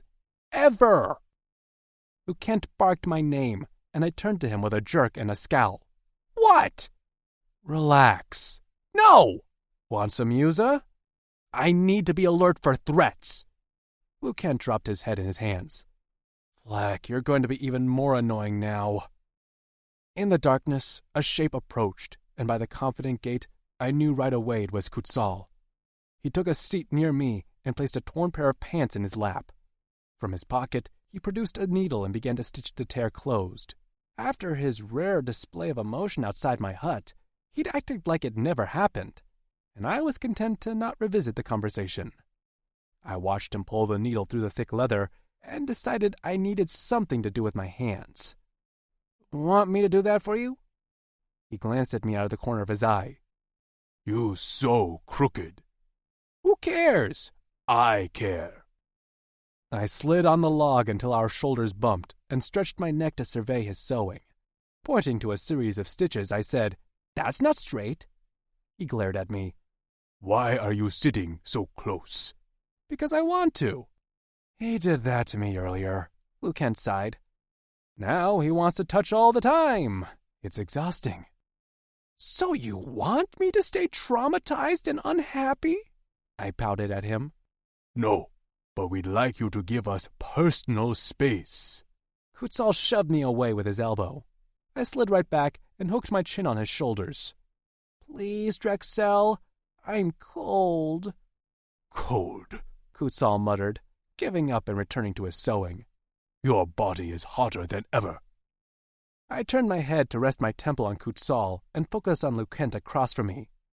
I miss Amber. It's been not even 1 Yora since you've been apart. Do you think she's happy? Eating? Did we give them enough qua? I stood up. Maybe I should check. Kutsal's hand came up, grabbed the end of my hair, and yanked me back down. Relax! Already tried to tell him that, Lieutenant said. I shook my leg, which bumped Kutsal's elbow and caused him to stick the needle into his thumb. Vince! He bellowed. I held up my hands and moved away. Not far, just out of bumping distance. Tomorrow at daybreak, we begin defense adjustments, Kutsal said. Scouts have reported the Wutarks mobilizing. I suspect they'll be here in a few rotations. Well, that was enough to make me forget about missing Amber, for a little while anyway. The idea of battle used to excite me, but for the first time, a thorny ball of dread bounced around in my gut. How many? Enough to pose a problem. Kutsal bit off the thread and flapped a pair of pants before tossing them on the log beside him. He placed his palms on his thighs and straightened his back. But not too many. Barzalk underestimates our power. Barzalk was the leader of the Wutark settlement, a big flecker who seemed to think he was unbeatable and could dictate how things would go on this planet. Daz had been content to maintain a truce if we each kept to ourselves, but now we know the Wutarks are stealing human females and were protecting the Joktalis, who very much wanted to do us harm. Have we heard from Matic or Relk? I asked. The most patient among us, Matic, had been picked by Daz to learn how to fly a Drixonian cruiser. I'd been jealous of him when the announcement was made, but I also knew it was the right decision. I would have crashed the aircraft in no time, while Matic was more sensible. As for Relk, well, none of us had seen Relk for about a cycle, but I was confident he was still out there somewhere. Signals have been spotty, and I now suspect the Joktalis have been flecking with it, so contact with Matic is gone. And Relk. Kutsal shook his head. Who knows? Have you let Daz know about the current situation? I have only been able to reach him briefly, just enough to know they are safe in Granite, and to send them a warning about the Wutarks and Joktalis. Tell him not to send aid. We can handle it. Kutsal snorted. I told him the same thing. We lapsed into silence, and that was when my legs started to shake again. Think I should check on the girls? I asked Lieutenant. A fist-sized fruit sailed through the air and smacked into my forehead. Ow! I rubbed my injured face. That hurt! Good, Lucent barked. Now shut up and find something to do that's not bugging the females. Amber. I respect that you didn't tell me, Tasha said. I realized this wasn't about me. This was about the promise you made to Vince, and keeping that promise was the right decision. We swung together on a large hammock that Lucent had built for Tasha outside of their hut. The sun set over the water, and the rays reflected off the sister planet, Torin, casting the sphere in reds and oranges. Thanks, I said, clinking my wooden cup with hers. I think so, too. Tasha had obtained a fermented fruit drink from a warrior named Baki that tasted enough like wine that I could pretend I sipped a Pinot Grigio. Along with some hard cheese, a flat cracker, and dried fruits, we were having a proper girls' night. Instead of a movie, we watched the ocean, which provided more entertainment than I anticipated.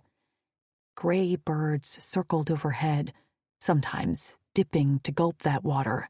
A few times, I saw wriggly, eel-like tails disappear into their beaks before they swallowed them down their gullets. Every so often, water would ripple from below, and dark shapes twisted and writhed beneath the surface. So, you know what sea life is like here?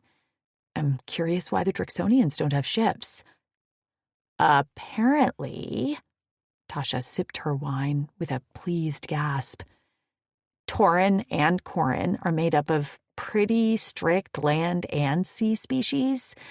The two do not like to cross. Lucent said he's seen large ships broken up by tentacle monsters. Tentacle monsters? I can't remember what he called them. Something with a G. But he described them like giant squid. I made a face. Yikes.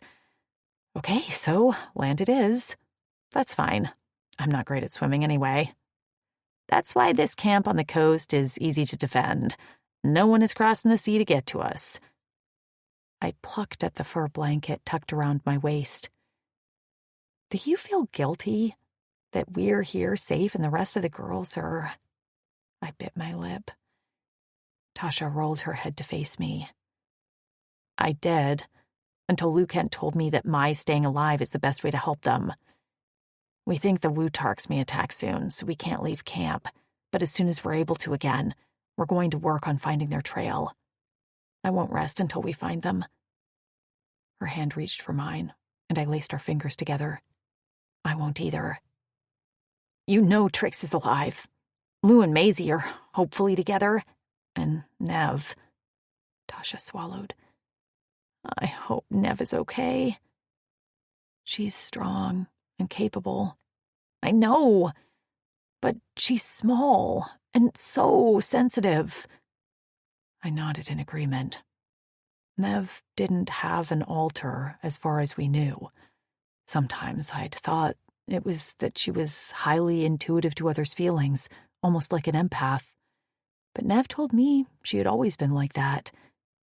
It was why I worried about her the most. What had they done to her? And did she have some dormant altar that would come alive in the future? We can't do anything for them now, Tasha said. We have to support this Clavis now, in what comes next. I've learned to take each step one at a time, or I get overwhelmed and anxious. That makes sense. Tasha turned on her side and tucked a hand under her head. So, how is Vince now that you two accept your mate bond? He seems, well, still a little crazy, but more grounded. He's been through a lot, more than some of the other sons of Naught. I didn't want to get into detail, because Vince's past was his story to tell. I chewed the inside of my cheek. He spent time in the Eldani lab too, Tasha. Her lips parted, and a small moan escaped her throat. No. So he has reasons for the way he is. Kent told me the same thing, actually. I nodded. So cut him some slack is all I'm saying. I'm sorry. No, it's okay. He has a lot to handle. But he's beautiful and bright. He just needs someone to hold his strings. And that's you. Tasha smiled. That's me. You're gonna have to dig in your heels more than once with him, I'm sure. I rolled up my sleeves and slapped my biceps. I'm working out in anticipation. Tasha giggled and raised her wine cup up and down. Does this count? Absolutely. Our peals of laughter bounced off the cliff walls. Chapter 16. Amber.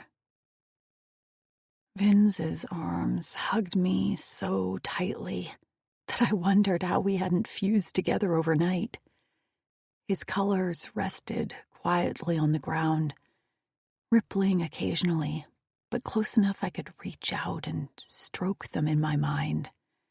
The colors seemed to preen under my touch. Sometimes I could doze off in a twilight state in between bouts of deep sleep, which was what I tried to do now. But my body wasn't tired, and my mind wouldn't stop whirling with plans and strategies to find our friends. Vince's eyes opened, the purple glowing like a living amethyst in the dark. I'm sorry. I stroked his hair. I'm keeping you awake, aren't I? You don't need to be sorry. I can feel you thinking, though. The string holding us together is shaking and moving. I pressed my lips together. I was going to suggest getting out of the bed so you can sleep, but I guess that won't help if it's my aura keeping you awake. His claws scratched my back gently. What are you worried about? It's a long list, Vince. Tell me. I sighed. The Wu-Tarks, finding my friends. I tugged on the string in my mind, and his colors jerked. Keeping you alive? I will handle all of those for you. Vince, I will fight the Wu-Tarks. I will help find your friends. And I will keep myself alive. I cupped his cheek. How had I not noticed how handsome he was the first time I saw him? I'd been too afraid at the time to admire his high cheekbones and strong jaw. I trust you. He nuzzled into my neck, where he spoke a few more muffled words. I'm trying to trust myself. What's that mean? He rolled onto his back to stare at the ceiling. Sometimes during battle, anger overtakes me, and I get reckless. It's a wonder I haven't been killed yet, and there were many times I wished for an honorable death on the battlefield. His head rolled to face mine. But I don't want to do that anymore. I've thought a lot about what Kutzal said to me, and I have you. I can't do something stupid and lose you. We're a team. I laid my head on his shoulder and laced our hands together on his chest. When you feel yourself lose control, just remember, I'm always with you. He pressed a kiss to the top of my head.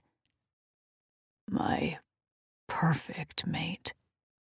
I rose up above him and lowered to press my lips to kiss. He'd just licked at the seam of my lips to sweep inside when a distant clanking sound broke the stillness of the night. Vince shot up so fast that we nearly collided heads and leapt off the bed in one fluid move. That's the warning for an attack. Get dressed, he ordered in a low, emotionless tone. I'd never seen him move so fast. In seconds, he was dressed in pants, boots, and a furred leather upper body armor. I dressed too, and had just tossed my fur cloak around my shoulders when Vince's door burst open. Holding a torch, Trapped stood in the doorway, along with a very nervous Tasha. The flames of the torch reflected off the whites of her eyes, and fear slid its cold fingers around my heart. With his axe tucked into a wide belt and the end of his tail studded with a cuff of spikes, he strode toward Trapped. The flames lit up his face, and the fingers around my heart tightened. I'd seen Vince fight, and he dealt with enemies almost with glee. But this Vince was already breathing hard, and his fists clenched and unclenched at his sides. "Why aren't there more guards?" Vince barked at Trapped. The younger warrior straightened his spine, and I had to respect him for that because Vince was absolutely terrifying right now. "Kutzal said we need everyone available to fight." Vince swore, and his tail slapped the ground before he whirled to me. After shoving a knife into the pockets of my cloak, he then gripped my shoulders with his big hands. Purple eyes swirling and shifting, he swallowed. "Trapped will be taking you and Tasha to our bunker. If anyone enters that's not a Drixonian, you stab them. Keep stabbing them until they don't move, and then stab them some more. Do you understand?" An attack, bunker, stabbing. My head spun, but I had to keep it together, or Vince would go off the deep end. Our mind link was great, until I fumbled the string. I clutched it with a white-knuckled grip. "I understand. I'll be fine." He didn't move. His jaw worked, like he meant to say something. "We need to go now," Trapped said from behind Vince. My mate swiveled his head with a wicked glare. "I know!" Trapped's hands shook, but he held firm. "Come on, Amber." Tasha held her hand out. "We'll be together." I lifted onto my toes to press a kiss to Vince's chin. "I'll be fine. You stay alive." He nodded, and when his hands dropped from my shoulders, I went to Tasha. I took a step outside the door when Vince's voice uttered in a gravelly tone, "Amber." I looked over my shoulder to find him standing with his hands on his hips, chin up and out. Those purple eyes bore into me with an almost plea. "Hold tight." I felt the prick of tears at the back of my eyes. "With everything I have." Tasha was shaking, and I was sure it was a combination of worry for Lucant and the rest of the Drixonian warriors, and her absolute fear of heights. She'd had to cross the rope bridge at night, and now we were walking on a cliff ledge as narrow as our feet. Her knees buckled, and her foot slid off the edge. Trapped and I grabbed her in time, but we heard the distant clatter of rocks sliding down the cliff face to splash into the ocean below. Tasha's entire body trembled, and I knew I had to do something, or we'd never make it to the bunker, even if I was nearly just as terrified myself. Vince's colors in my mind had formed into dark, snapping teeth. I gripped Tasha's hand tightly. "Mowing the lawn." For a moment, Tasha didn't react, and then she coughed out a hoarse laugh. This was a little game we always played, especially when our situation seemed dire. We repeated things we didn't miss about our lives on Earth. "Weeding." Tasha's teeth chattered, but at least she answered. "One time, I got stung by a wasp in the armpit." "See? No wasps here." "What is a wasp?" Trapped asked. I glared at him for messing up my game, but Tasha answered. Flying assholes. Their stingers have venom." "Oh, we have something like that. We call them hunters, and they're about the size of your hand." He answered casually. Tasha choked. "Excuse me?" "They don't like the cold, so we don't get them much." "Much?" I shrieked. The cliff face suddenly dipped, and we found ourselves standing before a massive rock. "We're here," he announced. Tasha sagged against the cliff face, as far from the ledge as she could get. "Oh, thank God." "Thank me?" Trapped's eyes glittered. Was he smirking? Okay, oh wise leader. How is this a bunker? I asked. He gestured for Tasha to move, and then he wrapped his big arms around the boulder. With a grunt and a shudder, the rock moved, revealing a cave that was likely full of worse things than the hunters he mentioned. Do we? Tasha swallowed. Have to go in there? He nodded. We keep it maintained. You'll see. Tasha looked at him askance, and he sighed. Want me to make sure it's clear first? Yeah, that would be great, I muttered. I realized there was some urgency to our situation, but that didn't mean I wanted to trade one way to die for another. He strode inside without a single bit of nerves. Tasha and I peeked inside as he swung the torch around. The fire showed stacks of furs, crates of supplies, and some odd column in the center that rose floor to ceiling. He turned to face us. This okay? We nodded and stepped in together, hand in hand. Trapped stepped around us and rolled the boulder closed. The only light was the flickering torch, but Trapped quickly walked around the perimeter of the small cave, lighting wall sconces as he went, until every corner of our bunker was illuminated. He shook out the furs a few times, and my nose twitched before he piled them up and gave them a satisfying pat. Sit, females. Tasha and I shuffled over as he began to dig through some crates. Would you like some qua? We also have some jerky and peak. Peak were a sweet nut that reminded me of honey-roasted peanuts, but my stomach protested at the thought of eating. I'm okay. Me too. Trapped leaned back on his haunches and watched us. You're sure? We both nodded. I'm sorry you got stuck watching us, I said. Trapped immediately rose to his full height and puffed out his chest while his tail curled in the air. I'm proud to receive this assignment.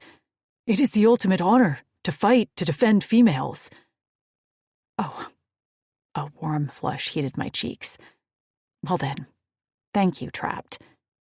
Yes, thank you, Tasha echoed. Suddenly, a low buzzing came from the ceiling, and a small shower of dust floated down. Tasha stood up immediately, fists braced at her side. Get out your knife, Amber. Trapped shook his head. That's a good sound. The bikes.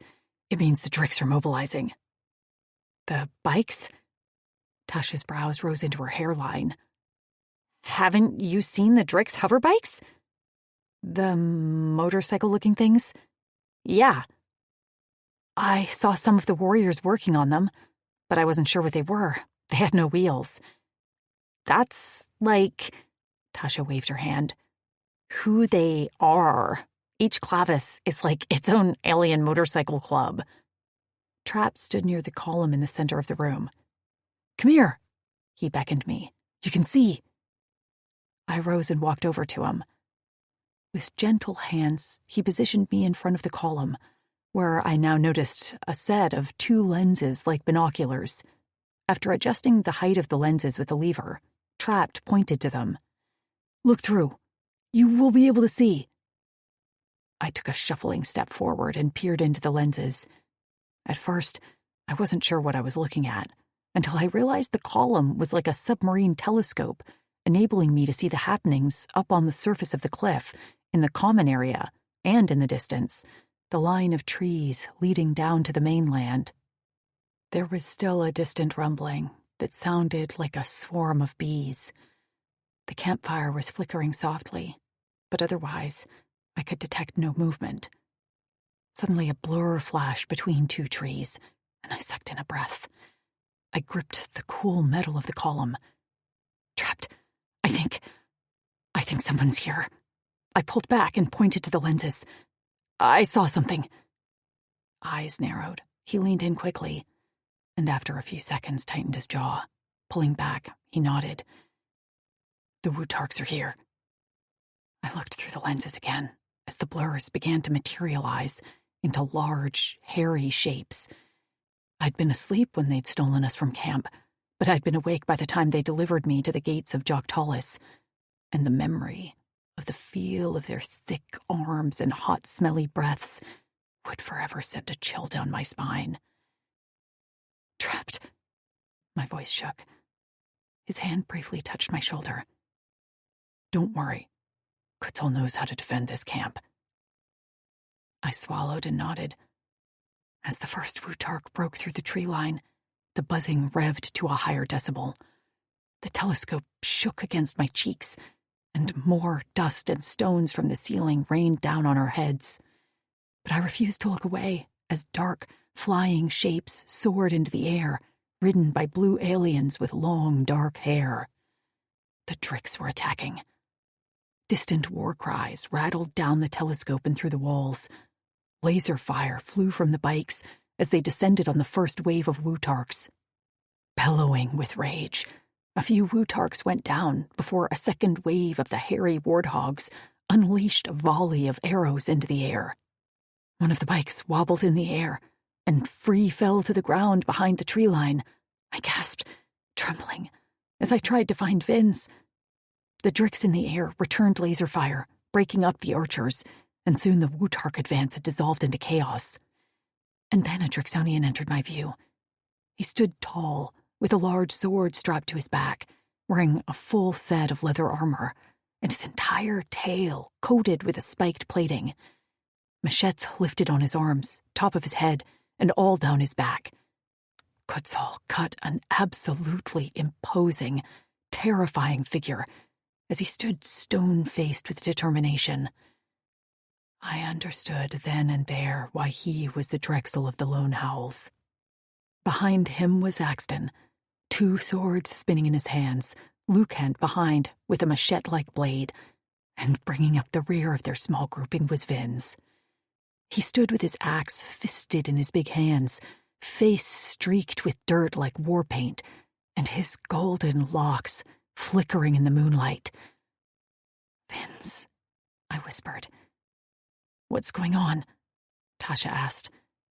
I reached for her blindly, and when I felt her hand, I tugged her to me. I moved aside long enough for her to look in the telescope herself. A shudder ran down her spine, and I soothed her with a hand on the back of her head. Teeth gritted, she pulled back. I hope they rip apart these Wutark fucks. They will. Trapp stood with his machetes out and a massive blade in hand. I nodded to him with respect, and then once again paid attention to what was happening on the surface. As much as I didn't want to see the battle, I felt like I owed it to Vince. Behind Kutzal, Axton, Lucant, and Vince, rows of Drixonians, members of the Lone Howl, stood obediently. The Wutarks, seeing the ground battle, let out a series of shrieks and raced toward the line. Kutzal lifted his hands and crossed them in front of his neck at the wrist. The rest followed suit, the motion rippling over the gathered Drixonian warriors like a wave. And then Kutzal shouted a word I couldn't decipher. The Drixonians dropped their arms at their sides, machetes at the ready, and charged. My stomach dropped to the floor as the 2 armies met in a clash. Their bodies were backlit by the fire, making it hard to determine who was who. All I could see was arcs of blood scatter in the air as weapons clashed and sliced and crunched. The bikes continued to circle the air, but the archers were no longer effective, either because they were dead or had resorted to hand-to-hand combat with the Drixonians. And I could now make out why the Drixonians were considered the legendary warriors that they were. Fast, despite their size, their machetes cut through flesh and bone like a hot knife through butter. Their laser fire was deadly accurate, and most of all, they fought with a steely calm. Kutzal slashed and spun with grace, while Lucant hacked, and Axton crashed through the Wutarks like they were nothing but children. Vince was a blur, leaping and twirling with his axe, with a grin on his face. When I lost sight of him in the dark, I panicked, until he came into the viewfinder again. His face streaked with blood, but that same wicked smile on his handsome face.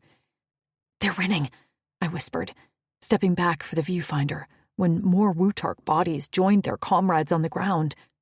I blinked at Tasha. They're winning.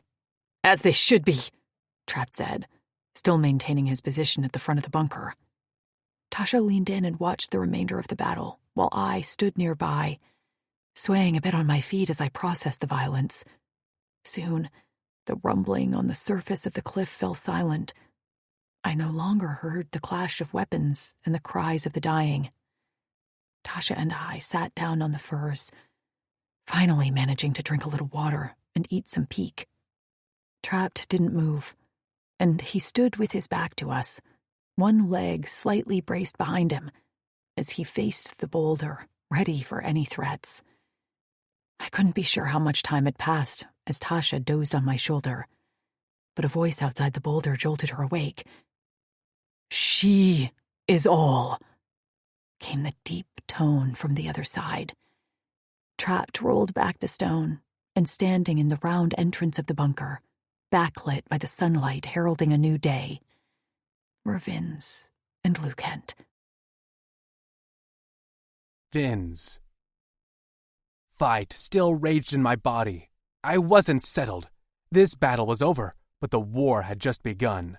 There would be more Wutarks, and I knew that the Joktalis were just waiting for the right time.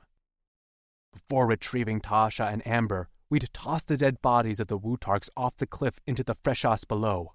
As for the lone Howl, we had no casualties, but one warrior who was shot off his bike would take a while to heal from his seriously mangled leg.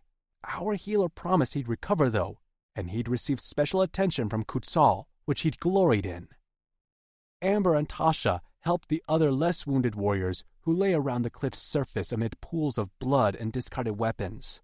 I snarled at a few who seemed all too eager at the females' attentions, although I couldn't blame them. I'd picked an arrow out of my arm, and the wound seeped black blood until the wound slowly clotted. I held it in my hand, checking the handiwork of the weapon. Holding a basin full of bloody qua, Tasha walked by me and stopped suddenly. Her wide eyes focused on the arrow in my hand before lifting slowly. "Where did you get that?" I pointed to the hole in my arm. "Out of there." She dropped the basin, and the qua splashed over her feet, but she didn't even react as she snatched the arrow out of my hand and fingered the notched end. Suddenly, she whirled around and began picking up arrows off the ground before tossing them aside quickly. "Tasha?" I asked just as Lucent walked over to us. He walked with a slight limp after being stabbed in the thigh. He'd heal by sundown. Tasha was muttering to herself and drew the attention of Amber, who finished bandaging a young warrior's arm and stepped to her friend's side. "What's going on?" Tasha shoved the arrow in Amber's face. "This arrow is different than the others. Recognize it?" Standing nearby, Kutsal plucked the arrow from Tasha's hand. He studied the tip and ran his fingers down the shaft until he reached the end. Carved into it was a 5-pointed leaf. "Oh my God," Amber whispered, her eyes wide. "How did they get that?" "What's special about it?" Kutsal asked. He had no injuries and didn't even look as if he'd slaughtered a dozen Wutarks on his own. "That belongs to Trix." Tasha met his eyes. "Our friend. That's her arrow." Amber's hands shook. "Why would they use her arrows? What if she's—" Tasha shook her head. "Don't even say it." "I don't have a good feeling about this, Tasha." Lucent's mate tugged on her hair and let out a growl. "I don't either." Kutsal continued to study the arrow and ran his fingers over the carvings. A muscle in his jaw worked, and he gazed out into the tree line, deep in thought. Then he stuck the arrow into his sword sheath. "Let me know if you find any more." He strode away, leaving a shell-shocked Amber and Tasha. I gathered my mate into my arms and held her. The relief of finding her safe and sound in the bunker had been immense. I had felt in my mind that she was safe, but I hadn't believed it until she stood before me. "We'll find your friends," I assured her. "All of them." "Seeing her arrow was a shock," she murmured against my chest. "I know." I squeezed her tightly. That night in our hut, Amber climbed into the furs first. By her body language, I knew it was time for her to sleep before she ever said anything. She swayed slightly on her feet, and her eyes were unfocused. It had been a long day of tending to the wounded. I had tried many times to get her to rest with Tasha, but they'd been determined to see every wound, even a scratch. I wore a bandage around my arm, which I didn't even need. The arrow hole had mostly closed, but Amber had insisted on it. Joining her in bed, I pulled her to me. I hadn't let her out of my sight all day, and the feel of her warm body next to mine worked to calm the aggression still battling for a fight in my blood. "I need to sleep," she murmured. I smiled. "I know. But I'm also—" Her legs shifted together, and a low moan escaped her lips. "I just don't know if I can stay awake long." Already shifting down her body, I settled myself between her legs. She smelled fresh as she'd just emerged from the cleanser, and her folds were already glistening with dew. I plucked at her clit, and she slipped her fingers into my hair. "Vince." After one long lick, I blew a cold puff of air on her heated flesh. She shivered. "Thought of this when I fought," I murmured as I swirled a finger at her entrance, and I felt invincible. She moaned as I dove into her cunt to lick and lap at her cream. Heels digging into my back, she writhed on the bed as I speared her with my tongue. She came quickly on a shuddering cry, and I knew before I finished cleaning her up that she was asleep. I lifted myself above her to stare at her flushed face and closed eyes. Her chest rose and fell with even breaths. My muscles calmed, my head cleared, and I gathered her in my arms for a very deep sleep. I was jolted awake by a strong hand gripping my hair. Swinging my machetes, I connected with something solid before the cool, sharp edge of steel dug into my throat. Forced onto my knees, I blinked into the darkness. Draped over the shoulder of a Wutark was my unconscious mate. 2 more stood next to him, and at least one was behind me, holding a blade to my neck. The furs of our bed were rumpled, and I could still taste my mate on my tongue. The sight of her limp body stole the breath from my lungs. Some questions flitted around my mind. How did they get to our hut undetected? And what did they want with Amber? But I didn't dwell on them now. The first priority was getting the filthy fucking hands off my mate. In my mind, the string of my colors lay unattended in her slack hand. "Drop her, and maybe I'll let one of you live," I growled. The Wutark let out a throaty chuckle and gripped the back of her upper thigh. I nearly went feral. "You'll be dead before you lift a finger." "This is our camp, our territory."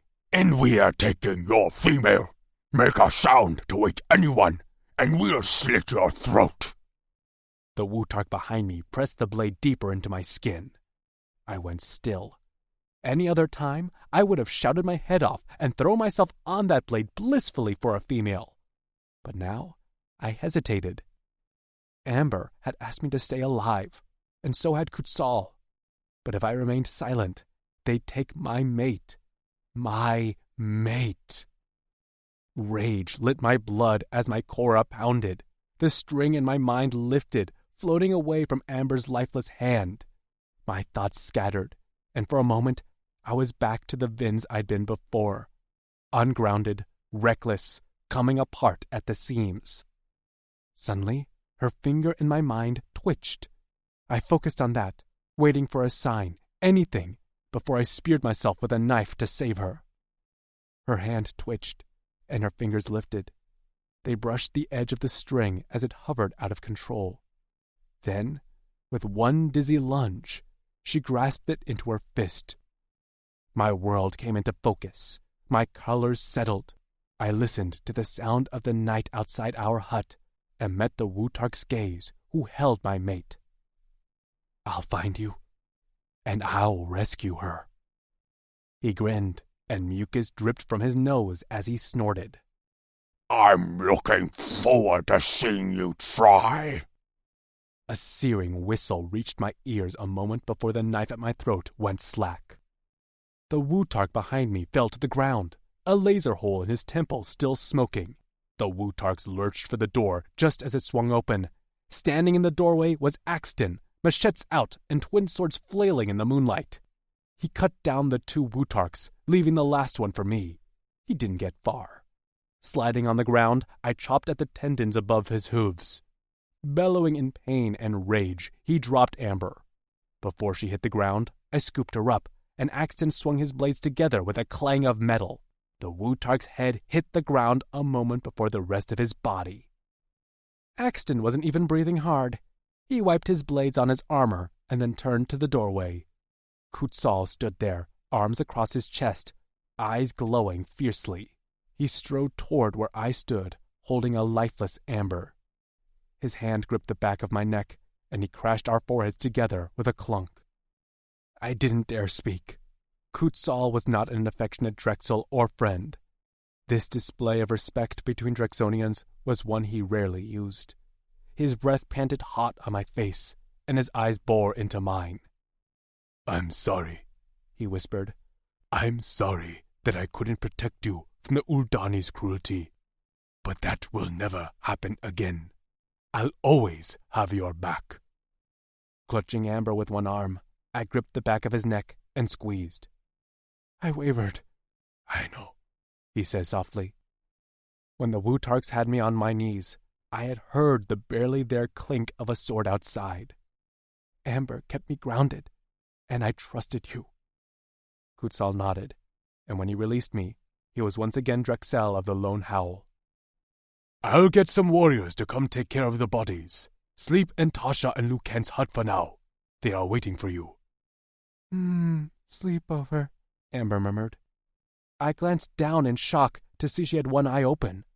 "Are you awake?" "Barely," she whispered. "Just had to." She opened and closed her fist. "Hold on to you." I brought our foreheads together and clutched the back of her head. "And you did. You held on so well, mate." "Good," she murmured, eyes closed again. "Sleep now." "Sleep." I smoothed her hair off her forehead as I stepped over the Wutark bodies on my way out the door. "Sleep well. I got you now." Epilogue. Amber. It had been about a week since the Wutark attack. We'd learned they'd killed one Drix guard before stealthily making it to our hut. We'd since learned, through some scouting, that the Wutarks were in trouble with the Jogtals for allowing the Drix to breach their borders, so they thought returning me would appease the Jogtals. We honored the fallen warrior and cleaned up the camp. Kutzal took the death of one of his warriors hard, and while he was already a little unpleasant to deal with on a regular basis, after the battle, he didn't talk in much more than growls. Vince could get him to smile very rarely, and I could tell my mate was hurting over Kutzal's pain. Communications were still spotty with Granite, and Kutzal said he believed the Jogtals were messing with our signal to prevent contact with the city. While he was reluctant to leave the Lone Howl camp, he felt it was most important for him to meet with Daz quickly, so he left on a mission to Granite. Lucent was left in charge as the temporary Drexel of the remaining warriors at camp. Tasha stepped up into the role of First Lady with ease. The warriors looked up to her, and she treated each of them with a firm kindness that they respected. I was a little too soft, and the warriors coddled me more than looked up to me. I was okay with that. I had Vince, alive and well, connected to my hip, and didn't have much emotional energy for dozens of other warriors. Today he was supposed to be training, but instead he was helping me pick the seeds of a wheat-like crop that we'd later grind into a flour. While Tasha and I had never been asked to work, we enjoyed helping the camp in any way we could. I didn't want to sit idle. Vince crouched near me with a stem stuck in the side of his mouth like a farmer. He was less helping and more lazing about, but I didn't care and enjoyed his company. I skimmed the stalk with my fingernails to pick off the ripened seeds. His colors in my mind rippled and swayed, which I'd learned meant he was content. When I sat my basket down for a quick snack break, Vince took that as a sign he could lay down and stretch out among the crops. A few winged animals flapped overhead and let out a series of caws. I held out a teen bar studded with some dried fruits, which tasted enough like a protein bar for me to pretend it was. Want some? He stretched his neck until he could close his teeth around the edge of the bar. Then he settled back down with his head on his folded arms. He grinned at me as he chewed. Thanks. Did you and Axton find anything this morning? Every day, the two scouted the woods around the settlement, looking for signs of Trix's arrows and any Wutark tracks. He shook his head. I'm sorry. When Kutzal gets back, we'll continue the wider search. I sighed. I understand. I just miss her. I miss them all. He rolled onto his side and propped his head on his fist. They're alive. I know they are. And because they're alive, we'll find them. And we'll bring them home. I patted his arm. Thanks. He laid back down, and I decided the sun was so warm that I stretched out beside him. Wincing, I pulled a dried stem out from under me that was poking me in the butt before laying my head on his biceps. His hand curled to lazily stroke my hair. My heart warmed, and I could barely believe that after all I'd been through, that I could be this content. Did you find love yet? Vince asked softly. At first, his question caught me off guard, but his words plucked at a memory in my mind, a previous conversation we'd had, where I explained to him what love was. At the time, I told him I hadn't had real love, but that I'd hoped to find it. I rolled onto my side to face him. He stared up at the sky, but slowly his head turned to face me. Violet eyes glowed with a warm light. I did, I answered. Yeah? He smiled. Who's the lucky male? I tapped my lips. He's big and carries a sharp axe. Sharp axe, you say? And he has long, dark hair that he never combs. Maybe he likes a messy look. I rolled onto my stomach and propped myself on my elbows. And loves me back. Vince's eyes crinkled. Does he? I nodded. I know he does, because he gets what love is now. To respect, to trust. Vince's fingers curled around the shell of my ear before brushing along my jaw. He didn't think love existed. Not before her. And now? Now, it's everything. He dropped the pretenses and leaned closer. Life used to be a passage of time between battles. And now that passage of time, it's what I live for. And it's what I fight for. I pressed my lips to his and whispered there. I love you, Vince. Eyes glittering, he hugged me to his chest. And I love you, my golden goddess. This concludes The Alien's Surrender by Ella Maven, narrated by Gabriel McKnight and Reagan West. Copyright 2022 by Ella Maven. This unabridged audiobook is published by arrangement with Ella Maven, care of Corvisiero Literary Agency, and was produced in the year 2024 by Tantor Media Incorporated, a division of Recorded Books, which holds the copyright thereto. Please visit tantor.com for more information on our growing library of unabridged audiobooks.